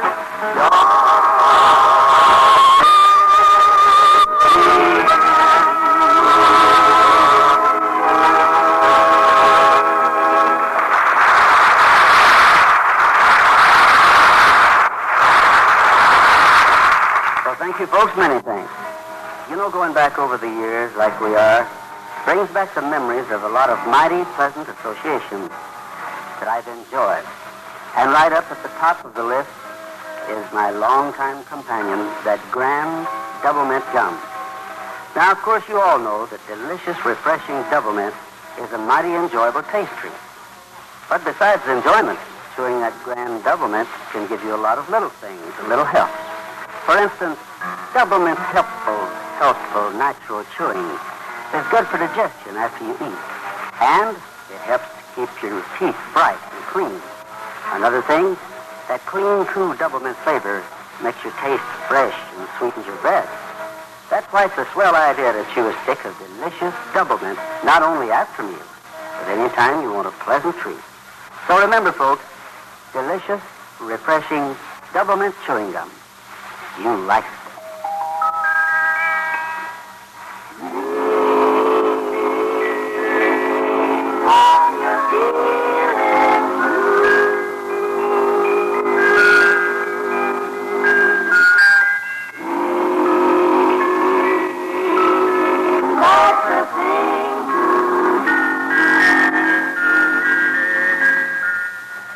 .45.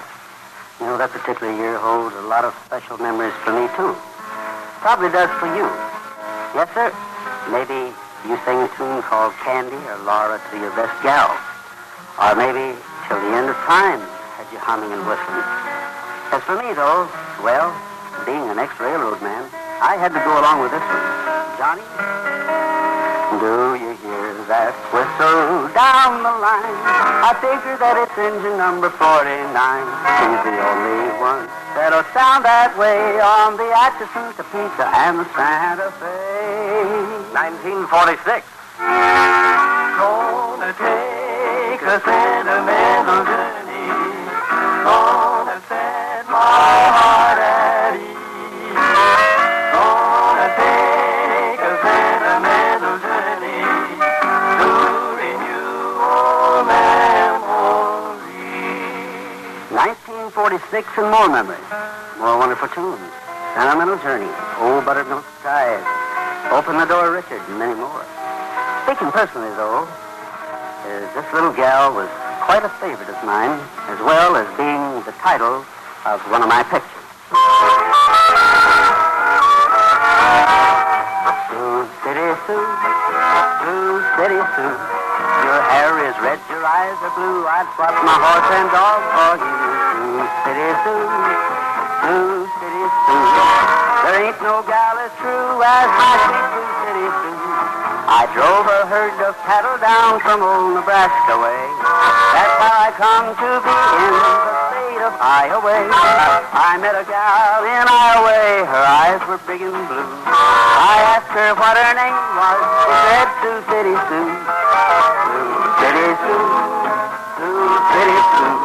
Your hair is red, your eyes are blue. I bought my horse and dog for you. Sioux City Sue, Sioux City Sue. There ain't no gal as true as my sweet Sioux City Sue.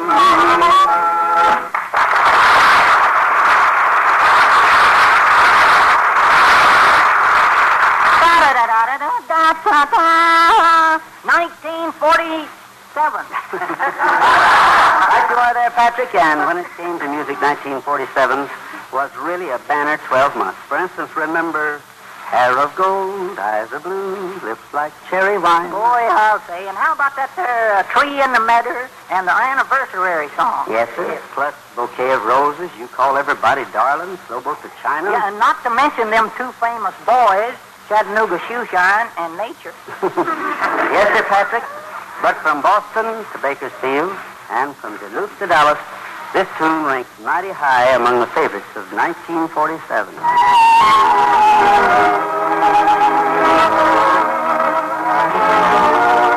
Now is the hour when we must say goodbye.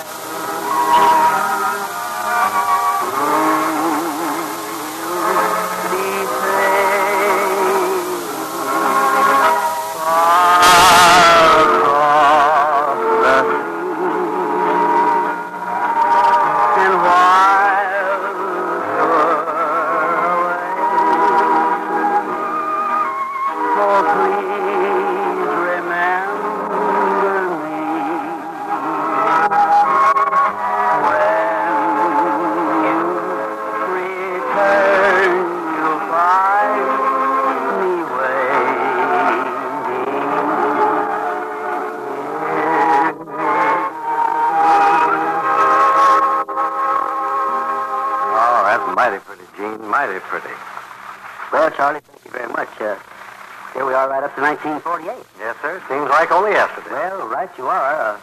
Remember those? Here comes Santa Claus, here comes Santa Claus, right down Santa Claus Lane. Yes, sir, but for a real little bouncy ditty, you just couldn't beat this little song right here.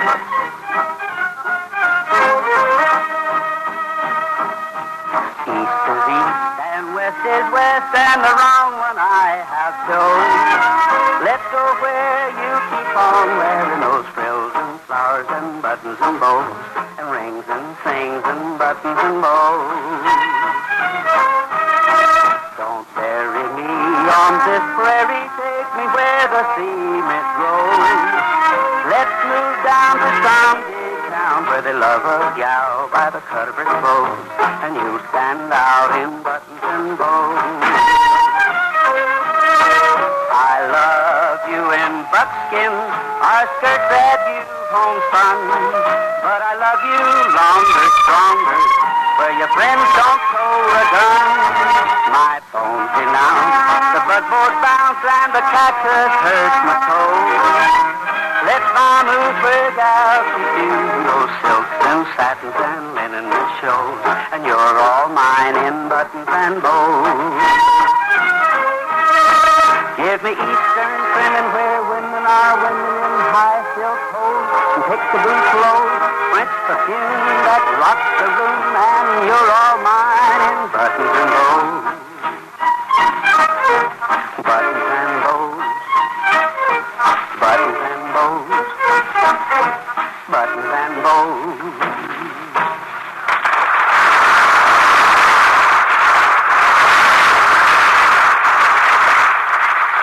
Well, sir, guess that brings us right up to 1949, Patrick. Now, that was really a year. Special for my type of song. Oh?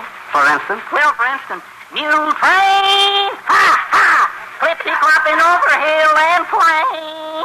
Seems as though they'll never stop. Clippity-clop, clippity-clop, clippity-clop, clop. Well, I guess that takes care of that. Yes, Yes, sir, it doesn't quite take care of 1949, though, Patrick. Remember careless hands, jealous heart, Peter Cottontail. And, oh yeah, all of a sudden from out of the nowhere came this song that just never seemed to stop. In fact, it too was the title of another one of our pictures. Old South Oak was riding out one dark and windy day. Up on a ridge he rested as he went along his way. When all at once the mighty herd of red-eyed cows he saw, a-plowing through the ragged sky, and up a cloudy draw. Yippee-yi,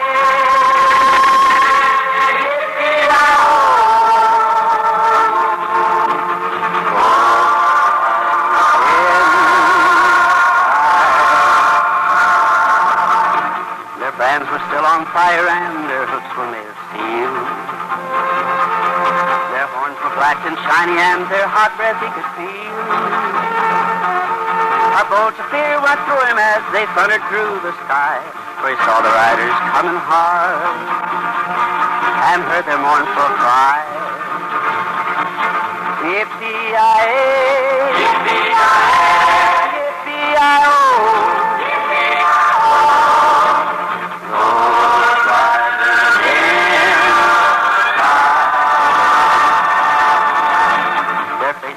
Their eyes were blurred, their shirts all soaked with sweat.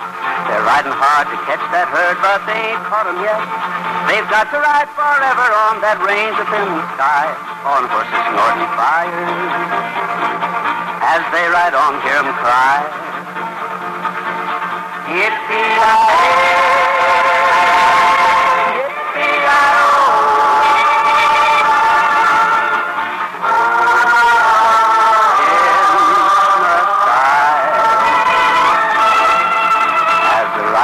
On by him, he heard one call his name. If you want to save your soul from hell a-riding on a range, then cowboy, change your way today, or with us you will ride, but trying to catch that devil's herd across these endless skies. Yippee-yi-yi, yippee-yi-yi, yippee-yi-oh.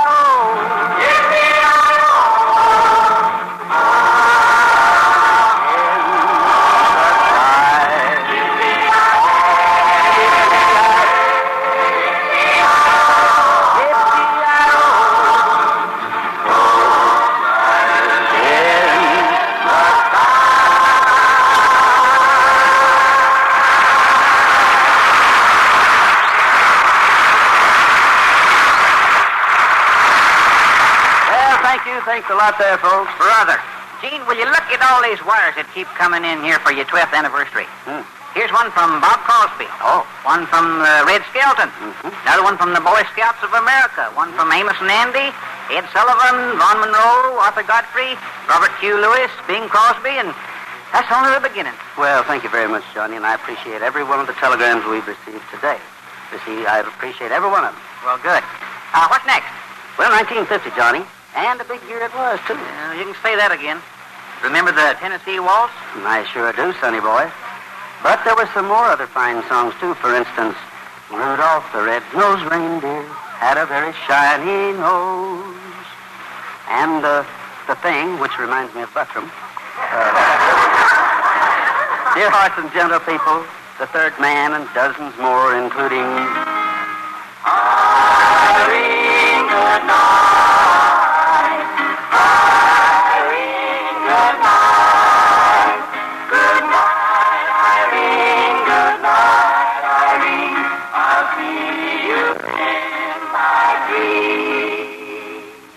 I guess that brings us right up to the year that's just been completed, 1951.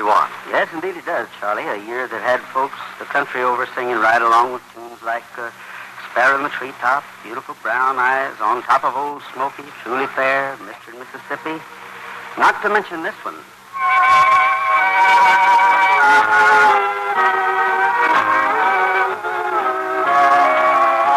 I tried, my dear, so hard to show that you're my every dream. Yet you're afraid each thing I do is just an evil scheme, a memory from your lonesome past keeps us so far apart. Why can't I free your doubtful mind and melt your cold, cold heart? There was a time when I believed that you belonged to me, but now I know your heart is shackled to a memory. The more I learn to care for you, the more we drift apart. Why can't I free your doubtful mind and melt your cold, cold heart? You know, bring the fence up.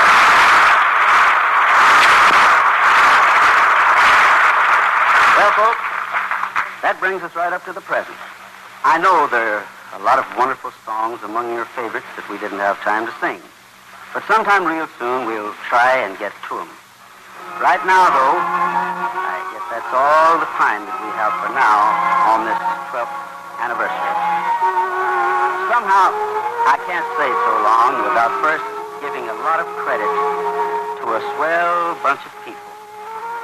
You know, it takes a lot of teamwork to do almost any job there is. An automobile is only as good as the men who make it. An army only as efficient as the soldiers who fight to keep it that way. A beautiful diamond shines only as bright as the men who cut and polish it. And so it's the same way with me. You know, I couldn't begin to thank all of the wonderful people on Melody Ranch who've made these past 12 years for me the happiest 12 years of my life. There are far too many of them. All I can do is say thanks from the bottom of my heart.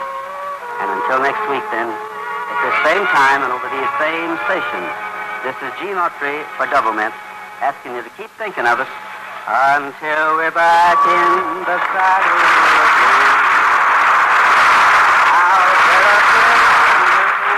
This is the CBS Radio Network.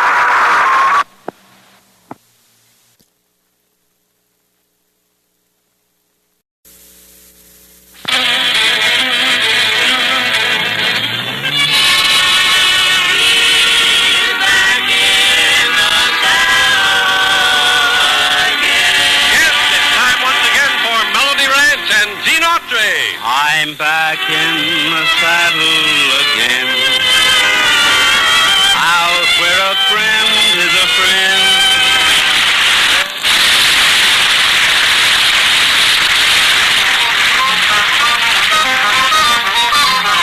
Every time it rains, I think of you, and that's the time I feel so blue. When the raindrops start to falling, my love comes tumbling down, and it's raining teardrops from my eyes. Well, if you see clouds here in my eyes, it's just because you said goodbye. Although the sun is shining, there's no more summer skies, and it's raining teardrops from my eyes. Remember the night you told me our love would always be. I wouldn't be blue and lonely if you'd come back to me. Every single cloud would disappear. I'd wear a smile if you were here.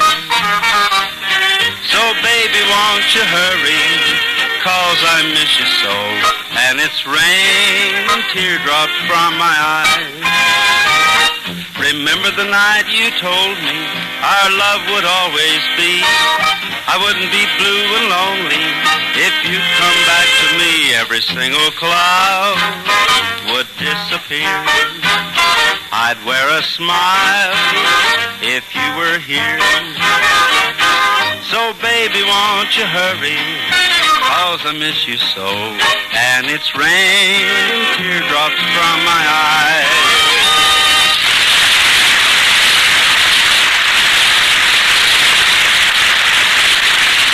Thank you, friends and neighbors, and welcome once more to Melody Ranch. I went to your wedding, although I was dreading the thought of losing you.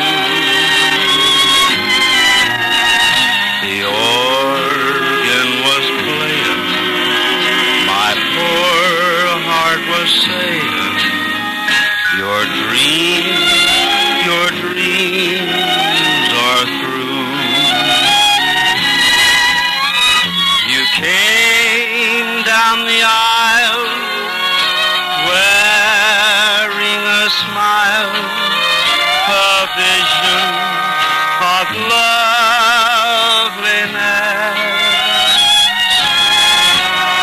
I uttered a sigh, then whispered goodbye, goodbye to my happiness.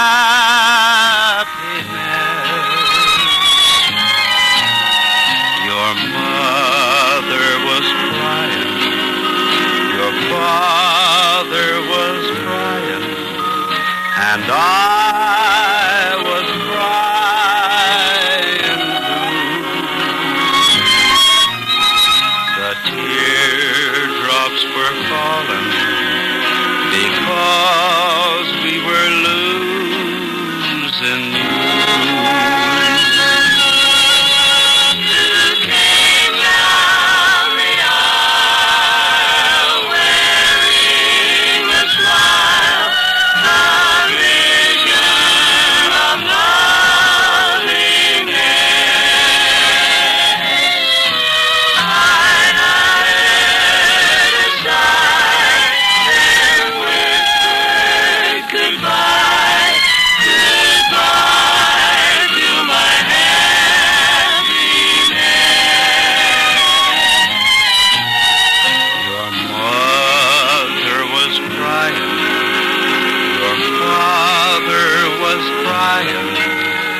And I was crying too.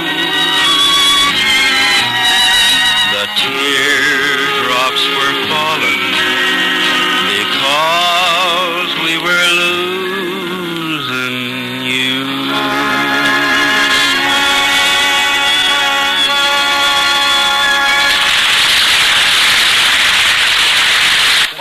I got something important to say. You've always got something important to say. Yeah. What is it now? Well, just this. Either you give me a raise in salary or I quit. K-W-I-T, quit. Okay.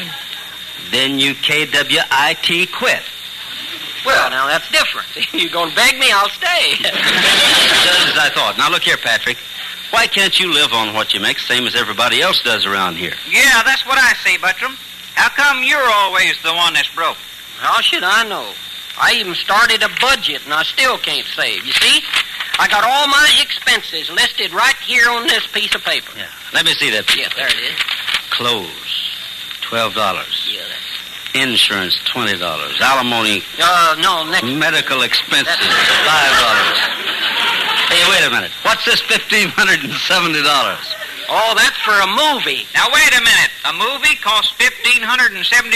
Yeah, you see, it was one of them drive-in kind, and I didn't have no car. How stupid can you get? Say, by the way, Buttram, speaking of drive-ins, why ain't you out with that new gal friend of yours tonight? Yeah. You mean Vida May Not? Yeah, that's the one, I think. We broke up. No kidding. Yeah. What happened? Well, Thursday night I went over to her house, sat down on the sofa, turned the lights down real low, put some soft music on the gramophone, and then spent 5 of the most miserable hours I ever spent in my life. How come? While I was on the sofa, Vida May was in the kitchen with Buster Bentendorf. Tell me something, Buttram.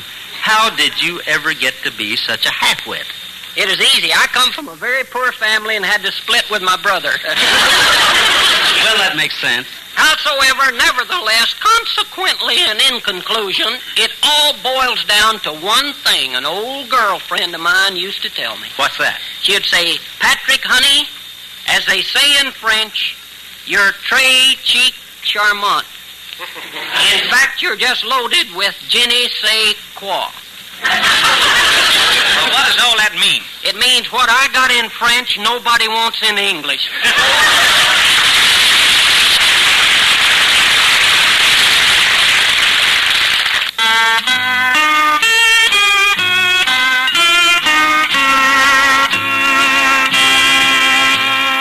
Never to be forgotten were the moments of the past when we built our castle to the sky.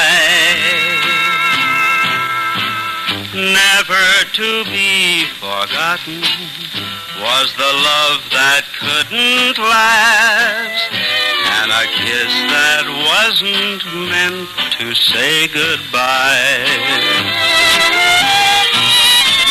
Remember how I held you as the organ softly played, and everybody heard you say, I do. Never to be forgotten was the solemn vow we made. Now everyone remembers it but you.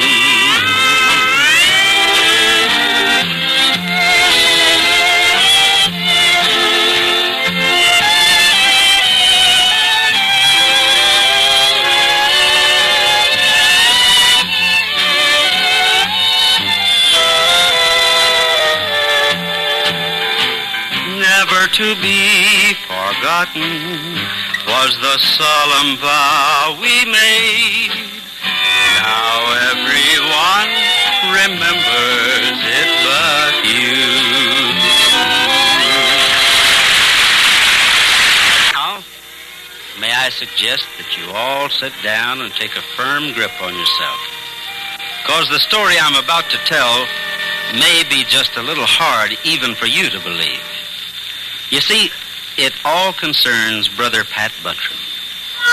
Anyway, it all began one day quite a few years back when he came across an ad in a magazine offering a correspondence course entitled, You Too Can Be a Detective. Well, sir, that was all old Sherlock Buttram needed to see. He sent for the course, and from that moment on, believe me, things went from bad to worse, including the disposition of every hand on the premises. Finally, a week later, out of sheer desperation, I sent for him to have a talk. Yeah, Hearthstone, what's up? Another homicide? Now cut that out and sit down over there. What's wrong with you? You know darn well what's wrong with me. You're driving me and everyone else here nuts. Now, what's the big idea anyway? I'm hunting clues. I don't care what you're hunting. You're getting paid to work around here. Now, if you're going to do any detecting, do it on your own time. Now, is that clear? Okay, if that's the way you feel. Well, that's the way I feel about it. Right. Had 3 scrambled eggs, rye toast, crisp bacon, and coffee for breakfast this morning, didn't you? So what? Oh, nothing. I can just tell by a clue. What do you mean, a clue? You know what I had for breakfast. You ate with me and I paid for it. Oh, that's the clue. That does it. Now, come on, get out of here and stay out.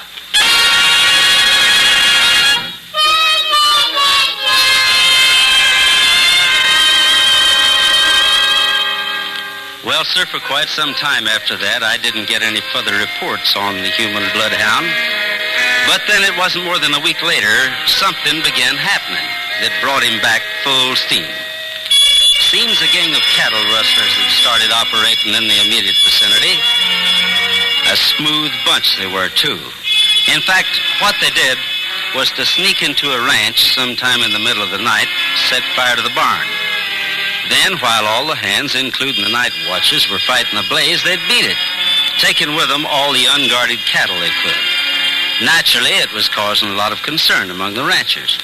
And that was when Pat came into his own. Yes, sir, Mr. Autry. Got it all figured out.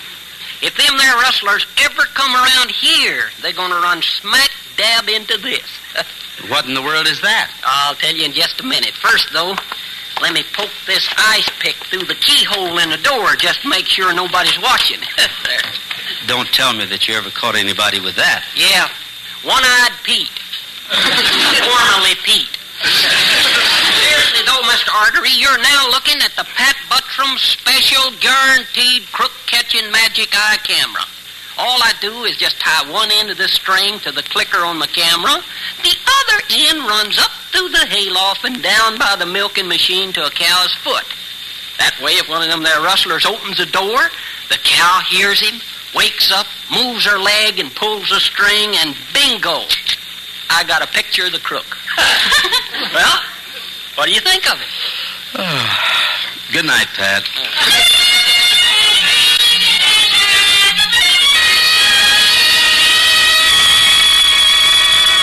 Well, folks, what happened next was something I still don't believe. You probably won't either.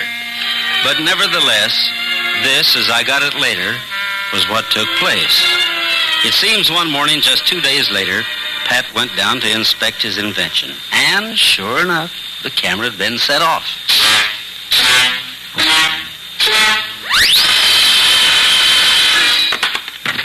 Oops, slipped.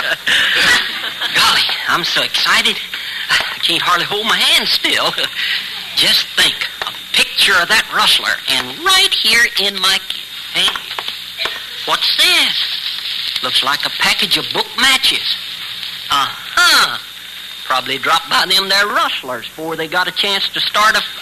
Hey, well, I'll be. Says on the cover, Waverly General Food Store. Now, do you suppose... No, it couldn't be. But still, nah. And yet, why not? Jumping Jehoshaphat. That there rustling gang probably has its headquarters right smack dab in the town of Waverly. Nice deducting, Sam. Spade, that is. Now, be smart. Don't tell Gene what you found. In fact, don't tell nobody. Just develop the picture, take it over to the sheriff in Waverly, and tomorrow you'll be a hero.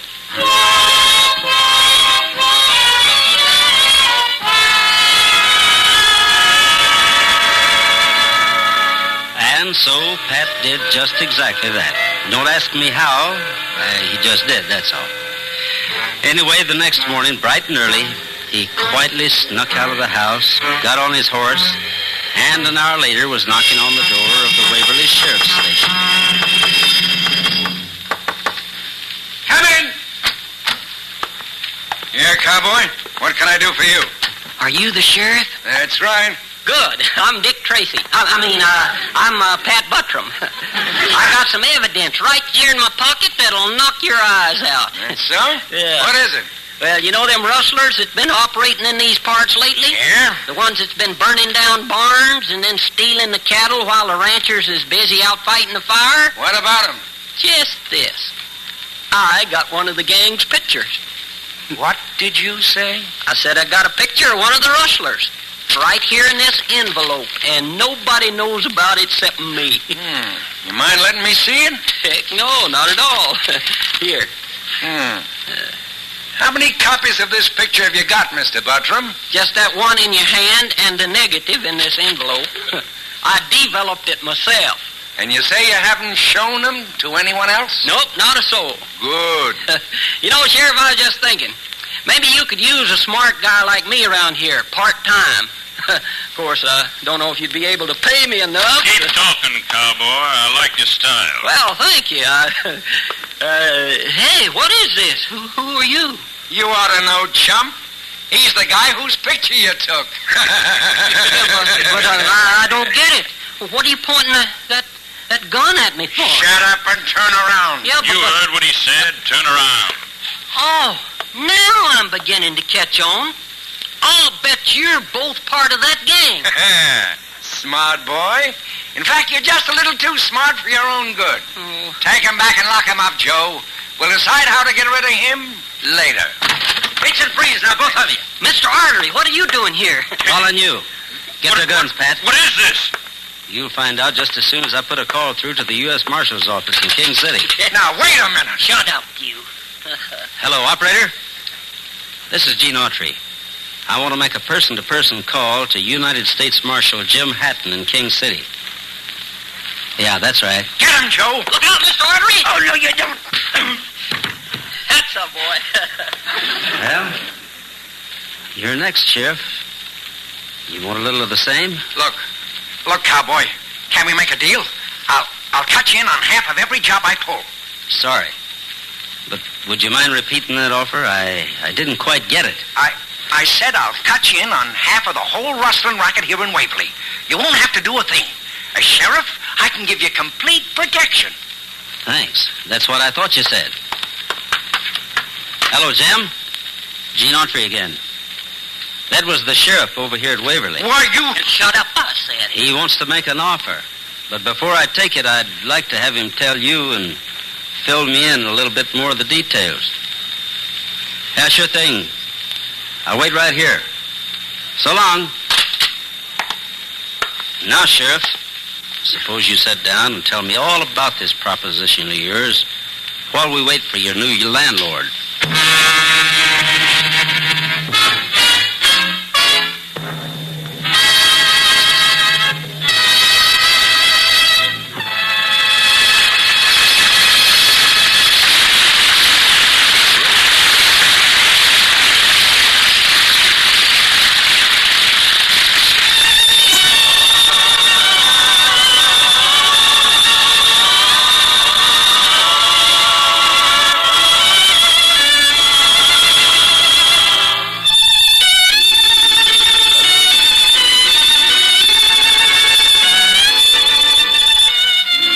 Neighbors, here's one of the granddaddies of all cowboy classics. In fact, if you were to conduct a poll of all-time Western favorites, I'm sure this song would finish way up in the money. Written by my good friend, the late Billy Hill, here is the immortal. I'm heading for the last roundup.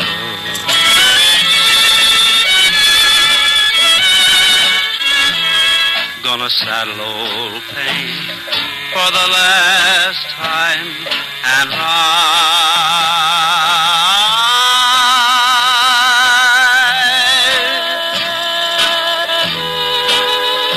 So long, old pal, it's time your tears were dry.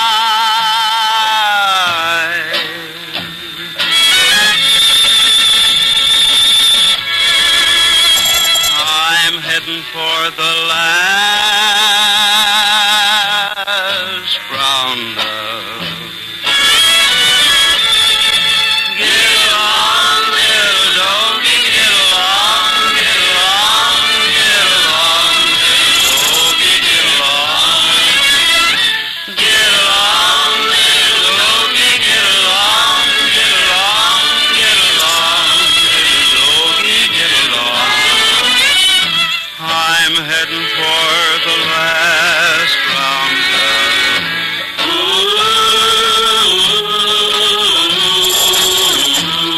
To the faraway ranch of the boss.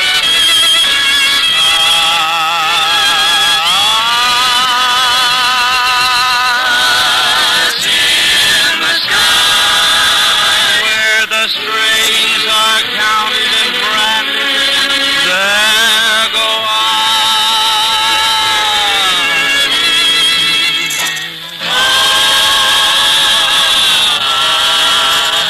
I'm heading for the last roundup. Get along, little doggy. Get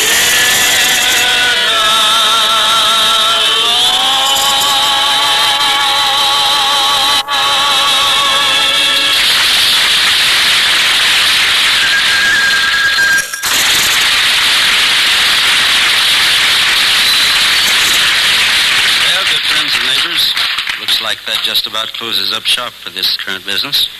But we'll all be right back here at this very same stand, same time, same radio stations. And now, this is Gene Autry asking you to keep thinking of us until we're back in the saddle again. Out where a friend is a friend, where the longhorn cattle feed on the lowly Jensen weed.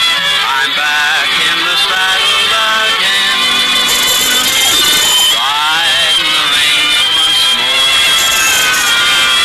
holding my old 44. Preceding Gene Autry's Melody Ranch was broadcast on Saturday, November 2nd, 1974.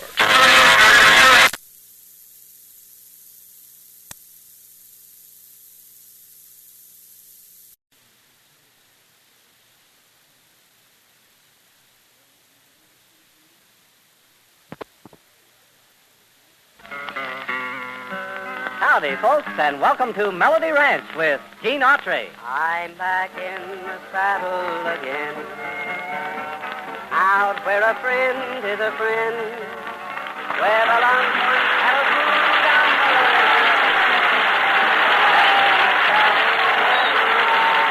Yeah, to meet all the folks here at Melody Ranch. Johnny Bond, Pat Buttram, the Cass County Boys, the Pinafores, Carl Cotner, and yours truly, Charlie Lyon. But right now, here's the boss man himself, America's favorite cowboy, Gene Autry. Every time it rains, I think of you, and that's the time I feel so blue. When the raindrops start a-falling, my love comes tumbling down, and it's raining teardrops from my eyes. Well, if you see clouds here in my eyes, it's just because you said goodbye. Although the sun is shining, there's no more summer skies, and it's raining teardrops from my eyes. Remember the night you told me our love would always be. I wouldn't be blue and lonely if you'd come back to me. Every single cloud would disappear. I'd wear a smile if you were here.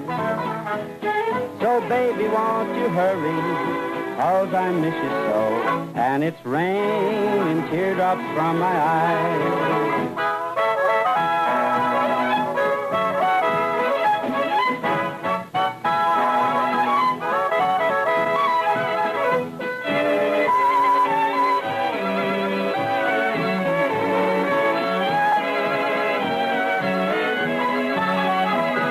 Remember the night you told me our love would always be. I wouldn't be blue and lonely if you'd come back to me. Every single cloud would disappear. I'd wear a smile if you were here. So baby, won't you hurry, 'cause I miss you so, and it's raining teardrops from my eyes. And it's raining teardrops from my eyes.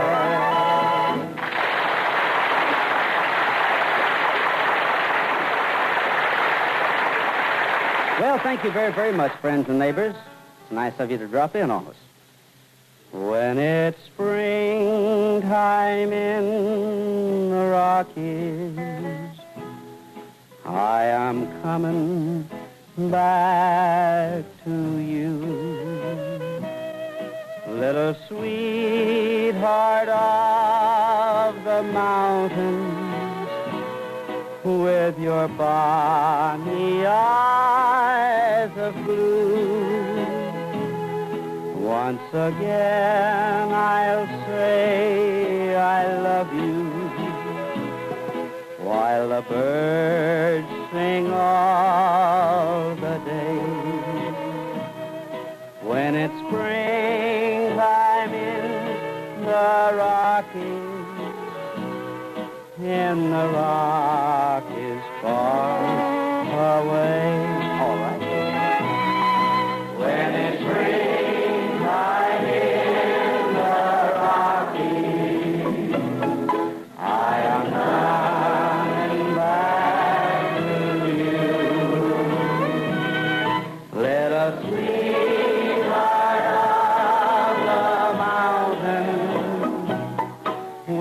her body eyes of blue. Once again I'll say I love you, while the birds sing all the day. When it's springtime in the Rockies, in the Rockies far away.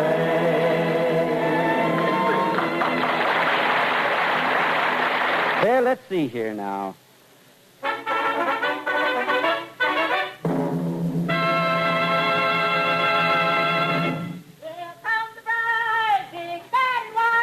Oh, no. Hold everything here. Don't tell me, Raindrop. You guessed it, Mr. Gene. You sure guessed it. Last night, my boyfriend, Rockingham Jones, proposed to me, and I accepted. How romantic. Well, I'll be doggone. Well, congratulations, Raindrop. Yeah, that goes for me, too. By the way, Raindrop, just for my own information, what did you do when old Rockingham popped the question? Well, I took my knee off his chest and quit choking him. I knew it. You females would stoop to anything just to get yourself a poor, innocent man. Now, wait a minute, round and repulsive. You're a bachelor. What do you know about women? Well, fat lady, I'll tell you. Now, maybe I ain't never bought nothing, but I've sure looked at an awful lot of samples. Bought a lot of the samples for him, too, haven't you, kid? Now, look here, Patrick. If Raindrop wants to get married, that's her business. Thank you, Mr. Gene, thank you. I'm glad somebody appreciates the finer things in life. Finer things in life, she says. Why, Mr. Autry, do you remember last year when Willis Brubaker married Hilda Nettleburr? Well, yeah, I remember something about it. So what about it? Nothing, except that was probably the ugliest woman I ever saw in my life. In fact, that's the only wedding I ever been to where all the men rushed up to kiss the groom. Well, just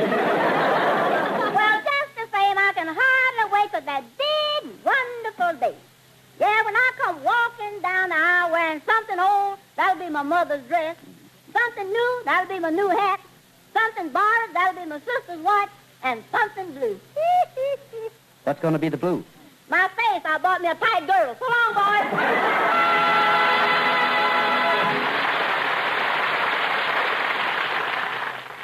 Love, love, love, you can't buy love. Gold can buy most anything but love. True love, true love. Gold can buy anything but love. The dream of my heart, she refused me. She treated me loveless and cold. The last words she said when she left me were, "You'll never win me with gold." Love, love, love, you can't buy love. Gold can buy most anything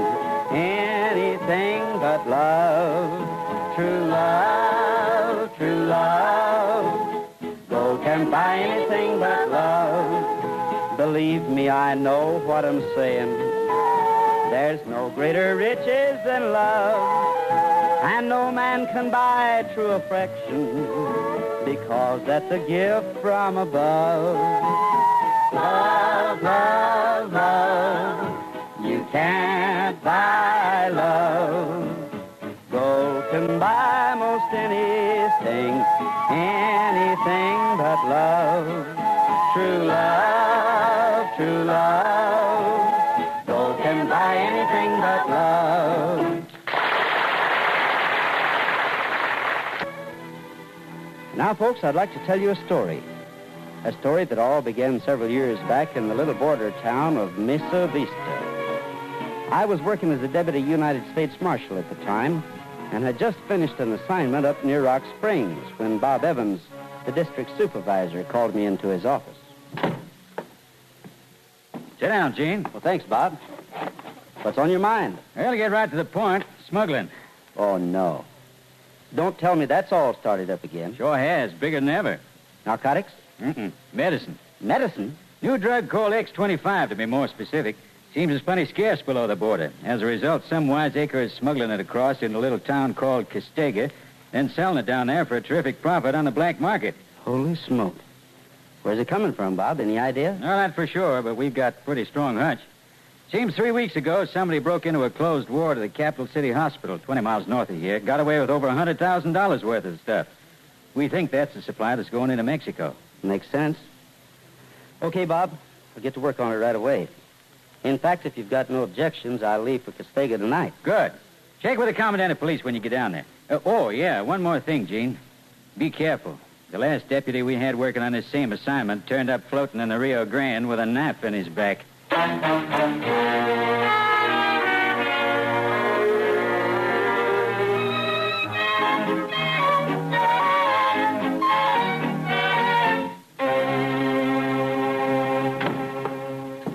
Senor Autry, I'm most happy to see you. Sit down, please. Thanks. Now then, I suppose Captain Evans has told you most of the reason you are here, no? Yeah, but I'd like to check the details again with you. Of course. In that case, let me bring you, up to date. You see, Senor Autry, as Commandant of Police, I know whoever is doing this business is very clever indeed. For example, first they let some of this X25 out on the market that is perfect, 100%. Then, when they have gained the confidence of the people, they gradually substitute a diluted medicine. In that way, before the buyer knows it, he is either terribly sick or, as has happened in a few cases, dead. Well, what about your men? Haven't they been able to dig up any leads, any evidence? See, but my men are also hungry, senor. The sight of money is oftentimes too much for them to resist. Sounds to me like a pretty messy situation all the way along the line. I am afraid that is right. And now, Senor Autry, if you will excuse me, I have an appointment elsewhere. Oh, I have secured accommodations for you at the Castega Hotel. Perhaps we can talk again in the morning, eh? Good. In the meantime, I'll do a little checking on my own. Incidentally, if for any reason you should want me, why, I'm not at the hotel. You can always check with me through the Sergeant Stone at the Border Patrol Station. Bueno, hasta mañana then. Hasta mañana. And thanks for your help. It is my pleasure, senor. I assure you, adios. So long. Saka. Yeah, boss? What's up? Oh, it seems our stupid Presidente has called in another one of those meddling marshals. So what? We just take care of him the same way we took care of the last one. No, Saka. No, this time I think we shall take care of this marshal in quite another way. Yeah? How? Think, amigo. Think. He will be making many trips across the border between here and the state side, no? Yeah, but so what? So, why do we not let him transport our medicine for us? But, boss, he's the United States Marshal. You must be kidding. About such matters, I do not kid, Zaka. Listen, the plan is a simple one. You will go to Mesa Vista and make yourself known to Senor Autry in a manner which I will tell you later.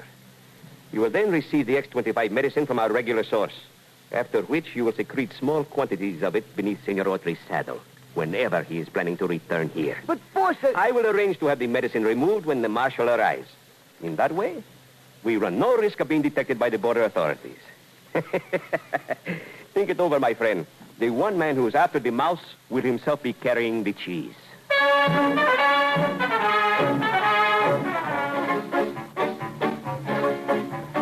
Of course, at the time, I had no idea of the conversation that took place after I left the local police chief's office. In fact, little did I know that 2 days later, I was falling right in with their plan. You see, I'd just been up checking a few records with Captain Evans in Mesa Vista. By 4 o'clock, I'd finished and was getting a bite to eat before I headed back to Castega, when a funny-looking little guy came up to my table and said, Buenos dias, senor. Your name is Autry, no? Maybe. Why? May I sit down? Help yourself. Gracias. You are searching for the smugglers of the medicine? Is that not true? What makes you think that? Zaka knows much of the city of Castego, and sometimes I hear things that are known to very few. Yeah? For instance? For instance, I know about the business in black market medicine. What about it? You are going to Castega now, see? Suppose I am. In that case, it'd be wise for you to check the botica, the drugstore, numero 8, Calle del Sol. And now, senor, I must be going. Perhaps we shall meet again. Hey, wait a minute. See? How come you're so interested in all this? Revenge, senor. Revenge. My brother Raymond was very dear to me. Died because of the bad medicine. This is my way of making things, how'd you say, even up.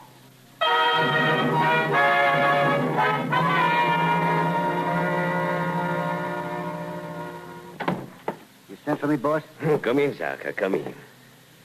How's it going? Amigo, you will be happy to know we are now in possession of a substantial quantity of the medicine X25. And all brought into this country by the Senor United States Marshal Autry. Good. Because just between you and me, I think he's getting a little suspicion of all them bad leads I've been giving him. Even though you are covering most of them up. Do not worry. Now that he has served his purpose, we shall dispose of Senor Autry quite permanently. You mean the same way we did the last one? No, nothing quite so crude as that this time, Zaka. This time, we shall dispose of Senor Autry by a method known in America as the frame-up. I don't get you. You will presently. Now then, this afternoon in Mesa Vista, you planted another parcel of X25 beneath the marshal's saddle. True? Yeah, but I still don't understand. Hand me the telephone. I want to put in a call to the border station and report a smuggler.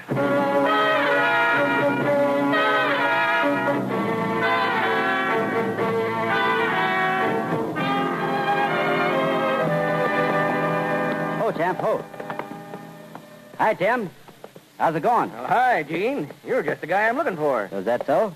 What's up? Hey, guess what happened late this afternoon? As a matter of fact, just about 3 hours ago. Don't tell me you became a mother. Well, no, but something almost as crazy. Some guy called up from Castega, and he says, Sergeant Stone? How he knew my name, I don't know. It's all we guys go by is numbers. Anyway, I said yes, and he says, Sergeant, I can't tell you where I got this information, but it's absolutely accurate. Now, get this, he says. Check under the saddle of a United States Marshal named Autry, and you'll find the answer to all this X-25 smuggling that's been going on. Ain't that a kick? You smuggling medicine. Hey, wait a minute, Tim. What's the matter? Are you sure nobody outside of your family and the Border Patrol Service know your name? Well, of course I'm sure. I guess they figure the less anybody knows about our personal life, the less liable we are to bribe. Seems kind of silly, but... Hey, what are you doing? Hey, Tim, help me loosen this saddle. You lost your mind? What do you want to do that for? Skip it. I'll do it myself. There. Okay, so now you got the horse's saddle off. What's that you got in your hand? X25, Tim. About $500 worth, I'd say. What? Where did you get that? Never mind the questions now. I'll tell you when I get back from Castega. Hey, but this is against the law. I know it is. Here, keep it for me. I'll pick it up later. Come on, champ. Up for it. Come back here, Gene Autry. Okay, Come back. champ. Let's roll.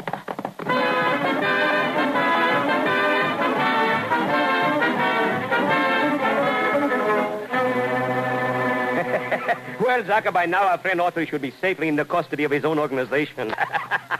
Incidentally, I imagine it will be somewhat difficult for him to explain the reason for that medicine being beneath his saddle. Yeah, I can just see his face now. Turn around, I'll be glad to oblige.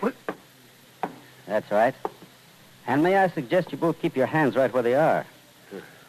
Well, well. How's my little informer friend Zaka tonight? You look slightly disappointed. How'd you know where I was? Be still, Zaka. He knows nothing. I wouldn't say that, Torres. For instance, I know you called the Border Patrol late this afternoon and tipped them off that I was coming through with quite a haul of medicine hidden under my saddle. I see. You can prove that, I suppose. Very easily. And since you asked directly for Sergeant Stone... What's that got to do with it? Everything.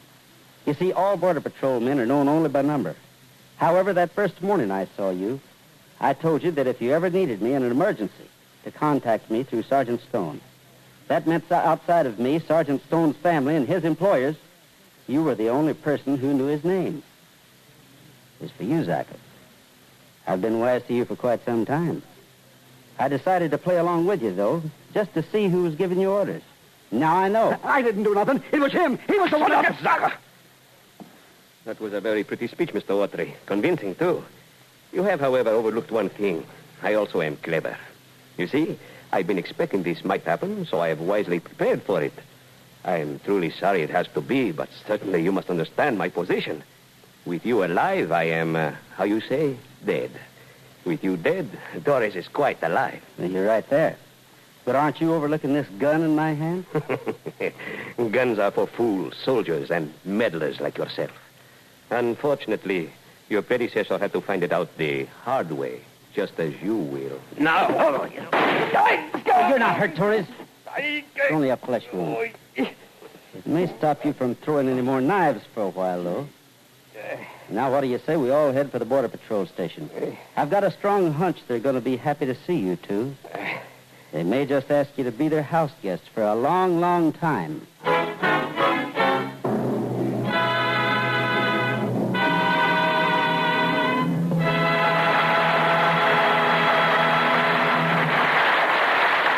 Take me back to my boots and saddle.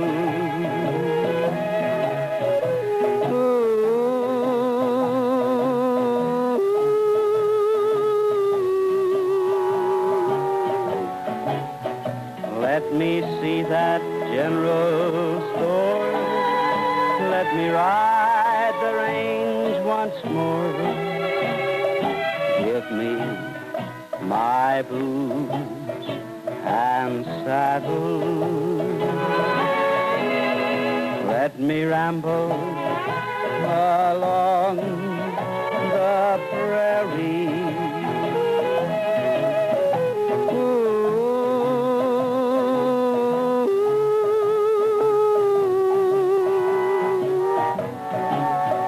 Roving steers on over X with my buddies Slim and Tex. Give me my boots and saddle. Got a hankering to be with a banjo on my knee, strumming a pretty western tune. There's a gal in Cherokee, and she's waiting there for me, waiting beneath the Texas moon. Take me back to my boots and saddle.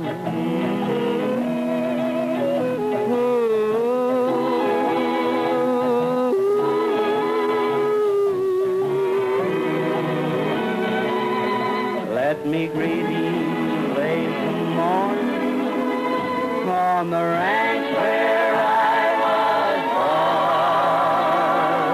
born. Give me my boots and saddle.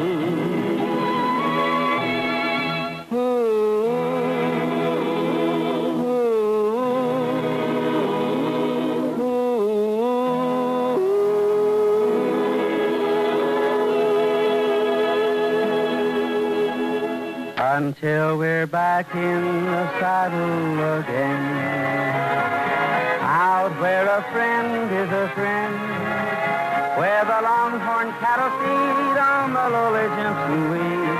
I'm back in the saddle again, riding the range once more, toting my old 44, where you sleep out every night and the only law is right.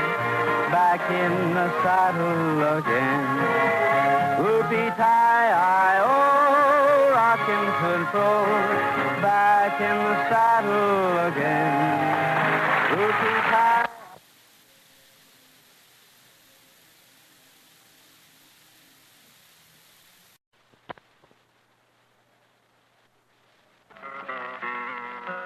Howdy, folks, and welcome to Melody Ranch with Gene Autry. I'm back in the saddle again, out where a friend is a friend, where the longhorn cattle feed down the lowly.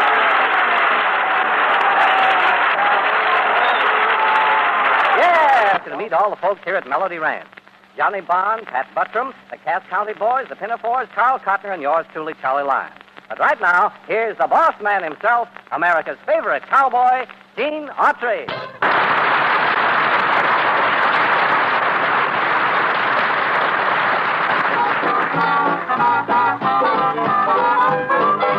Till the stars in the sky cease to shine, dear, till the sand of the desert grows cold, till the last petals fall from the roses, and the silver in your hair turns to gold, till the the sun and the moon hide in darkness, and we wait for that great light to shine. Oh, my darling, that's how long I will love you. Till the end of the world, you'll be mine.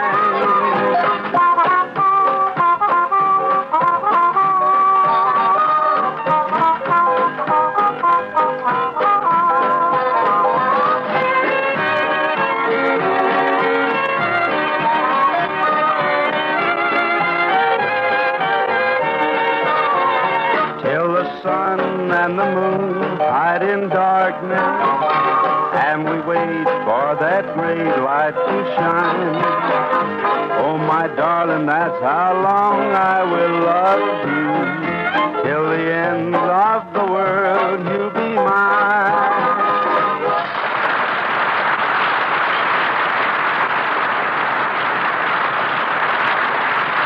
Well, howdy there, friends. Thank you for dropping around to visit with us. Here's hoping that we can show you all a good time. And now, folks, as is our custom ever so often, we like to dig into our memory file and recall with you one of the better old favorites of days gone by. A mighty good example of which is this next song.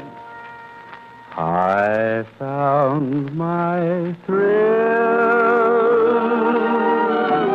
on Blueberry Hill. Blueberry Hill, when I found you, the moon stood still on Blueberry Hill and lingered until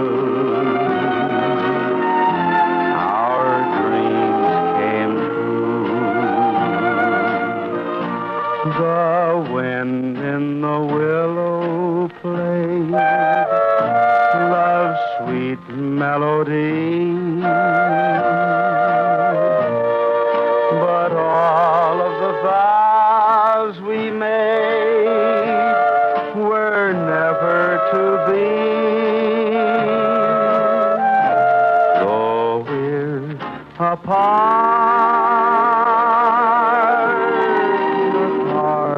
me still, for you were my thrill on Blueberry Hill. The wind in the willow played love's sweet melody.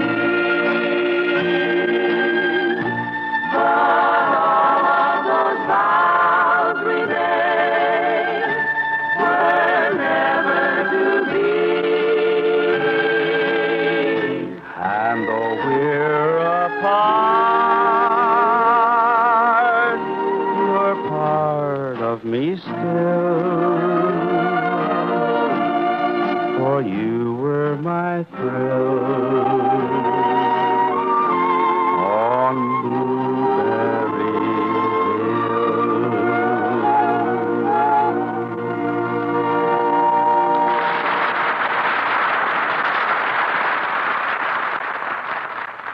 Hey, Gene, guess what? What?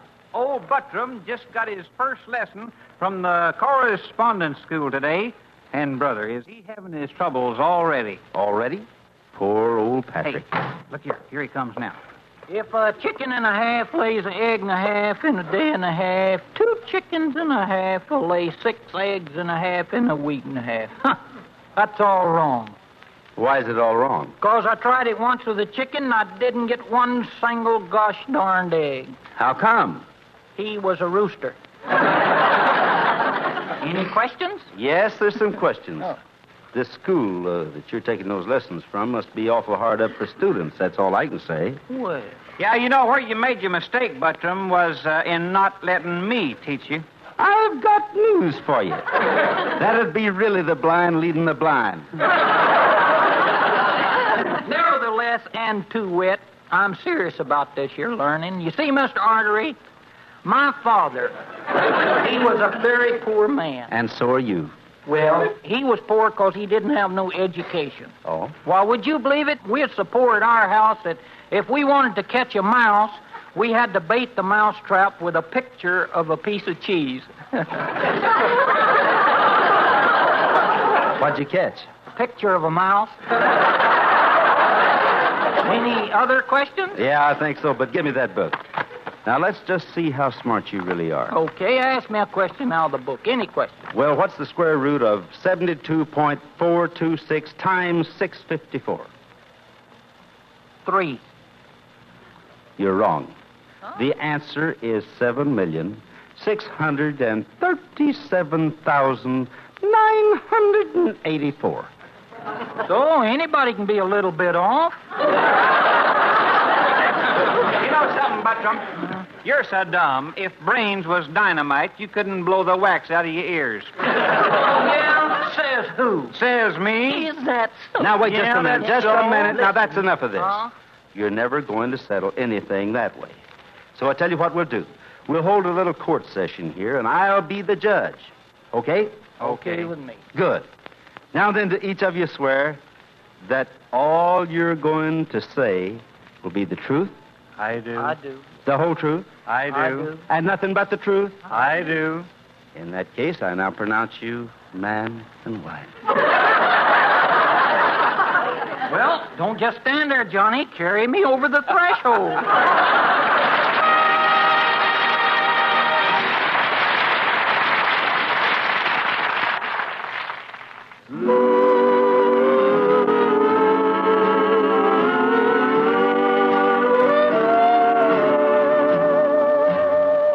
I get the blues as we dance. I get the blues in advance, for I know you'll be gone and I'll be here alone. Oh, I get the blues in advance. Some get the blues from a song. Some when love has come and gone. You don't know how I cry when you tell me goodbye. Oh, I get the blues in advance. As I think of our past romance, I get the blues in advance. There's no hope for me now. You have changed so somehow. So I get the blues in advance.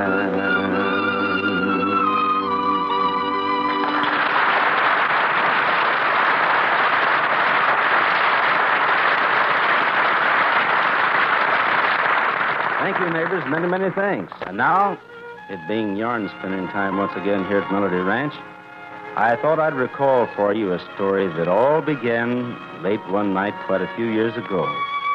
As a matter of fact, I was just finishing up a pocket mystery when all of a sudden... wonder who that could be. All right, hold your horses. I'm coming. Hello? Hello, Gene. Sheriff Dillon. Oh, hello, Jim. What do you want this time of night? Green Exchange Bank was just robbed of $8,000 less than 10 minutes ago. What? That's not all. We just got a report that the guys who did it are heading out the Ridge Rock Road towards your place. I thought you might be able to help head them off. Be glad to if I can, Jim. Good.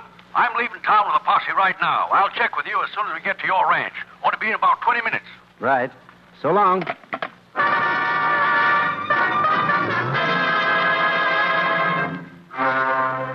Yes, sir. As it turned out, I could have gone back to my pocket mystery. Because I didn't see hide nor hair of anybody even faintly resembling a couple of bank robbers. What's more, I wasn't the only one. When the sheriff and his boys got out to my place, it seems they hadn't either. I tell you, Gene, this thing's got me whipped. This makes the third night in a row them critters have slipped right through our fingers. You say nobody's gotten a good look at him? Not a soul. Anything else to go on? Nothing. Except this. What is it? The map I had made up. Don't know what good it'll do, but at least it's a place to start. Go on. Well, for the last 3 nights, these same thieving mavericks have pulled robberies, and each time they've taken off down this same Ridge Rock Road. That much we know for sure, but that's all. From there on, they just seem to disappear into thin air. Well, in that case, Jim, the thin air you're talking about must be somewhere between town and my place. Exactly. So, beginning tomorrow morning early, you and me are going to have a little talk with every single rancher living along this 4-mile stretch of road between here and town. If that don't work, we'll try something else. But one way or another, I'm going to get them crooks, so help me.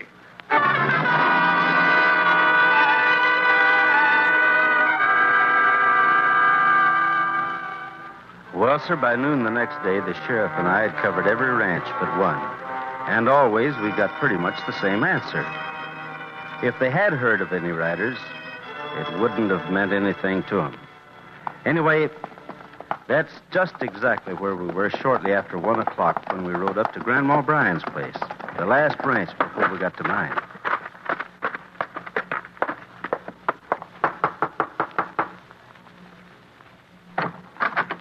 Yes?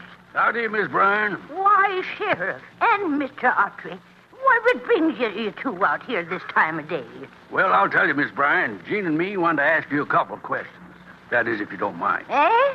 The sheriff said he'd like to ask you 2 or 3 questions, if it's okay with you. Why, certainly. You'll have to excuse me, though. Don't seem to hear so well lately.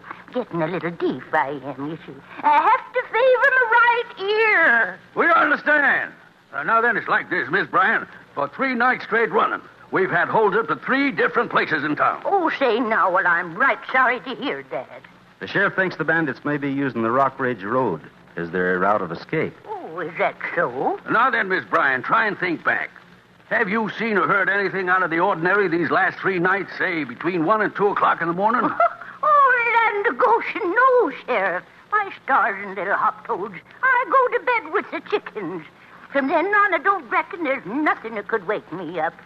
Well, Gene, guess that's that. Well, I'm sorry I can't help you. Oh, that's okay, Miss Bryan. Thanks anyway.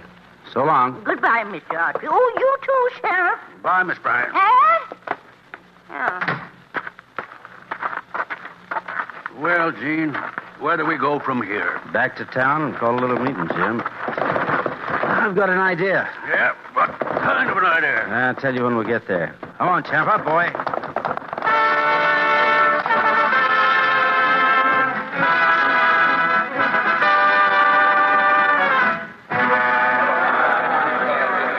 Okay, men, quiet. Hey, quiet down, please. Now then, first off, I think you ought to know that this ain't going to be just another meeting. This time, we've got a plan to stop these no-account critters that are robbing us blind, and here's how it lines up.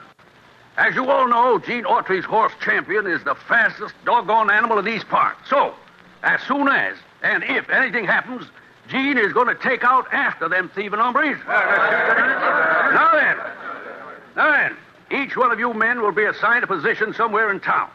From there on in, it's just a simple matter of waiting for the rats to enter our trap. When they do, whoever sees or hears them fires 2 shots and starts yelling out where he is. Gene and I'll be waiting out back of my office. When we hear, Gene get on Champ and take off. Everybody got that straight? Okay, let's all get going. Tonight may be the night.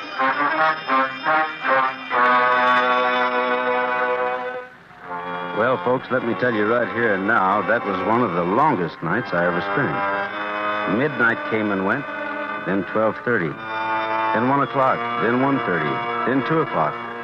Finally, by 2:30, we were just about to give up and go home when all of a sudden... Slim Martin, Sheriff, over here, back at the post office. That's it, Sheriff. Let's go.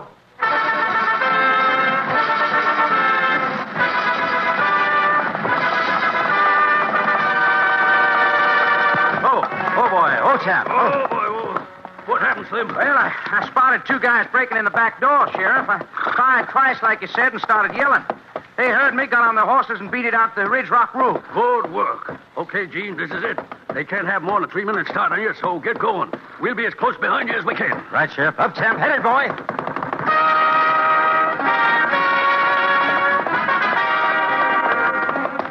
Well, sir, Champ took off like a bullet. And by 5 minutes later, we left the posse far behind. Up ahead in the bright moonlight, I could see two riders. Finally, at the bridge just this side of Grandma Bryan's ranch, I pulled Champ up and listened. The sound of the hooves had stopped. Quietly, I climbed down off Champ and walked over by the bridge railing. Funny thing, I remember standing there wondering how I'd lost him, when all of a sudden, there in the water, I saw the answer I was looking for. The usually calm and clean stream had been stirred up. And over on the right bank were the hoof prints of two horses. Quickly, I went over and got Champ. Then together, the two of us made our way downstream toward what appeared to be an old, deserted grist mill. As we got closer, I thought I heard a horse whinny, but I couldn't be sure. It was then I decided to get back up on the bank, only I hardly expected what I heard next. Land's sakes, Mr. Autry. What? What are you doing out here walking around in the middle of a stream at this time of night?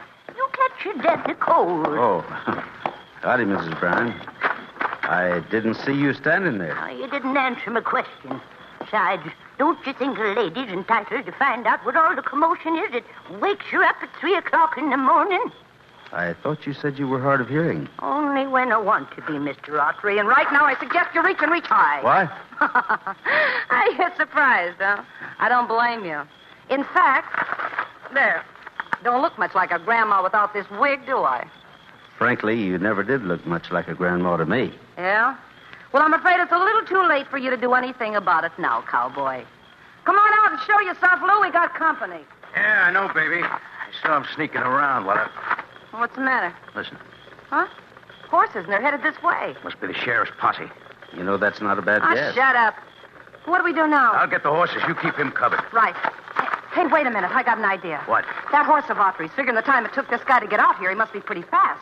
Besides, we ain't got time to saddle up our own, you know. Hey, you're right at that, baby. Here, hand me that gun and climb up behind that saddle. Right. Steady. Oh, steady, you. Steady. Okay, Lou. Give me the gun. I'll cover him while you get on. Oh, no, you won't. What? Now, Champ, now. I'll take that gun. Oh, yeah? Yeah. Good work, Champ. Now get up, both of you. From here on out, I'll do the talking. Oh, I'll get even with you for this, Autry, if it takes me the rest of my life. I wouldn't count on that, Grandma.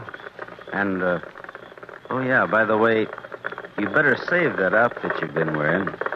Because by the time you get out of jail, you'll be old enough to be a grandma.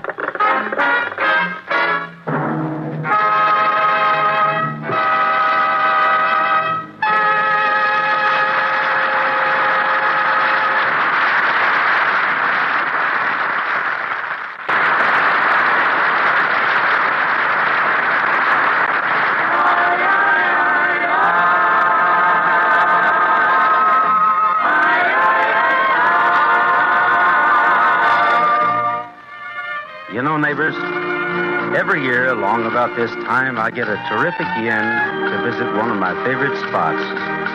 Actually, it's only a short distance away. But once you're there, the whole world takes a back seat to its native beauty and charm. As the directions for finding this spot I'm talking about, well, they're very simple. You just go south of the border, down Mexico way. That's where I fell in love when the stars above came out to play. And now as I wander, my thoughts ever stray south of the border, down Mexico way. She was a picture in old Spanish lace. And for a tender while I kissed a smile upon her face, for it was fiesta, and we were so gay, south of the border, down Mexico way. Then she sighed as she whispered mañana, never dreaming that we were parting. And I lied as I whispered mañana, for our tomorrow never came. South of the border, I rode back one day. There in a veil of white, by candlelight, she knelt to pray. But the mission bells told me that I mustn't stay south of the border, down Mexico way. Aye, aye, aye, aye, aye, aye, aye, aye, aye, aye, aye, aye.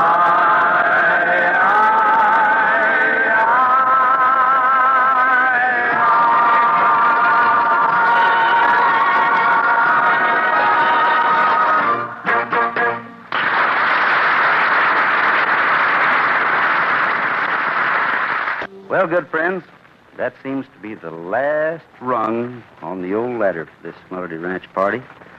But we've got another swell get-together lined up for you at this same time and over these same stations, so try and join us then, won't you? Meantime, this is Gene Autry asking you to keep thinking of us until we're back in the saddle again. Out where a friend is a friend, where the longhorn cattle feed on the lowly Jimson weed, I'm back in the saddle again, riding the range once more, toting my old 44, where you sleep out every night and the only law is right, back in the saddle again. Whoopie-tie-I-O, rocking to and fro, back in the saddle again. Whoopie-tie.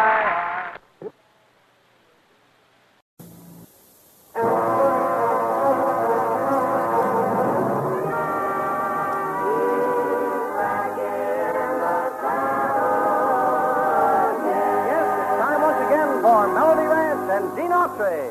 I'm back in the saddle again, out where a friend is a friend, where the longhorn cattle feed on the lowly Jimson weed. I'm back in the saddle again.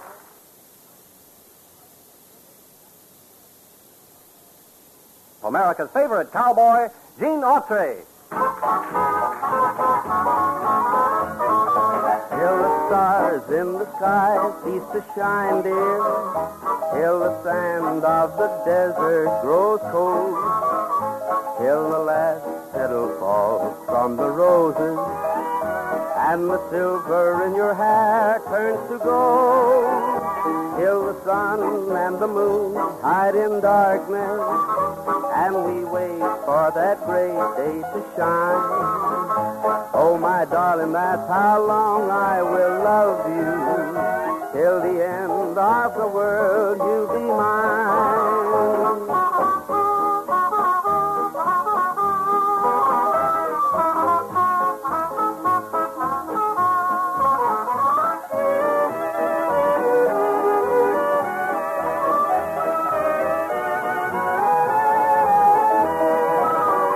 Till the sun and the moon hide in darkness, and we wait for that great light to shine.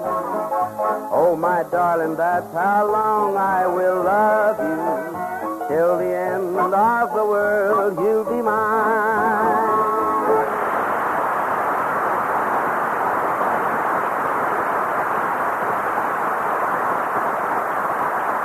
Thank you, folks. Thank you. Well, hi there, friends and neighbors, and welcome once again to Melody Ranch.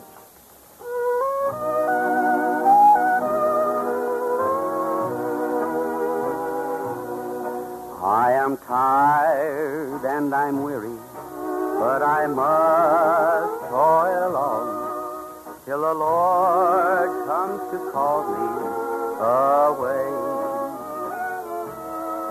Where the morning is bright and the lamb is the light, and the night it is fair as the day. There'll be peace in the valley for me someday. There will be peace in the valley for me, I pray. No more sorrow and sadness or trouble will be. There will be peace in the valley for me.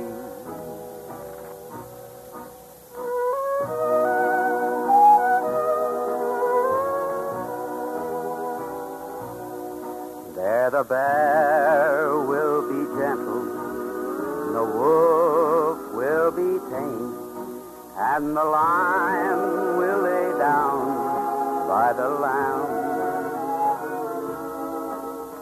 The host from the wild will be led by a child, and I'll be changed from the creature I am. There will be peace in the valley for me someday. There will be peace in the valley for me, I pray. No more sorrow and sadness or trouble will be. There will be peace in the valley for me. For me.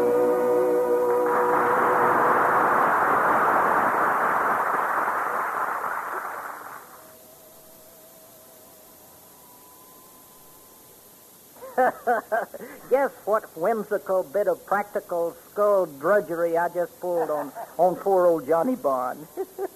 Frankly, I can't imagine. What? Well, you know that old pocketbook trick? The one where you just happen to leave a wallet full of money on the ground? Yeah? Well, just like the perfect sucker he is, old stupid John fell for it, hook, line, and sinker. Picked it right up and put it in his pocket. Look, dishonest Pat, I hate to tell you this, but Johnny got the money. So? Well, what are you laughing at? It was your wallet.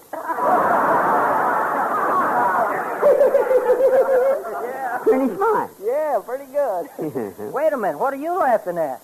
That was the money I was going to pay your salary with. Will somebody please tell me how come I always wind up the sucker? Mm-hmm. Maybe it's because you always ask for it. You know, you might be right at that. Now, you take, for instance, the other night. I had a date with my girlfriend. Lena Genster is her name. And only thing, when I got to her house, there she was sitting on the Davenport holding hands with another man. Oh, no. Oh, yeah. But leave it to old Pat. I fixed them good. Oh? Yeah. What did you do? Turned out the lights so they couldn't see what they was doing. Oh, you fixed it all right. Yeah. Say, you know something, Buttram? Huh? You're always thinking you're so smart. You know that? Pick, pick, pick. That's all both of you do. Just pick on me all the time. Why don't you do something to help me for a change? Now, wait just a minute there, Barrel Belly. When you were sick last year, who rode 15 miles in a blinding snowstorm to get you to a doctor? You did? Yeah, and last spring when you fell in the river and almost drowned. Who saved your life? Gene did. And what about the time that horse ran away with you? Who stopped him and saved you from breaking your neck? You did? Well? Yeah, but what have you done for me lately?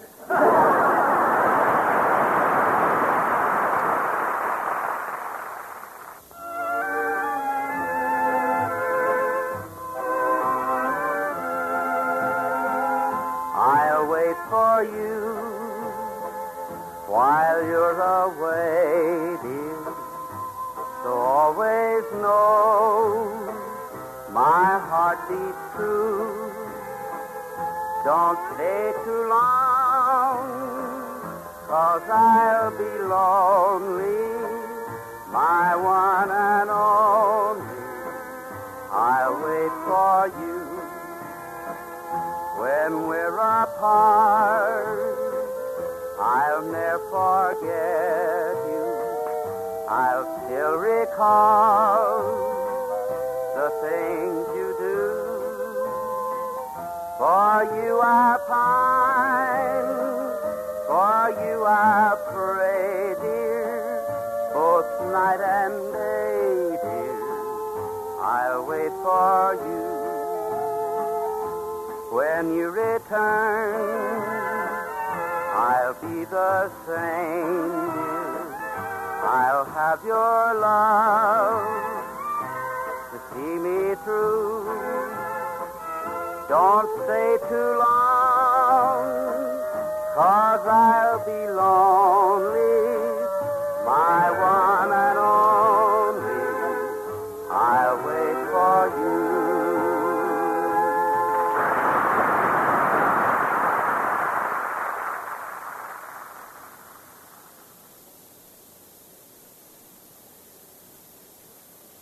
Okay, buddy, step right up and pick a card. Any card. Just pick a card. Now, wait just a minute. Suppose I don't want to pick a card. Well, in that case, do it anyway. Go ahead now. Take one. Okay. There. Good. Now, I'll just bet you $10 you took the king of hearts. You're all wrong. It was the 3 of clubs. Well, no wonder you picked the wrong card. Fine thing. You just never learn, will you, Patrick? What do you mean by that? Do you really want to know? Well, from that look in your eye, I ain't quite sure. Well, nevertheless, you're going to hear it anyway. For instance, do you by any chance remember one time, about 3 years ago, when I went out of town on business? And do you just faintly recall that on the same day I left Melody Ranch, you used Champion to ride into town? And by just the slimmest possibility, do you remember strolling into the lobby of the Travelers Hotel with that big country blank look on your silly face, sitting down in a chair, and then just a few minutes later having a stranger walk up to you and say, "Hi, cowboy. How'd you like to pick up a couple of fast bucks?" Sure, why not?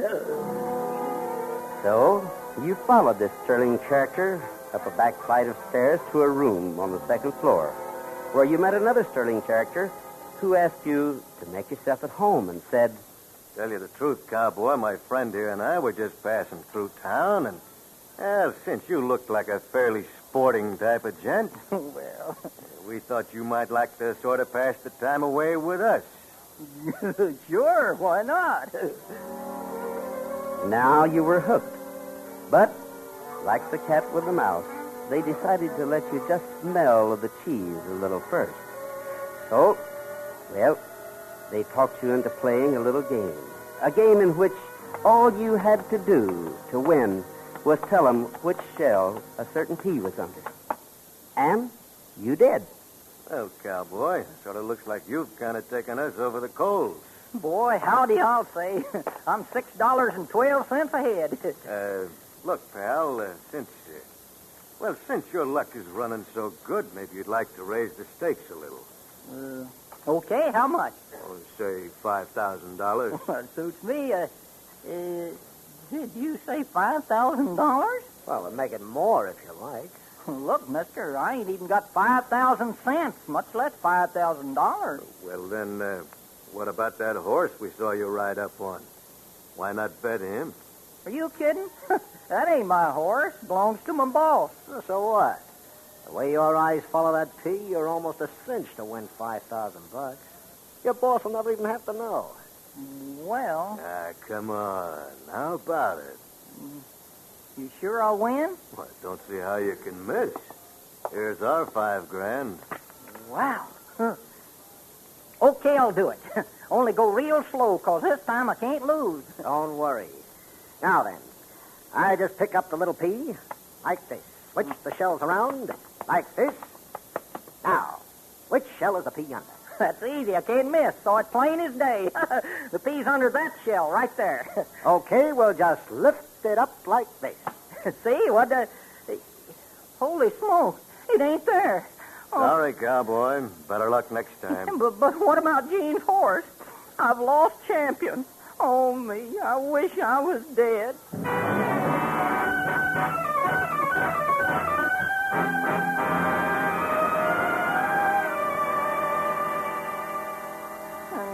So, Gene, that's exactly what happened. You know, if you were anybody else, I'd punch you right in the nose. How could you do it? I don't know. I thought it was just a friendly game. Oh, sure, a friendly game with a couple of professional crooks. Now I'm beginning to think this whole thing was just a frame-up to get Champ. Huh? What makes you say that? Well, because when I got over to the city today, the guy I was supposed to see said he had never written me a letter in his life. Oh, no. Look, if you want to leave me alone in the next room with a loaded gun, I'll be glad to do the rest. No. You haven't got enough up there to hurt you. Forget it. It's done, and that's that. But there's one thing sure. I'm going to get Champ back if it costs you every cent you've got in me, too.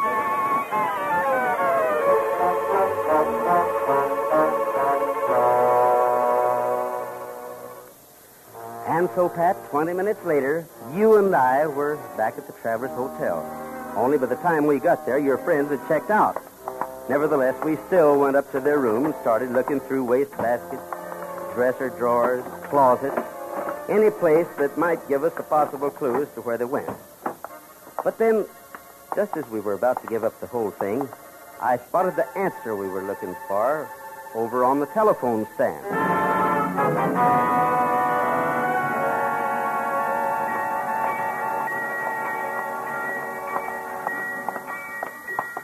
Look, Gene Autry, will you please tell me what in tarnation we're doing clear down here in the railroad freight yard? You'll find out soon enough. Follow me. Oh, fine. I've been following you for 20 minutes now, and I still don't know any more than when I started. Will you quit your griping? What's the number on that cattle car? Well, how should I know? Wait till I rub off the dirt. Well? WP71608. Good. Well, we're getting closer. Come on. I'm coming. Still don't see what you're trying to prove, though. Hey, wait a minute, Pat. Hold it. Now, what's the matter? I think this is it. WP72870. You mean you actually think Champ is really in this here boxcar? I'm positive. Just keep down and follow me. Okay. I sure hope you know what you're doing. Now, don't worry. Here's the door. Stand back while I slide it open. Right. So far, so good. Yeah, but what do we do now? Take a look inside. Come on. Kind of dark in here, ain't it? Looking for something, mister? Huh? All right, either one of you. Hey, look, Gene. There's Champ. Don't worry, boy. Don't worry. We'll get you out of here. You hear what the cowboy said, Joe? Yeah, he's got a pretty fair sense of humor, ain't he? I don't know. Let's see if he has or not. What time is it? 4:20. Good. That makes it just perfect. 10 minutes more and this heap will be pulling out. Only they'll be too dead to enjoy the ride. By the way, Autry, how'd you like the way we suckered your dumb chum here into losing your horse? You should be real proud of that. You don't know the half of it. You see, whether you know it or not, this horse of yours has quite a reputation for his speed. So? So this. Nobody's ever seen him run. That is, nobody from back east, except Joe here and me. Meaning? Meaning we wait till just the right time, enter him in just the right race, and clean up. Pretty nice, huh? Yeah, except for one thing. Now, what's that? Why couldn't be for riding the horse? There. I think you like this. How you doing, Pat? Great. One more like this, or to do it. There. Nice going, kid. Now, both of you get up. What are you going to do with it? Same thing you were going to do with my horse. Give you a one-way ticket back east. Come on, Pat. Get Champ and let's go home.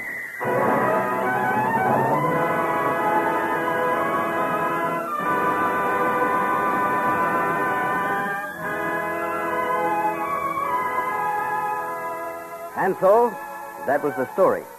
Except for one small thing. Just to make everything nice and legal, I took Joe and Al back to the station master's office where I played them one game of Find the Peas. My ranch against champions. You know what? I won. Well, Patrick, does it all come back to you now? Okay. So I made a fool of myself.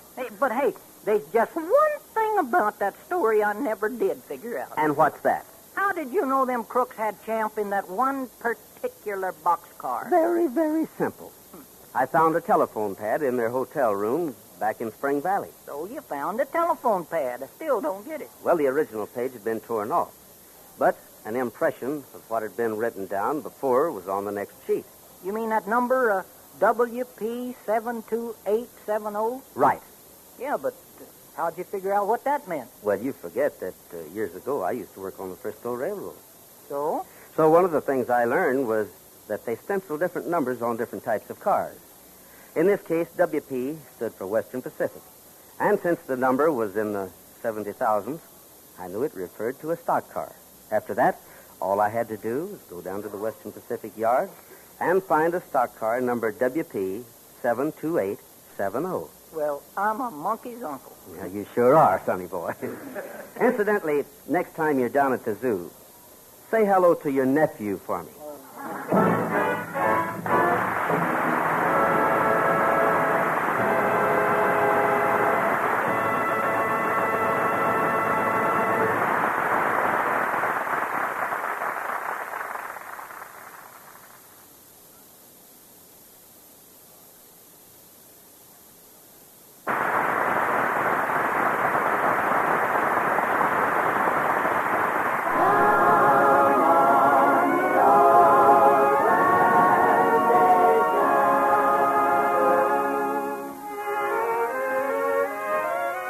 And now, friends and neighbors, here to my way of thinking is one of the most beautiful examples of musical Americana to be found anywhere. Written by my good friend Carson Robinson. Its simple yet unforgettable melody combined with the sincere thought expressed in its lyrics make it truthfully an all-time classic. Listen and see if you don't agree as the boys and girls join me in singing. I hear the banjos ringing, those melodies that linger in my heart. I hear the voices singing, those good old songs that make the teardrops start. Oh, how I long to go back again, back to that blue Dixie sky, down on the old plantation. Oh, take me there and let me live and die.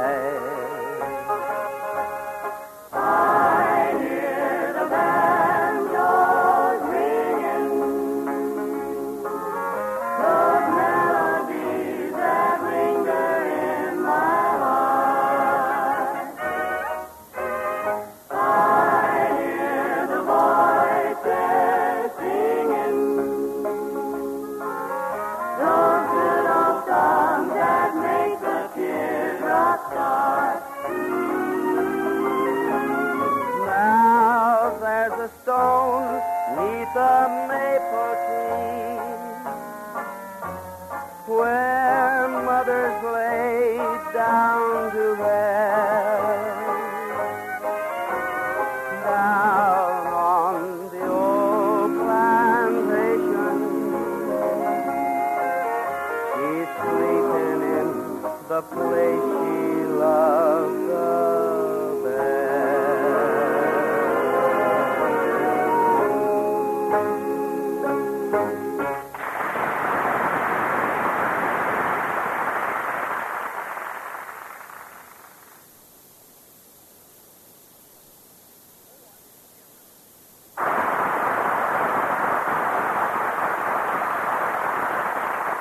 Well, good friends and neighbors, looks like that just about closes up shop for this current business.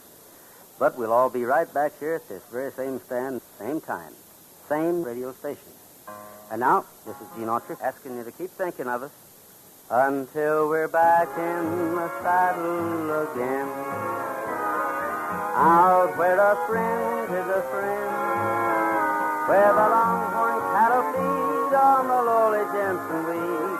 I'm back in the saddle again, riding the reins once more, holding my old 44, where you sleep out every night and the only law is right. Back in the saddle again.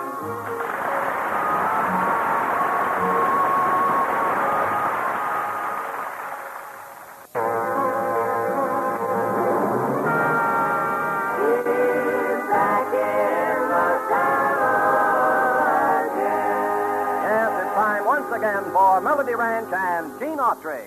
I'm back in the saddle again, out where a friend is a friend, where the longhorn cattle feed on the lonely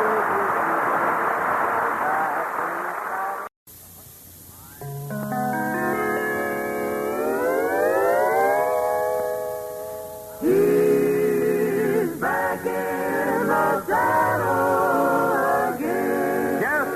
Once again for Melody Ranch and Gene Autry. I'm back in the saddle again, out where a friend is a friend, where the longhorn cattle feed on the lowly Jensen weed. I'm back in the saddle again.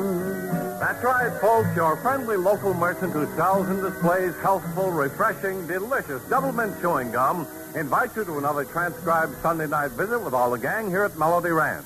There's Pat Buttram, the Cass County Boys, the Gene Autry Blue Jeans, Carl Cotner's Melody Ranch Hardway 6 featuring Alvino Ray, and yours truly, Charlie Lyon. Right now, though, meet the boss man himself, America's favorite cowboy, Gene Autry.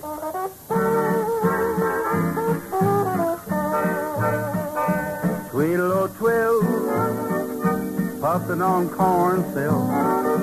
Tweedle-o twill, whittling wood, sitting there wishing he could go fishing over the hill. Tweedle-o twill, tweedle-o twill, oh don't he look drowsy? Tweedle-o twill, nodding his head, I bet he feels lazy, plucking that daisy, getting a thrill. Tweedle-o-twill, tweedle-o-twill, bobbing and weaving. Tweedle-o-twill, wading in corn, taking it easy, out where it's breezy. Better be still, tweedle-o-twill. Well, howdy there, friends and neighbors. Welcome once more to Melody Ranch. Yes, indeed, the whole gang's waiting to say hello, and chances are that hello will include an invitation to enjoy plenty of delicious, refreshing double mint chewing gum. You see, folks, we always have an extra supply of that grand double mint gum to pass around whenever folks drop in. Incidentally, that's a friendly custom the visitors at your home will appreciate, too. Guess that's because everybody likes swell double mint. Yet it costs so little that you can enjoy it and keep enough on hand for both your guests and your whole family to enjoy. Why not buy several packages at a time? That's delicious, refreshing, double mint chewing gum. I like it. And now, here's one of the prettier current ballads. Seems to be quite a public favorite, too. Goes as follows. I saw half of a photograph, and it took my breath away. For that face on that photograph was my love of yesterday. It was only half a picture. There was still another part. But somebody tore that picture like the way she tore my heart. Somewhere I'm on the other hand. If you find it, you will see that her half of the photograph has a smile she meant for me. It was only half a picture. There was still another part. But somebody tore that picture like the way she tore my heart. Somewhere I'm on the other hand. If you find it, you will see that her half of the photograph has a smile she meant for me. That's real pretty, Well, thank you, neighbors. Many, many thanks. And now... Howdy. Well, howdy. And now... Don't suppose there's any chance of borrowing the loan of a couple of bucks from you till payday, is there? No, there's no chance of borrowing a couple of bucks from me till payday. And now I want to... How about $1? Look, Buster, the answer is still no. M-O. Not a buck. Not a quarter. Not a dime. Not even a halfpenny. Well, why? Because you're too lazy to work, that's why. Are you kidding? Why should I work? Well, so you can make money, for one thing. Why? So you can put it in the bank and save it. Well, why? So you can retire and not have to work. Why go to all that trouble when I ain't working now? I'll say one thing for you, Buttram. You aren't one to exert yourself unnecessarily. Not if I can help it, I ain't. That reminds me. Did I ever tell you about the woman running over one of our chickens? Well, when did this all happen? This afternoon. Oh. I was busy resting at the time, though, so I didn't even bother to get out of my rocking chair.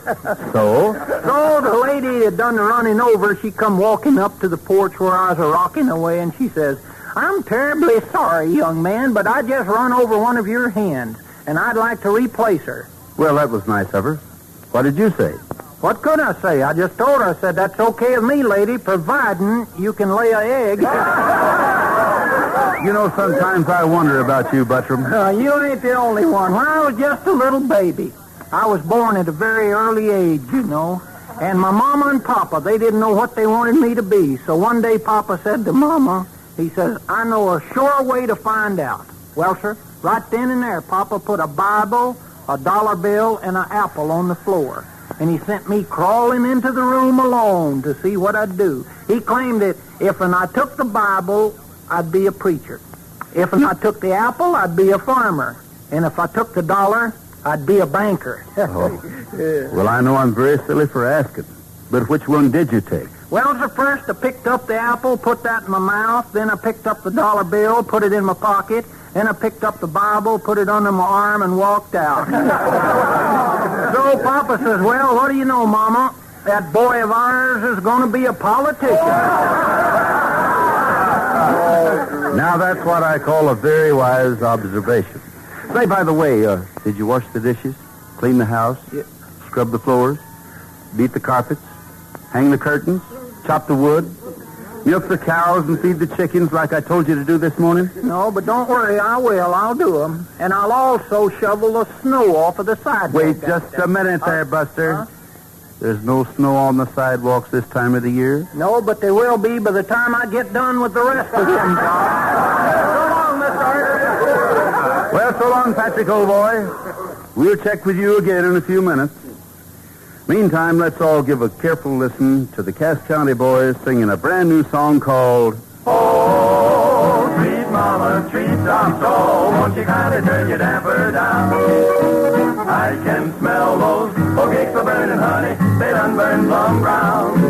Since ham went up to $1 a pound, I eat so many rabbits I just hop all around. Oh, sweet mama, treetops, oh, won't you kindly turn your damper down? Oh, sweet mama, treetops, oh, won't you kindly turn your damper down? I can smell those cakes of burning honey, they done burn plum brown. There was a Dominic, a rooster, and a Shanghai hen. They run around together, but they ain't no kin. Oh, sweet mama, sweet top dog, won't you kindly turn your damper down?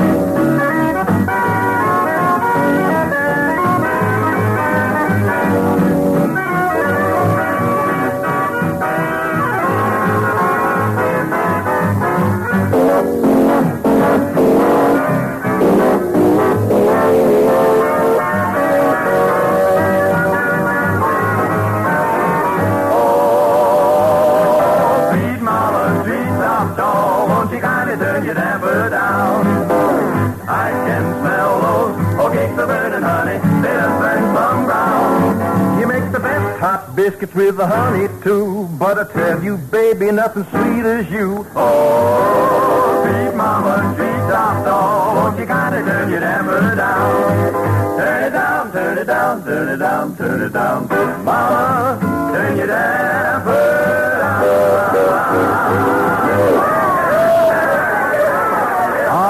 County Boys, you really wrapped that one up nice. Incidentally, speaking of wrapping things up, did you ever hear the expression, good things come in small packages? Well, sir, delicious, refreshing double mint chewing gum sure proves that point for me.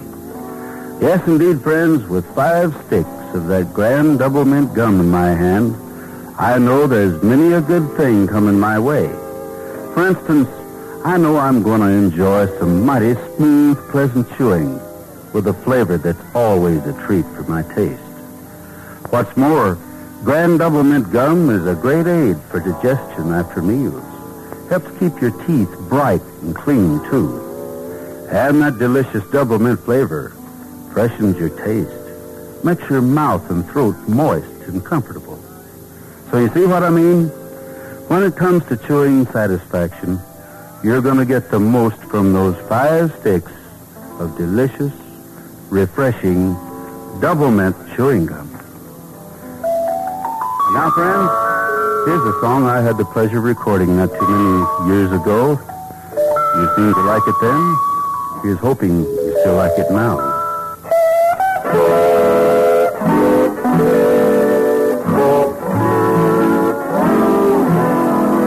In the blue Canadian Rockies, spring is sighing through the trees, and the golden poppies are blooming round the banks of Lake Louise. Across the sea they call me, and I'm lonesome and so blue. For the blue Canadian Rockies and the girl I love so true. Across the sea they call me, and I'm lonesome and so blue. For the blue Canadian rocking and the girl I love so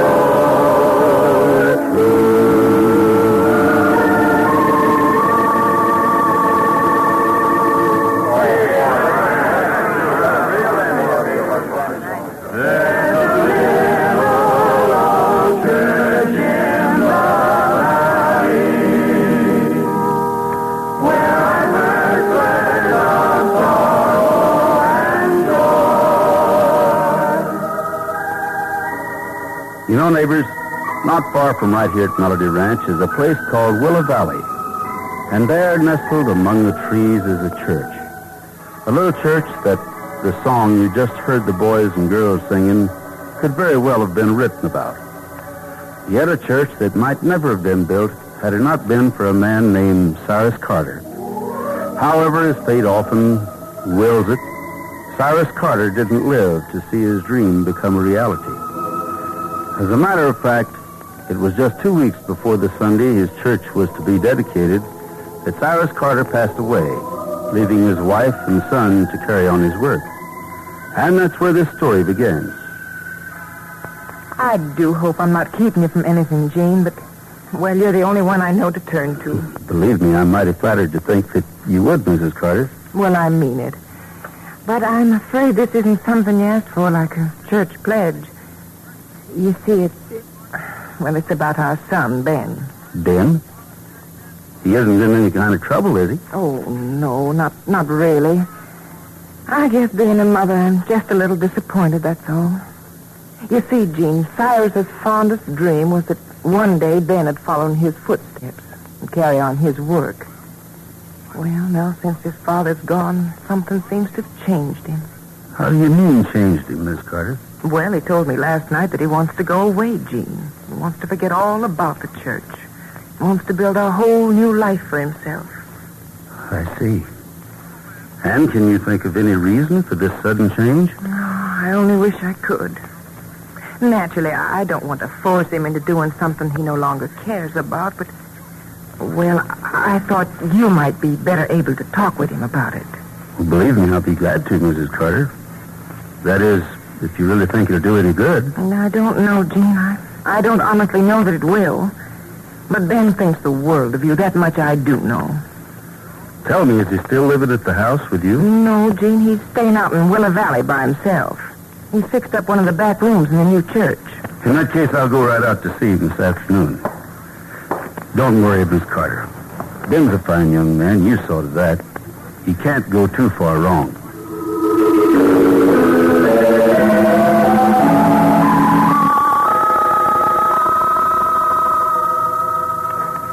And so, Ben, that's it. That's why I came over here to talk to you. I guessed as much. Look, Gene, I'm going to tell you the same thing I told my mother. It's my life, and I'm going to get out of it what I want. No one's disputing your right to do that. Then what's this all about, anyway?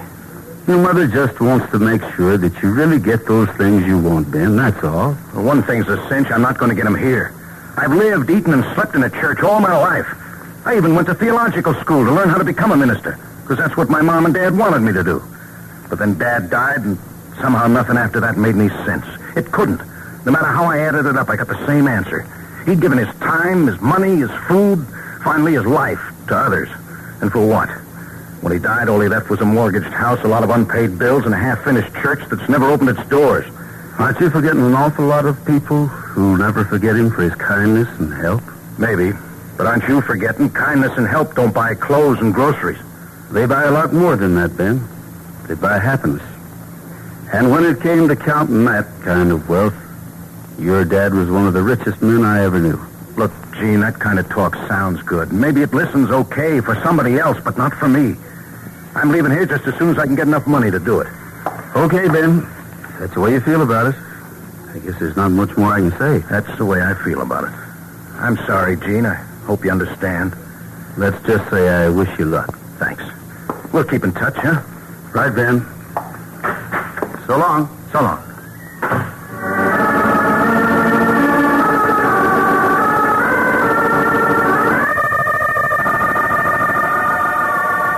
Funny, isn't it? I mean, how much importance so many of us attach to the material things in life, and how little heed we pay to the spiritual things that many times mean so much more. Anyway, getting back to the story, on the following Saturday, I remember I was going over the current bills in my back room when all of a sudden...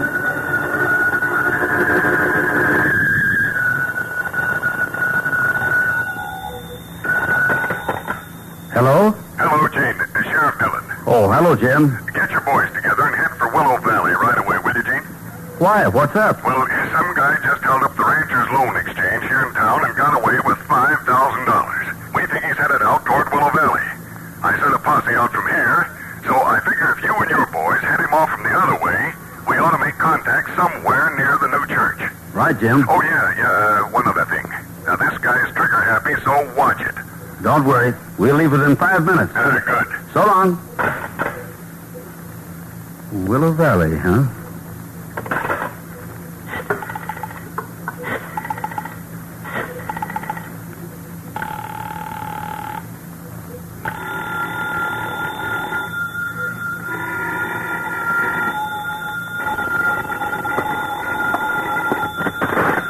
Hello.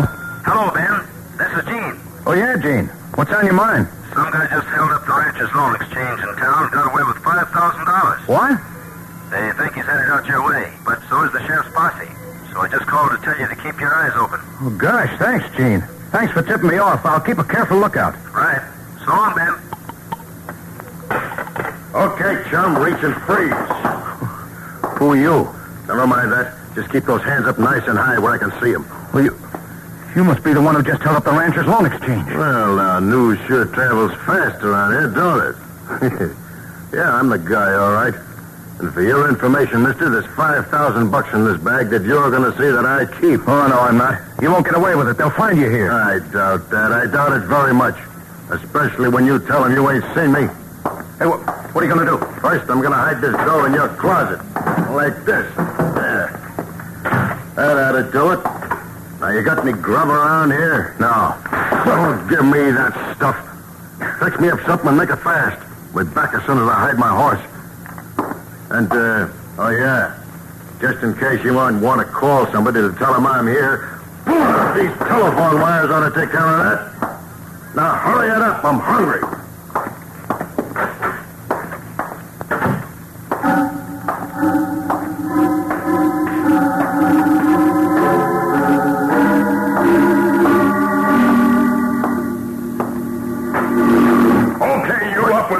What are you? Don't reach, mister. You're covered from all sides. Oh, yeah? Well, you ain't taking Rocky Sims alive. Have it, boy.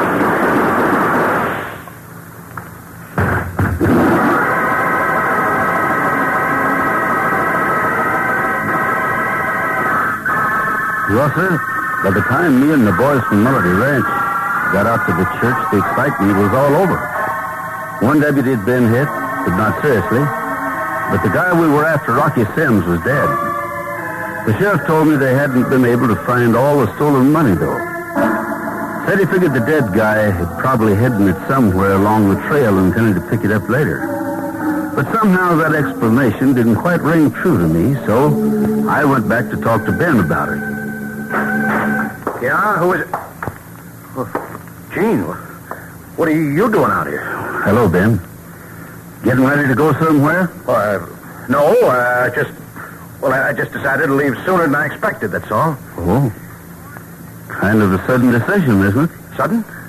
Oh, yeah, you see, I figured there was no point in my sticking around any longer. It'd just make Mom and everyone else more unhappy than they already are. Yeah, I guess you're right at that. Oh, by the way, I suppose you heard they haven't found the stolen money from that stick-up in town yet. Oh? The sheriff thinks they may find it hidden along the back trail somewhere. Yeah, sounds logical. Maybe. Funny, isn't it? I bet a lot of guys would like to get their hands on that much money. Just think, $5,000 in unmarked bills. What are you driving at? Oh, nothing.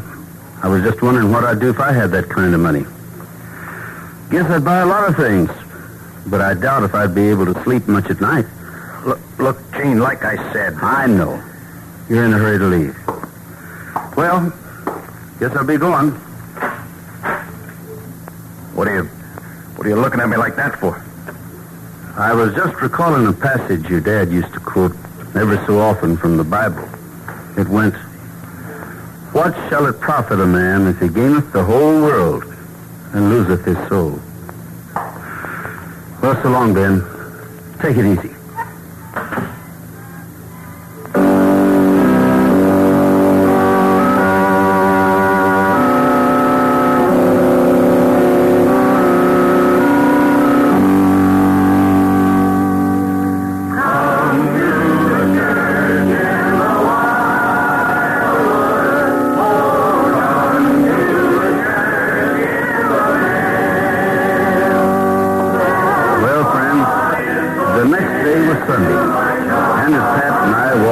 Take our seats for the morning services.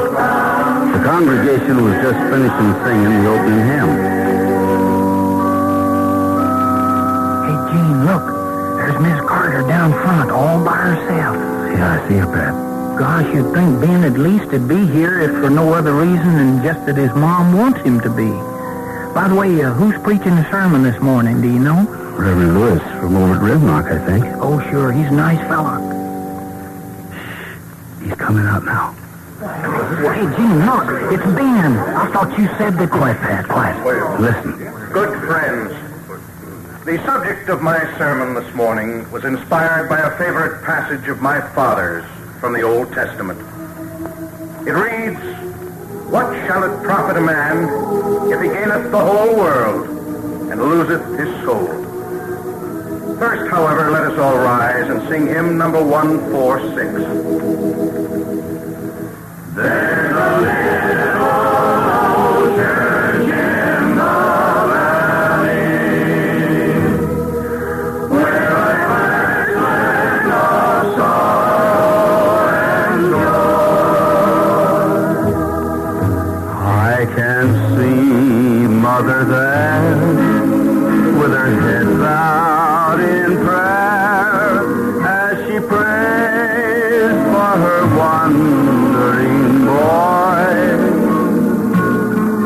It was there that I first found my Sally, like an angel on earth, so it seemed, when she sang sweet and low in the long, long ago, in the little ocean of my dreams. There's a little church in the valley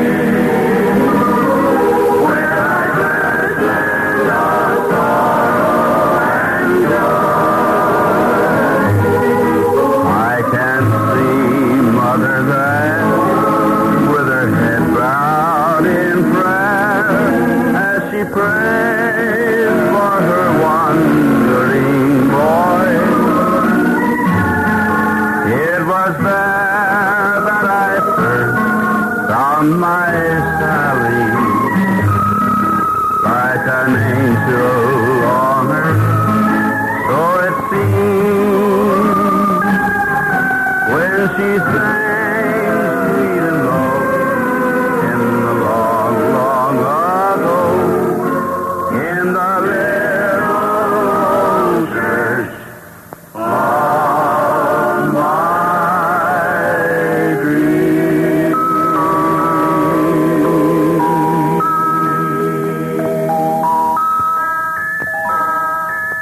Oh, Mr. Autry, just like always, I've had a wonderful time at our get-together. I just hope everybody else had as much fun as I did. Well, I hope so too, Patrick.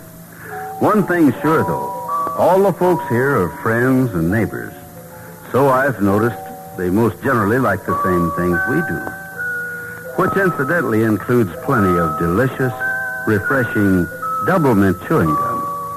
Believe me, that's something I'm always glad to hear because, to my mind, Grand Double Mint Gum is in a class all by itself. A swell taste treat and a swell chewing treat. It's mighty pleasant and satisfying to enjoy often every day. That's delicious, refreshing Double Mint Chewing Gum.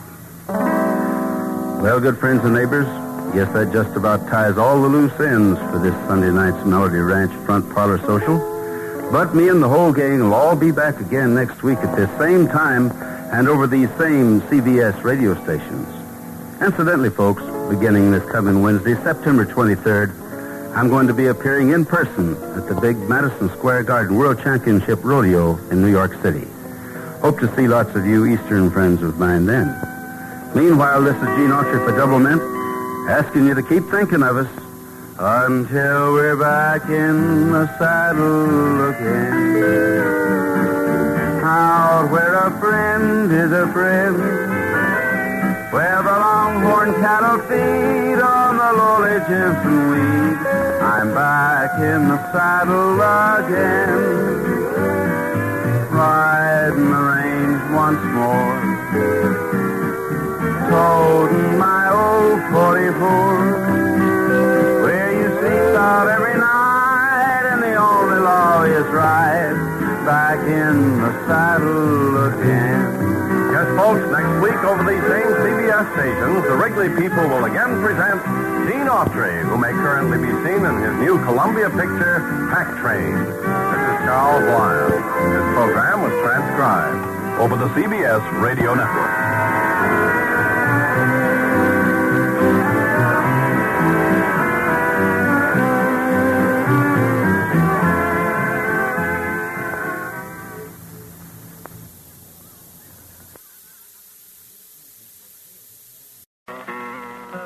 Howdy, folks, and welcome to Melody Ranch with Gene Autry. I'm back in the saddle again, out where a friend is a friend, where the longhorn cattle feed on the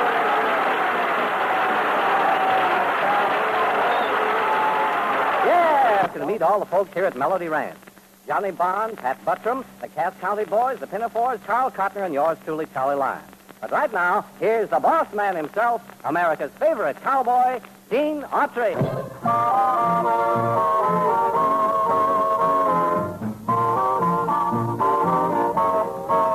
I'm dressing up in style, for in a little while I'm gonna ride into town. And every cowboy pal I know will lift his heel and toe when payday rolls around. And so I'm feeling fine because there's lots of time until we're all homeward bound. To work and slave with cattle, sweat and swear in battle until payday rolls around.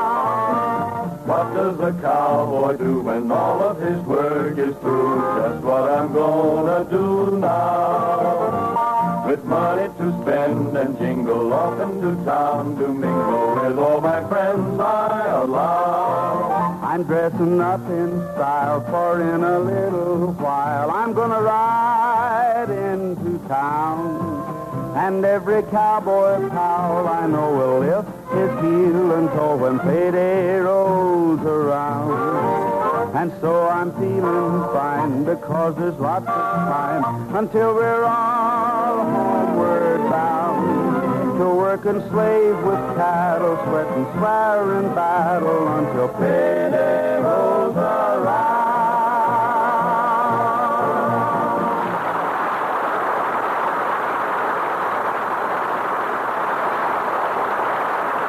Well, howdy there, friends and neighbors, and welcome once more to Melody Ranch.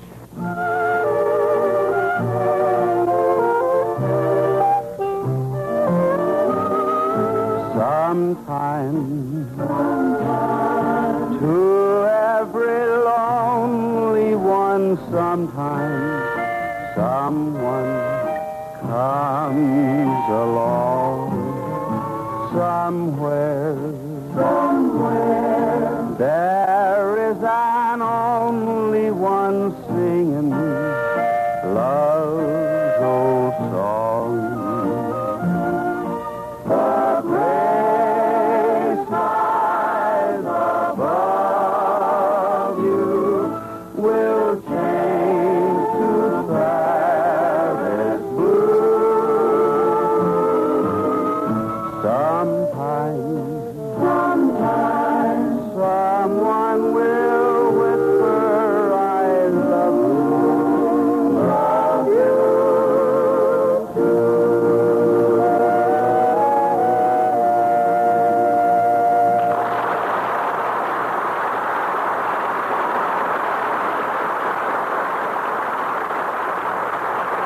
Thank you very, very much there, friends. Thank you. Say, Patrick. Yeah, Mr. Autry, what's on your mind?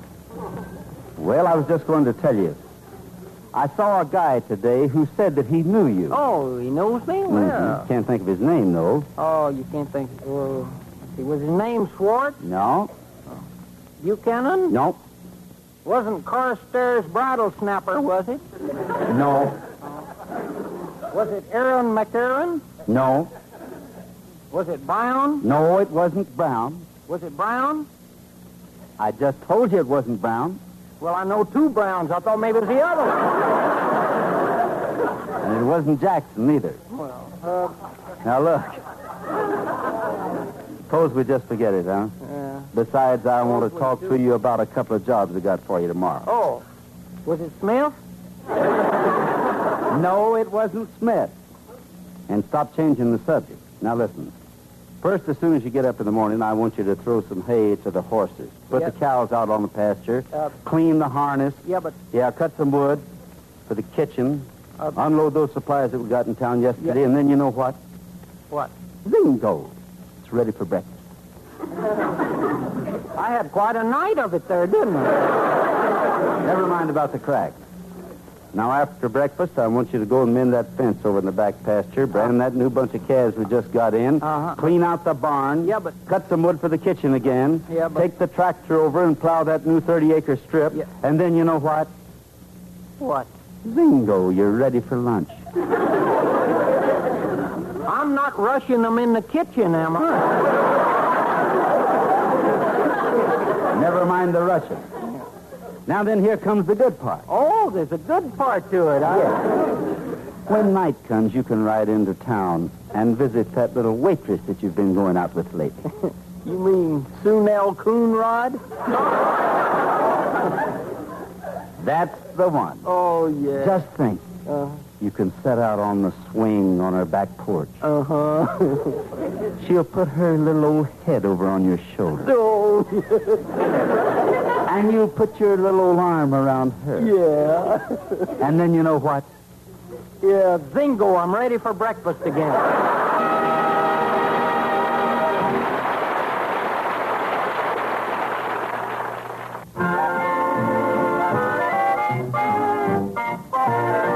I'm a fool to care when you treat me this way. I know I love you, but what can I do? I'm a fool to care. I'm a fool to cry when you tell me goodbye. You left me so blue when you were untrue. I'm a fool to care. I know I should laugh and call it a day, but I know I would cry if you went away. I'm a fool to care when you don't care for me. Why should I pretend I'll lose in the end? I'm a fool to care. I know I should laugh and call it a day, but I know I would cry if you went away.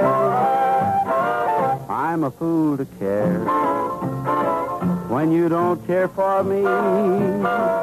Why should I pretend I'll lose in the end? I'm a fool to care.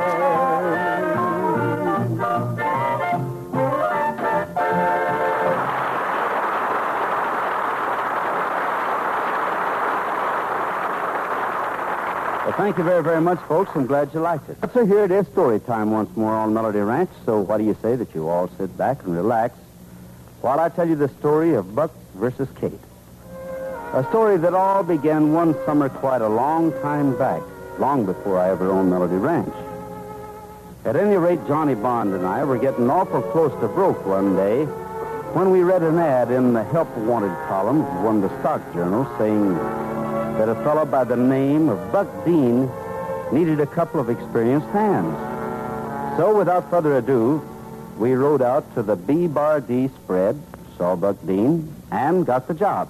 Okay, you two. It's all clear then. Your only job is to ride my eastbound line from one end to the other. Cover it like a blanket. And I mean cover it. I'm settling an old score with that dame that runs that ranch next to mine, named Kate Hawkins. Oh? Anything serious? Plenty, son, plenty. 3 months ago, she had her place surveyed. The survey showed that my barn was setting 21 inches over on her property. 21 inches, mind you. So you know what that old she-cat did? She went to the law and made me move my whole barn over that measly 21 inches. Cost me darn near $400. Now, you can say that again, but now... now I've got her right where I want her. You see, the only water in this section is in Crazy Creek. And Crazy Creek is on my property. Sounds to me like you got Miss Hawkins, or whatever her name is, right over the well-known barrel. You darn right I have, son. But she started the whole thing by making me move my barn.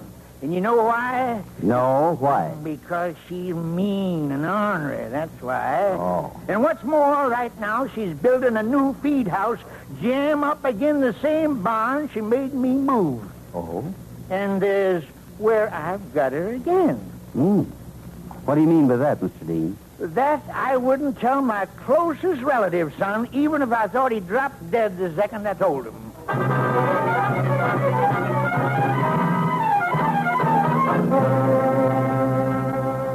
Well, it looked as if a real battle was on between Buck Dean and Kate Hawkins. And even though Buck made it sound like Kate was a holy terror, I had a hunch there might be another side of the story. And there was. Matter of fact, it was the next day about noon, I guess. I'd gotten down off a champ and was on my stomach just getting a drink out of Crazy Creek when all of a sudden I saw a reflection in the water. A reflection that talked. How do you know that water ain't full of rat poison, cowboy? Huh? Well, I don't, ma'am. But if it is, I'd like to know it now so I can make peace with myself. One of them new hands that old reprobate hired? What old reprobate? Oh, you know what old reprobate I'm talking about. Well, why don't you take a shot at me? I'm standing on your side of the boundary line. What for? You're not hurting anything. Leastwise, you're not taking any water. And if I was taking your water, what then? Well, ma'am, I'll tell you. You being a woman, I don't guess there's anything I could do. Well, look, cowboy, don't ever let my being a woman stand in your way, because I can whip any man in these parts. And you ain't no exception. You know, you can just bet your last dollar that I'm not going to give you a chance to prove it. Well, good.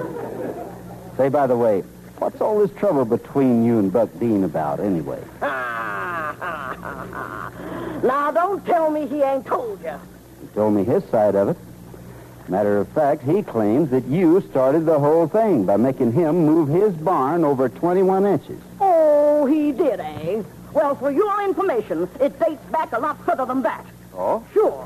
As far as that barn-moving episode is concerned, I gotta admit I did it for spite, but believe me, I had my spider coming.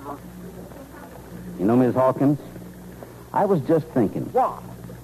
How far is your water tank from this creek at the nearest point? Oh, about 300 yards, I'd say, and why? Well, just this. It'd be mighty easy to lay 300 yards of pipe from the creek to your tank, wouldn't it? What? Are you out of your mind? Not with men riding up and down this creek day and night watching every move I make, it wouldn't. Well, that's just the point, Miss Hawkins. I ride the day shift. And I might accidentally, of course, make it convenient not to see what happens. Oh. You know, cowboy, you got a real smart head on them big shoulders. Anytime I can do anything for you, just let me know. Will you shake on that? I'll put her there.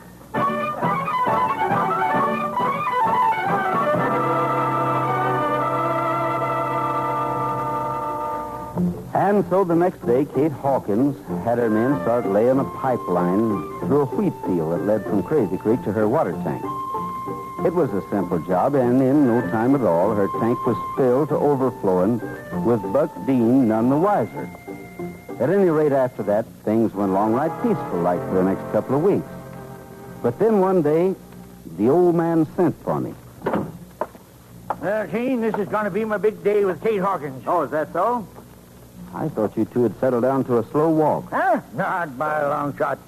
You remember me telling you that she made me move my barn over 21 inches after she had that survey made? Yeah?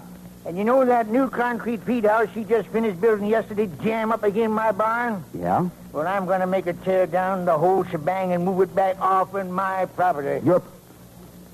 But I thought that... I know what you thought, and Kate Hawkins thought the same thing. When I had to move my barn, I moved it over 36 inches instead of 21 inches. And now she's got a new concrete feed house resting exactly 15 inches over on my property.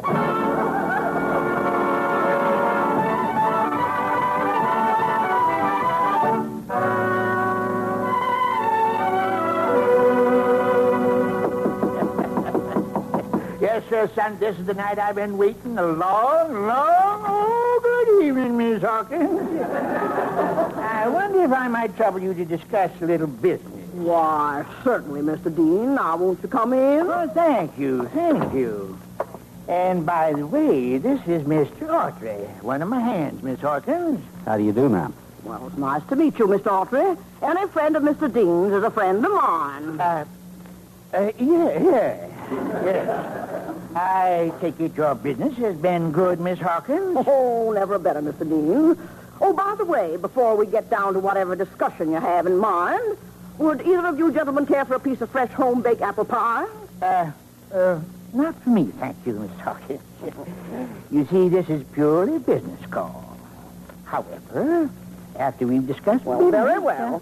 And now, Mr. Dean, what, if I may ask, is the nature of your call? Well, to begin with, Miss Hawkins, I'm sure you haven't forgotten the, shall we say, unfortunate incident when your survey forced me to move my barn over 21 inches off your property. Oh, yes, that was unfortunate, wasn't it? But now that it's all over... But that's why I called. You see, Mrs. Hawkins, it isn't all over. I don't believe I understand, Mr. Dean. Well, Miss Hawkins, in my clever way, I hit upon an idea while moving my barn to move it over 36 inches instead of 21 inches. So now, for your information, your new concrete feed house happens to be resting approximately 2 feet over on my property. Oh? Well, now, that is unfortunate, isn't it? That is, except for one small thing. What small thing you talking about? Well, this, Mr. Dean, this report. Report? What report? The report of the survey. You see, it actually showed that your barn was originally 4 feet over on my property. What did you say? That's right, Mr. Dean. You see, when I told you your barn was only 21 inches over, I allowed for your trickery. So for your official information, your blasted barn is still on my property. But I tell you, that's what it is, Mr. Dean. Now, look here, Kate Hawkins, I'll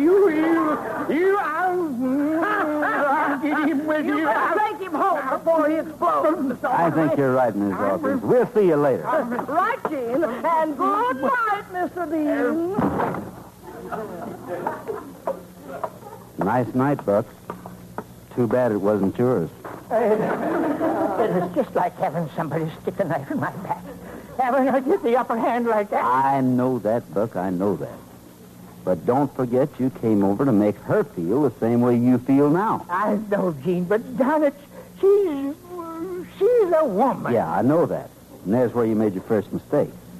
Believe me, Buck, you're wasting your time to put anything over on one of them. You mean that I mean that you're licked thoroughly and completely. So look, now, why don't you go back in there and patch the whole thing up once and for all? What? Me make up with that old she-cat? Not on your Okay, all right. You're the boss. But don't forget, if you set out to cause any more trouble, she can make you move your barn. And that's liable to be mighty foolish and expensive. But, Gene, what'll I say to her? You don't have to say anything. Just ask her if she's willing to let bygones be bygones. Well... All right, come on. Swallow that silly pride. Oh, all right. You win. But if it don't work, Gene Autry, you're fired. Well, I'll take that chance. Now, come on.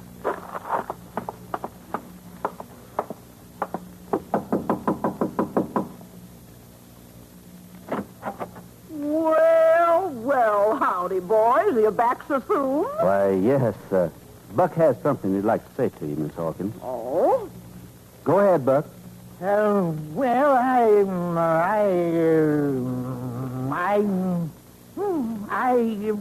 Kate, I was just a-thinking. You need water since Crazy Creek is on my property. Yes, Buck.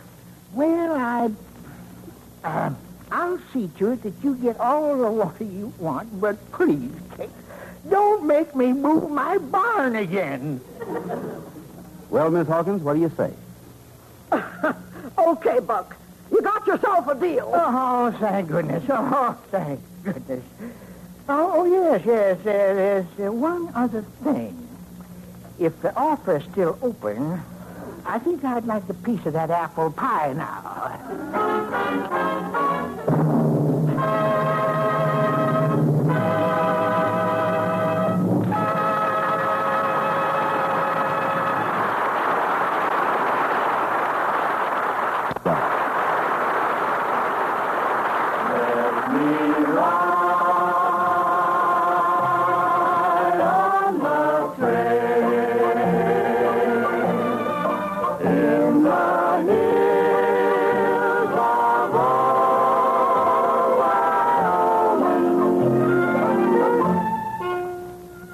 And now, friends, suppose we take a musical trail right up to the most beautiful country that this whole west of ours knows.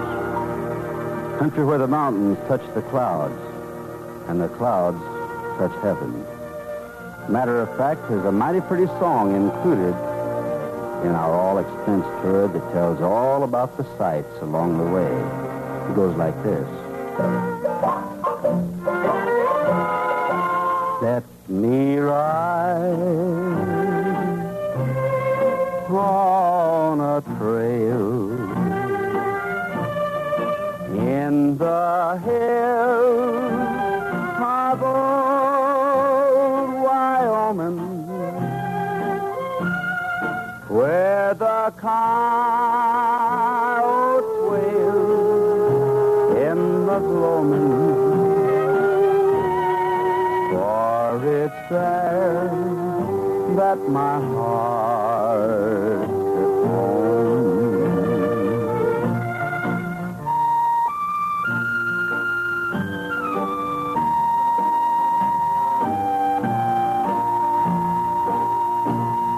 In the night, let me rest with the blue sky for my ceiling, till the wind's lullaby comes a-stealing from the hills where my heart's at home. Wake with the song, wake with the song, wake with the sun, wake with the sun.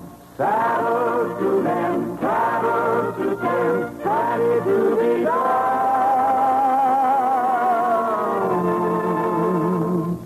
Let me live on the range,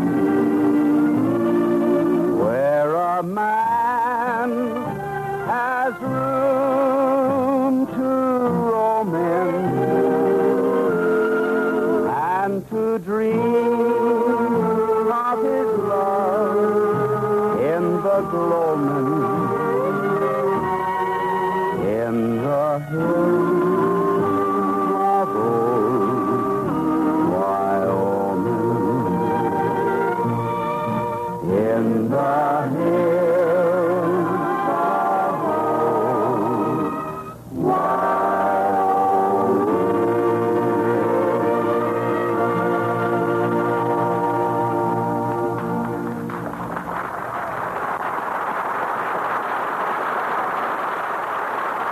Well, good friends, that seems to be the last rung on the old ladder for this Melody Ranch party. But we've got another swell get-together lined up for you at this same time and over these same stations, so try and join us then, won't you? Meantime, this is Gene Autry asking you to keep thinking of us until we're back in the saddle again. Out where a friend is a friend, where the longhorn cattle feed on the lowly Jensen weed, I'm back in the saddle again. Riding the range once more, toting my old 44, where you sleep out every night and the only law is right, back in the saddle again. Howdy, folks, and welcome to Melody Ranch with Gene Autry. I'm back in the saddle again, out where a friend is a friend, where the longhorn cattle feed down the road.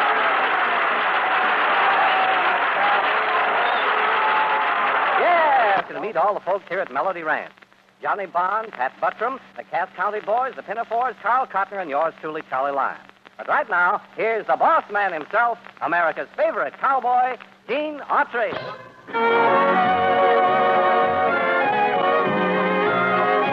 When you're smiling, the whole world smiles with you. When you're laughing, the sun comes shining through.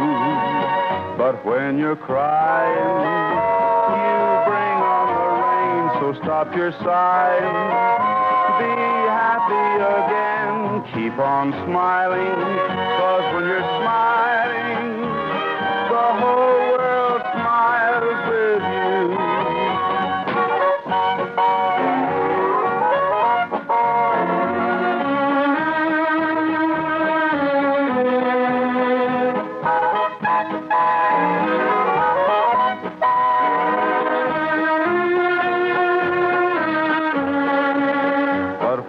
Crying, you bring on the rain, so stop your sighing, be happy again, keep on smiling, 'cause when you're smiling, the whole world smiles with you.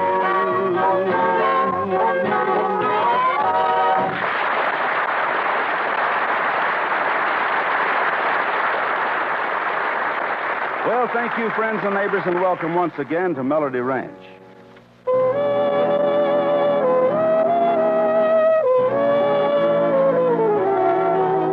It happened in Monterey a long time ago.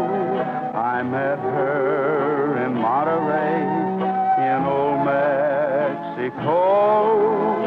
Stars and steel guitars and luscious lips as red as wine broke somebody's heart, and I'm afraid that it was mine.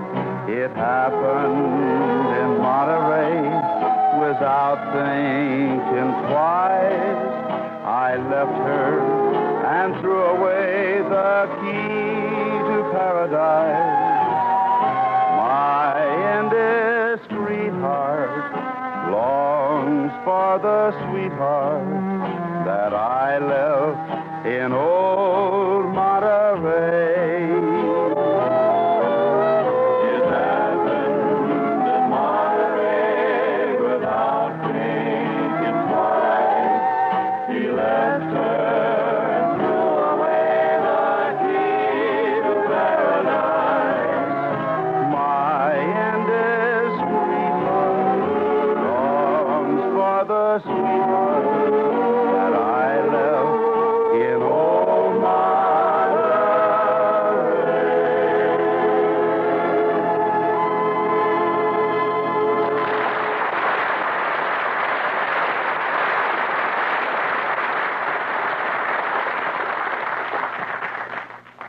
Throw that Buttram out of here. I've been mimicking him so long I'm beginning to sing like him. And that's where I'm too far. Yeah, get him out. No, Gene, I can't do it right now. I'll tell you what. There's something important just come up. Oh, yeah? Guess what? Guess What? What? I think I have found the gal that I want to marry. No kidding. Yeah. Well, that's wonderful, Johnny. Yes, sir. I'm finally going to settle down. And by the way, Buttram. Yeah?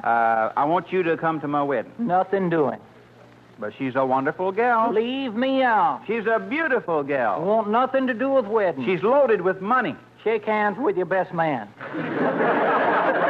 Look, tell me something, Buttram. Yeah. Don't you ever think about anything but money? Money, money, money.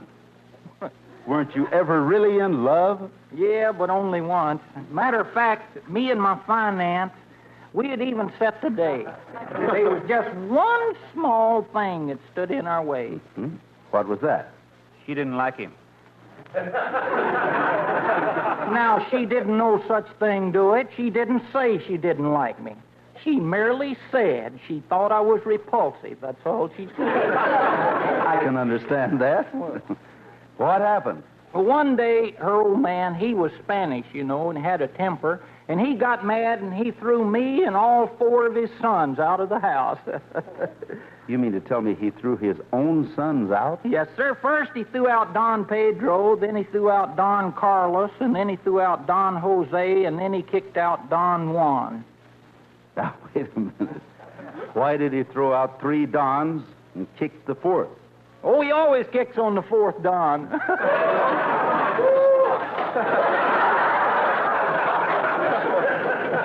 Very funny. Very, very funny.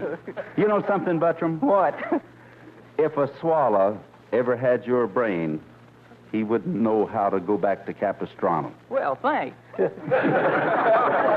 Oh, you're welcome. Now, may I continue? Yes, please do. Well, as I was saying, after her old man tossed me out, I decided to teach her a lesson.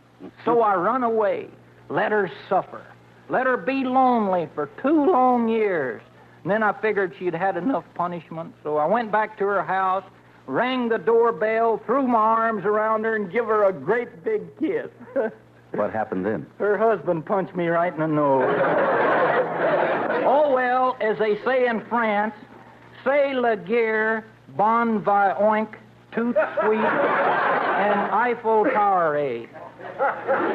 Oh, that's what they say in France, is it? See.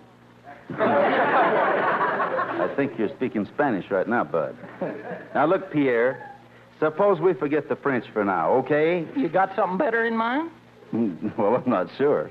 How would you like to sing a song with me? Oh, what's the name of it? Never mind the name of it. Well, Just get with me. You want to sing, don't you? Yeah. Just watch me. I've got a big part for you. Oh, I get a part. Yeah, you All get right. a part. All you got to do now is just sing what's on that piece of paper when I point to you, see? You sure you can spare this much of it? Never mind what we can spare, and I don't want it in French either. This is English. Okay. All right. You ready, Carl? Yeah. Let's have it. On,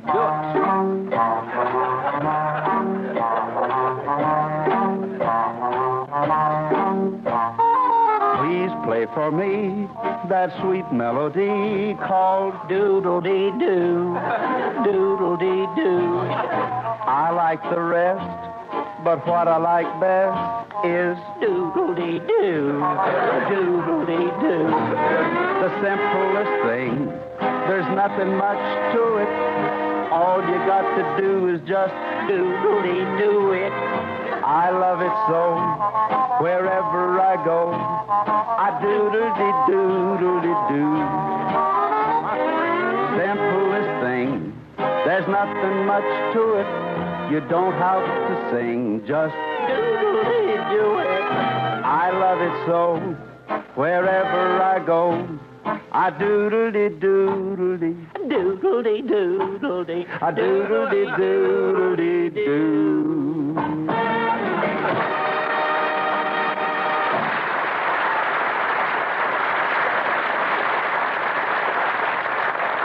Well, thank you, Pat. Thank you very, very much, too, folks. I was just walking out the door.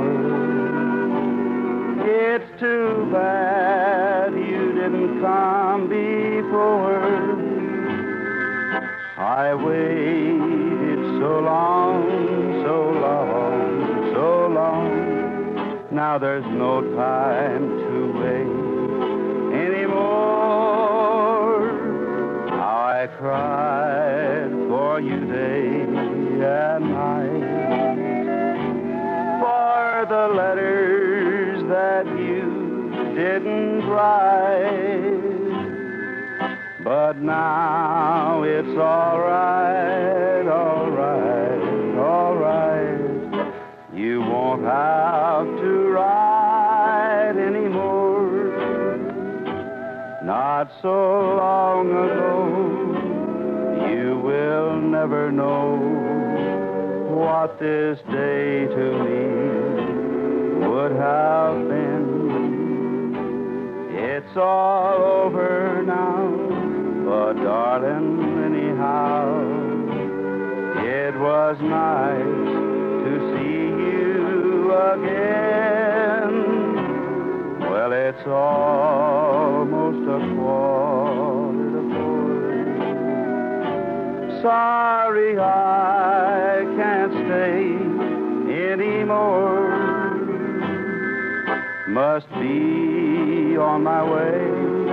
It's my wedding day, and I was just walking out the door.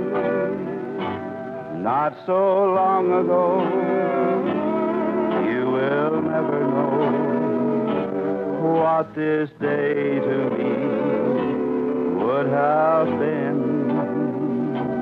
It's all over now, but darling, anyhow, it was nice to see you again.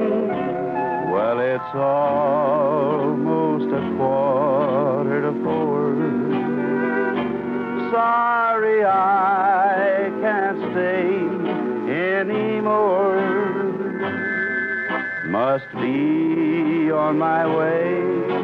It's my wedding day, and I was just walking out the door.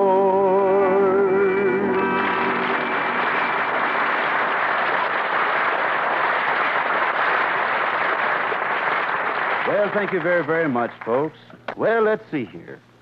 I was sitting in Cy Perkins' drugstore having the chocolate shake and reading the latest issue of the Stock Journal when a middle-aged woman came in, sat down at the counter on the stool next to me.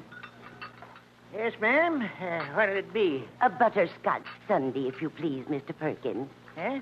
Well, how do you know my name? Well, for one thing, your sign out front says that this is Perkins' Pharmacy. And for another, you look just like what I would suspect Mr. Perkins would look like. Handsome, shy, efficient, and capable of making an excellent butterscotch sundae. With nuts? With nuts. And, oh, yes, a dab of whipped cream, if you please. Yes, ma'am, yes. Oh, is that good, young man? Beg your pardon? I said, is that good, what you're eating? Is it good? Why, yes, ma'am, I guess so. Why? No particular reason. I just wondered. Tell me, do you live around here? Mm-hmm. About 6 miles outside of town. What's your name? Gene Autry. Mine's Martha Hayes. I just... Oh, excuse me. A little more butterscotch, if you please, Mr. Perkins. Yes, ma'am. As I was saying... Mr. Perkins, the nuts first, then the whipped cream. Yes, ma'am. Now then, Mr. Autry, do you know of a nice ranch around here for sale? Well, yeah. Yeah, there's a lot of nice ranches around here, ma'am. How big a place were you interested in buying? Oh, about 50 acres, I'd say. Yep, here's your Sunday, Mrs. Hayes. You have good ears, Mr. Perkins, as well as being handsome, shy, and efficient, and... I know. Capable of making an excellent butterscotch sundae with nuts. Exactly. That'll be exactly 20 cents. Oh, yes, of course. Here you are. Thank you. And now, Mr. Autry, you were about to tell me where I might acquire some property. Well, I'm afraid, ma'am, it's not quite as easy as just that. Of course, maybe if I had a little bit better idea of what you wanted it for, well... I want to build a boys' ranch. Did you say a boys' ranch? That's right. Do you mind if I ask why? Not at all. First, though, tell me, have you ever heard the name Alexander Hayes? No, ma'am, I can't say that I have. Oh, well, no matter. You see, Alexander Hayes was my husband. His real name wasn't Alexander Hayes, though. It was Gus Salvatore. He was born on the Lower East Side of New York City in a one-room flat. The same place 6 of his sisters and 5 of his brothers were born. His mother died when he was 6 months old, and his father deserted the rest of the family when he was 5. So, for the next 7 years, Gus lived in an orphanage where he had time to do a lot of thinking. Thinking about what his life had been up to then and of what he wanted it to be in the future. That's why one day he ran away, got a job as a cleanup boy in a cheap theater at $3 a week. He was only 13 years old then, and, well, I'm afraid he didn't know all right from all wrong. So, when somebody told him there was an easier way of getting ahead, he believed him. 6 months later, he ended up with a 5-year sentence in a reform school for stealing $13.85. When he got out, he was pretty bitter, but a lot wiser, too. So he started all over again at the bottom, working in a coal mine. And he never stopped working until he died last year, one of the wealthiest men in this country. But before he died, he set up an estate to give boys like Gus Salvatore a better chance at a better start. He only came out west once in his life, but he knew this was the place for kids like Gus to get that start. That's the reason I want to build this boys' ranch. Well, I'd like to help you, Mrs. Hayes. That is, if you let me. I was pretty sure you'd say that. Oh, you were? Yes. You see, Mr. Autry, I've had a man checking up on you for the last 6 months. And Mr. Perkins, a few more nuts, if you please. Yes, ma'am.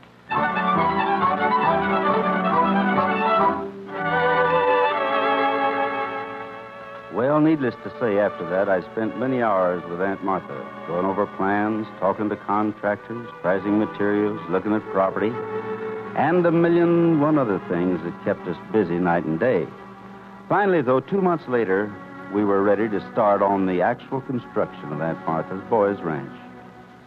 A wonderful thing it was, too, for in the days and weeks that followed, each board, each nail, seemed to bring a new glow in her eyes as she began to see the realization of her dream. But even dreams have their disappointments. For Aunt Martha, the big one came late in November, when the company in Silver Springs that we had ordered special lumber and roofing material from wrote and told her that due to a strike at the plant, there'd be a 60-day delay in the shipment of her order. But, Gene, isn't there anything we can do? We can reorder from another company, Aunt Martha. But by the time we do that, it'll take at least another 30 days. Yes, I suppose you're right. It's funny, isn't it?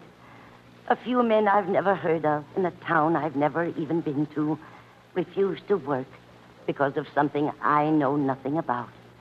And yet, to me, it means the difference between darkness and light.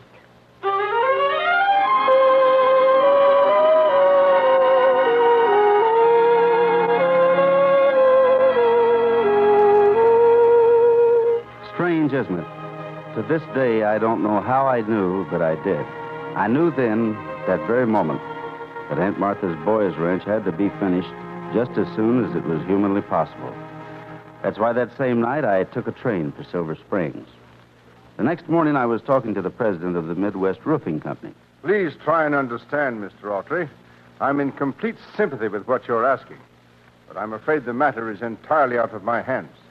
However, perhaps in a week or so... A week or so may be too late, Mr. Stevens. In that case, I can only say that I'm terribly sorry. Tell me, do you think your men would have any objections to me bringing in my own crew and moving the stuff? I don't know. Ordinarily, I'd say yes. But you can't expect me to... I can't expect you to do anything, Mr. Stevens. All I can do is ask you to help me. Make a wonderful lady the happiest person in the world. Well, All right, Mr. Autry, I'll see what I can do. Thank you, Mr. Stevens. Thanks more than you'll ever know.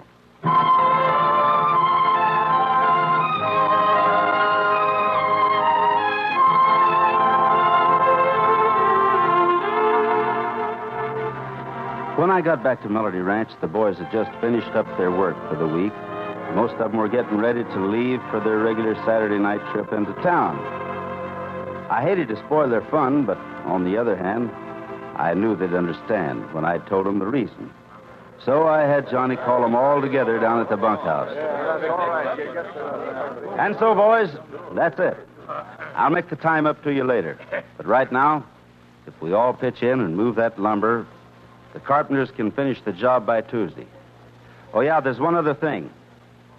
I've got a hunch there'll be quite a bonus in it for each one of you. Not in money, but in something that you cherish a lot more for a long, long time to come.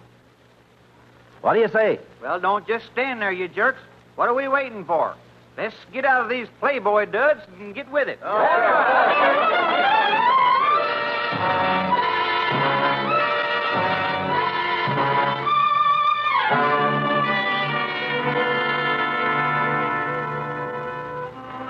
Well, sir, for the next 2 days, you never saw 15 guys work so hard in all your life.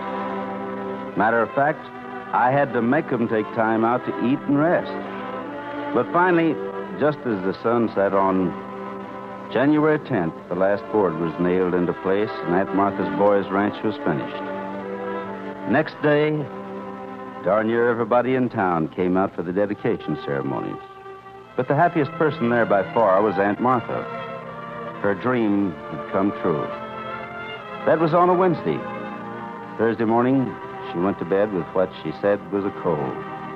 But 2 days later, I found out what she had meant when she said that finishing her ranch as soon as possible meant the difference between darkness and light. You see, on January 13th, Aunt Martha passed away. Just a year to the day after a doctor had told her that she had only 12 months to live. But the boys' ranch she built is giving hundreds of kids what Gus Salvatore and Aunt Martha wanted them to have. A better chance for a better life.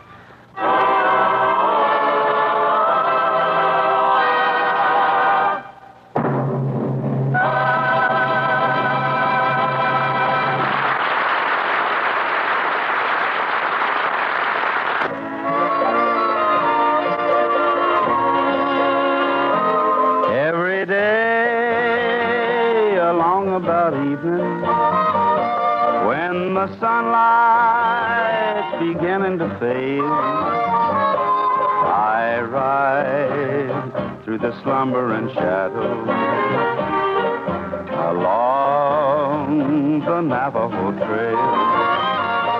When it's night and crickets are calling and coyotes are making a wail, I dream by a smoldering fire along the Navajo Trail.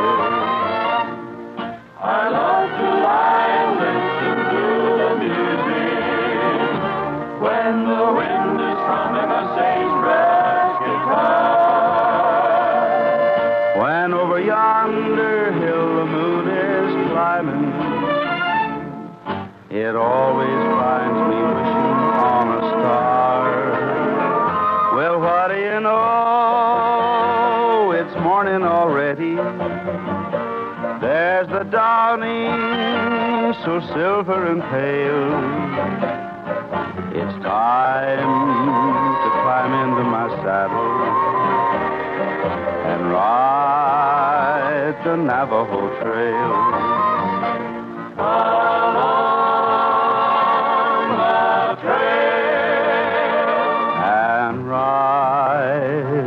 The Navajo Trail.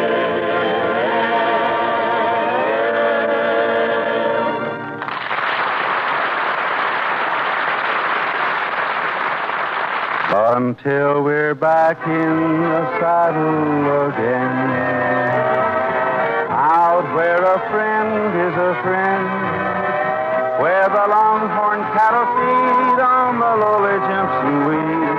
I'm back in the saddle again, riding the range once more, toting my old 44, where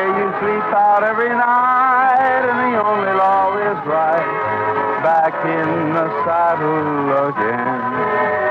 Whoopie-tie-I-O, rocking to and fro, back in the saddle again. Whoopie-tie-I.